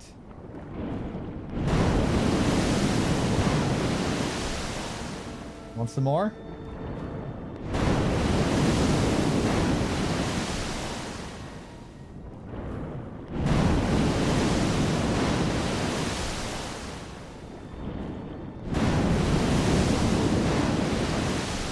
Yeah, I didn't think I had that much.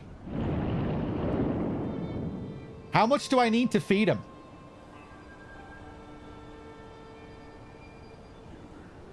I wonder what the deal is with all the cages here. What is the meaning of this?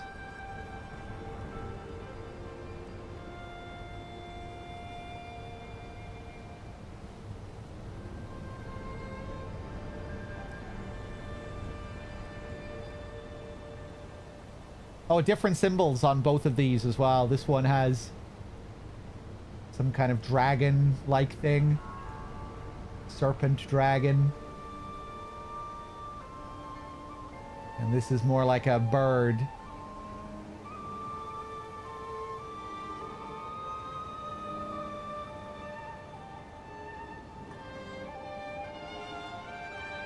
It's the symbol for Tomoe.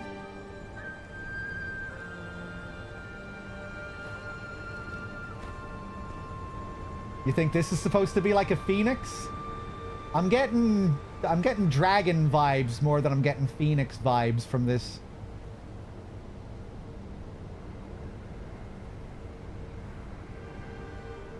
Being reminded of the divine dragon as well and the kind of serpent-like look that it has. Oh, if you look up Tomoe on Wikipedia, that symbol comes up. Okay.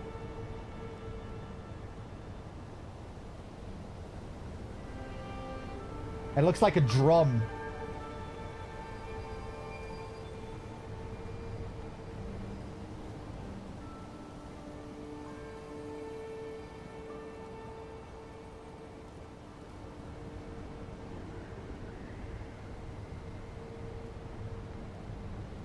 And also mentions this symbol here. What does it say about the symbol?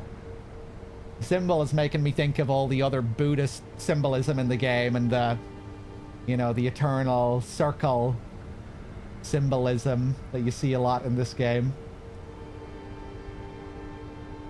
Cycle of life. Taiko drum.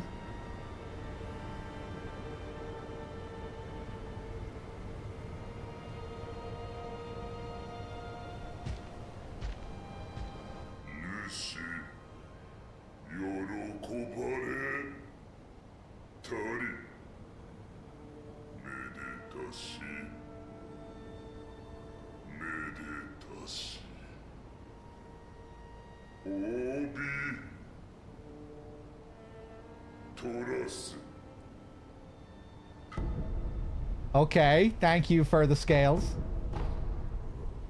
4 scales. He'll be happy, he'll be rewarded. I guess this guy thinks that this will allow him to ascend.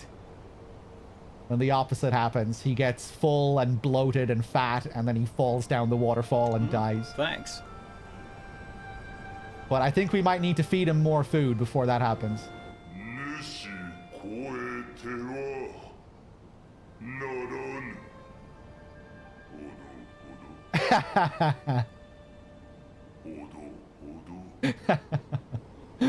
Cool. Yeah. I think this guy gets very upset later when we don't take heed of his warning here.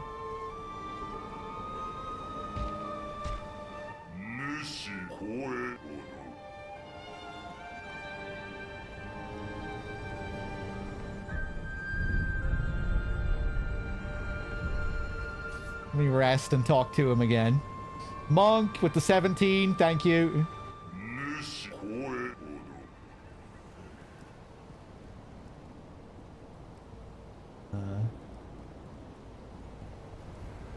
Anyone know where I can find more bait?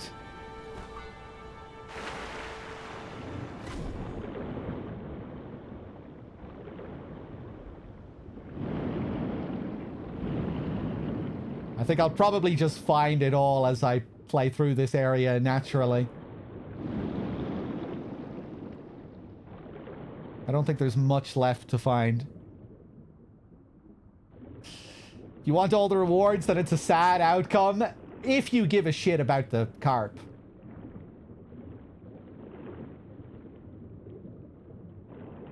I don't know if I care all that much about this stupid carp.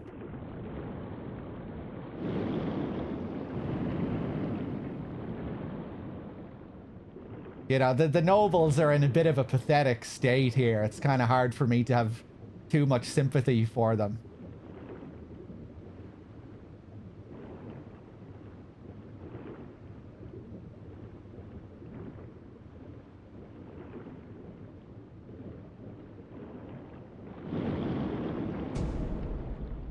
Another red lump.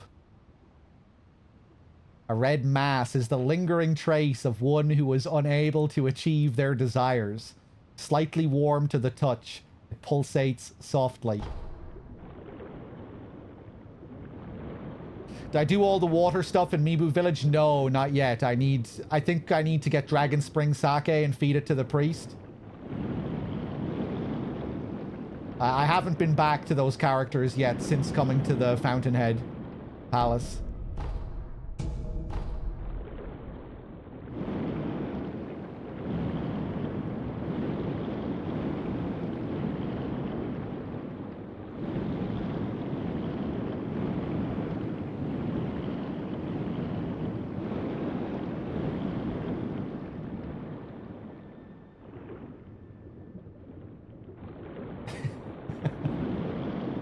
Maybe someday they'll make a feel-good game. They are absolutely obsessed with disease and illness and sickness and death, though. And eternal suffering.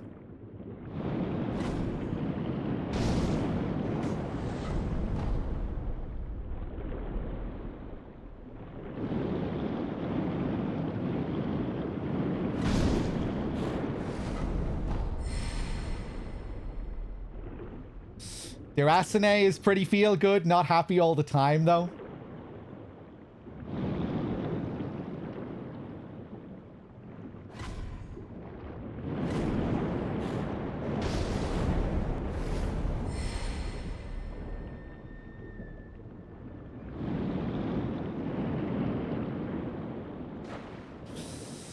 Irasune is VR only. Yeah, one of these days I'll get a VR set up and we'll stream it. Oh, there's another pretty big carp down there, remains. Fuck it. Let's fight this headless. See what happens. Probably gonna get my ass handed to me here. Oh, I can't use divine confetti. I wonder, is it possible for me to kill this headless here right now?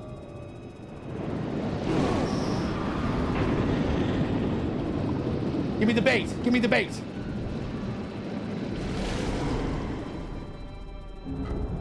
Prayer bead. Give me the bait. Give me the bait. Fuck.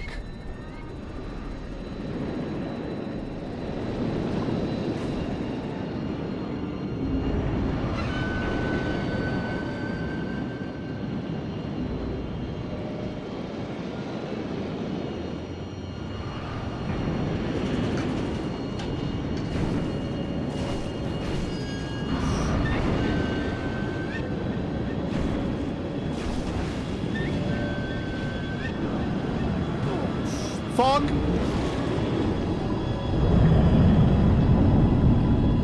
Okay, he's not as tough as I thought he was going to be.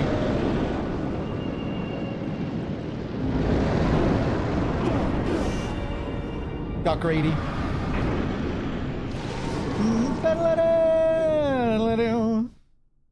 I can use items before I jump into the water. I was wondering about that.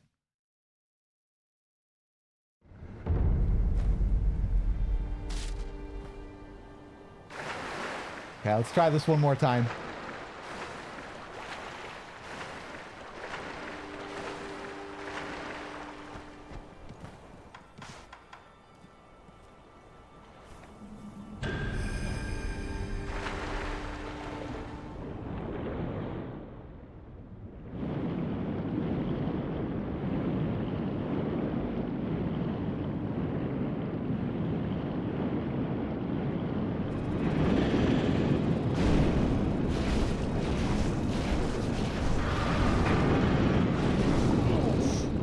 Kill him! Finish him!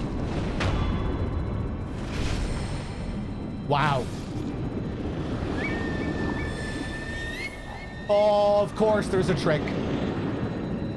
There's two of them. Now, all right, that was just the...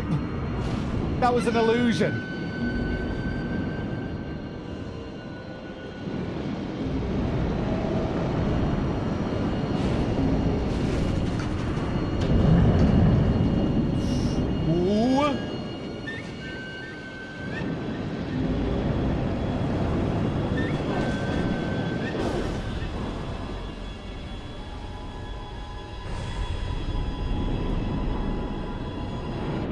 If I leave the arena, I think he'll get his health back, won't he?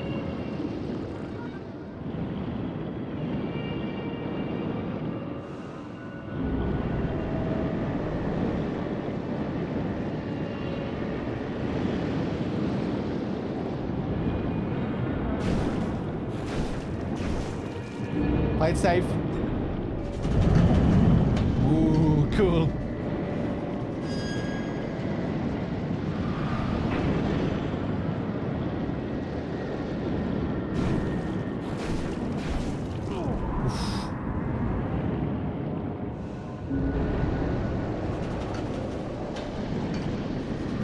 These guys are a little bit less complicated than the ones on land.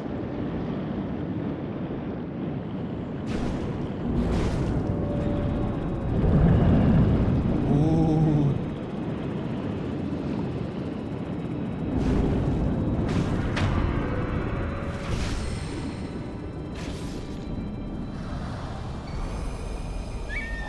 Cool. Yashiriku's Spirit Fall. Fallen headless spirit of Yashiriku. Briefly sacrifice max vitality and posture while gaining a large attack power boost. Consume spirit emblems to use repeatedly. I wonder, does this stack with confetti? Headless are the ruined form of corrupted heroes who once fought for their country. This brave soul's twin was lost in utero. He may not have fallen to the palace. He may not have fallen to the palace nobles had his sibling been at his side. I guess that was the first one that we killed.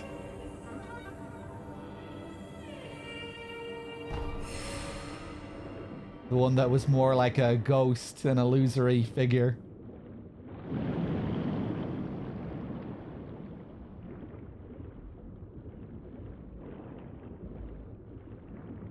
I really love my radishes.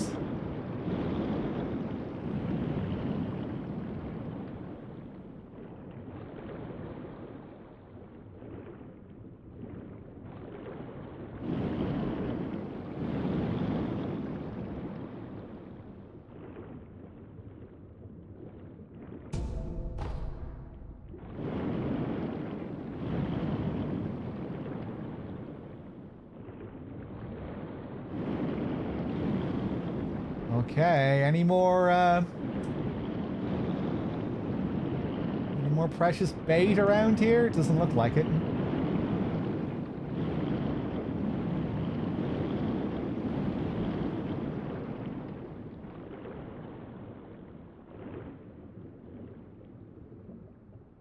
Ooh, that looks nice. From underwater, the way the stars look. The moon and the cherry blossoms.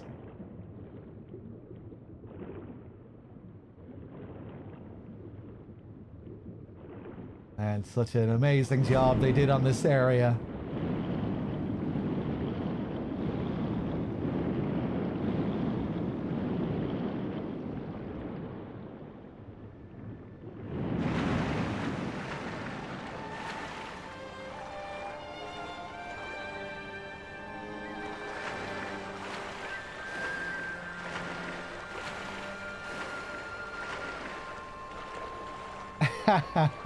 You remember those lyrics, Storm? Were you listening to that recently? I wake up at 3 every morning to bake the bread for sandwiches.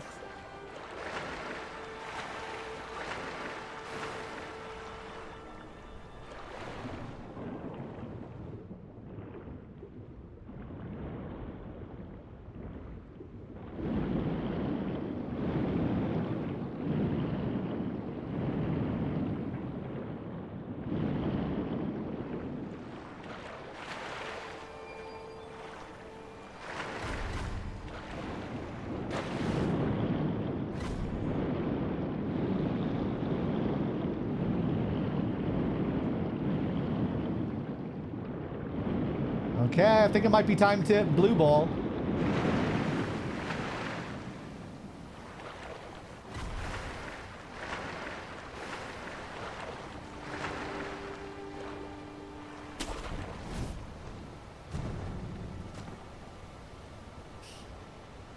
Oh! It's one of your morning rituals.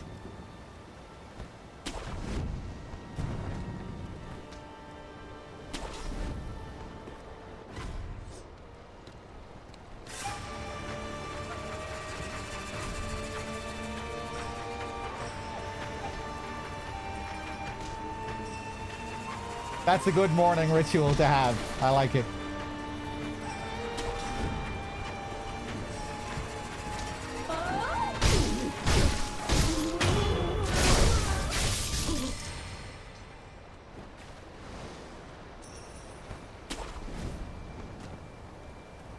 Okay, guys.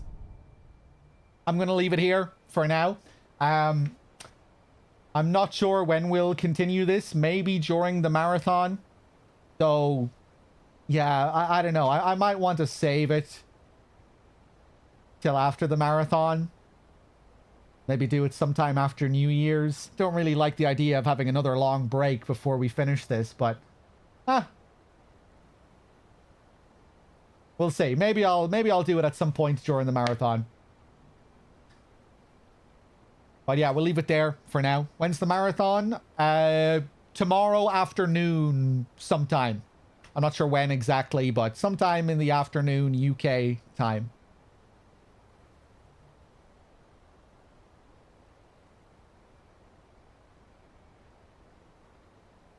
Yeah, that's the plan. Guys, MGS marathon?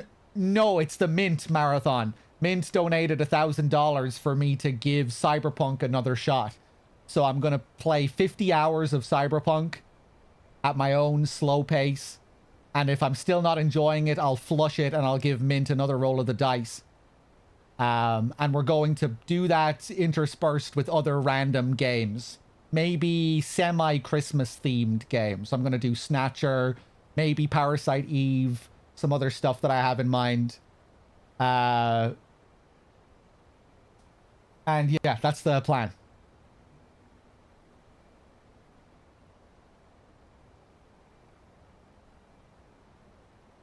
Guys, we'll leave it there. Thanks for being here. Thanks for watching. I'll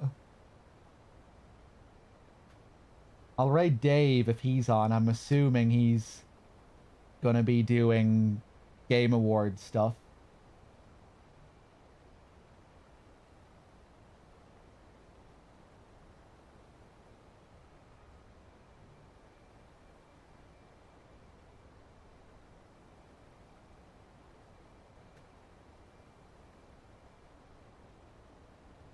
Or maybe he isn't because he's on at a different time these days. He's over in Japan. He has a kid to take care of. I don't think Dave is on, is he?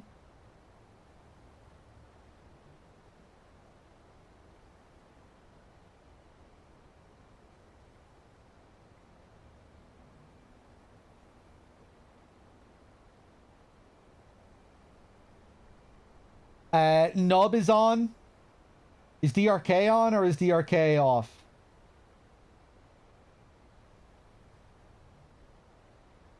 Is he showing VODs or is he doing Deus Ex?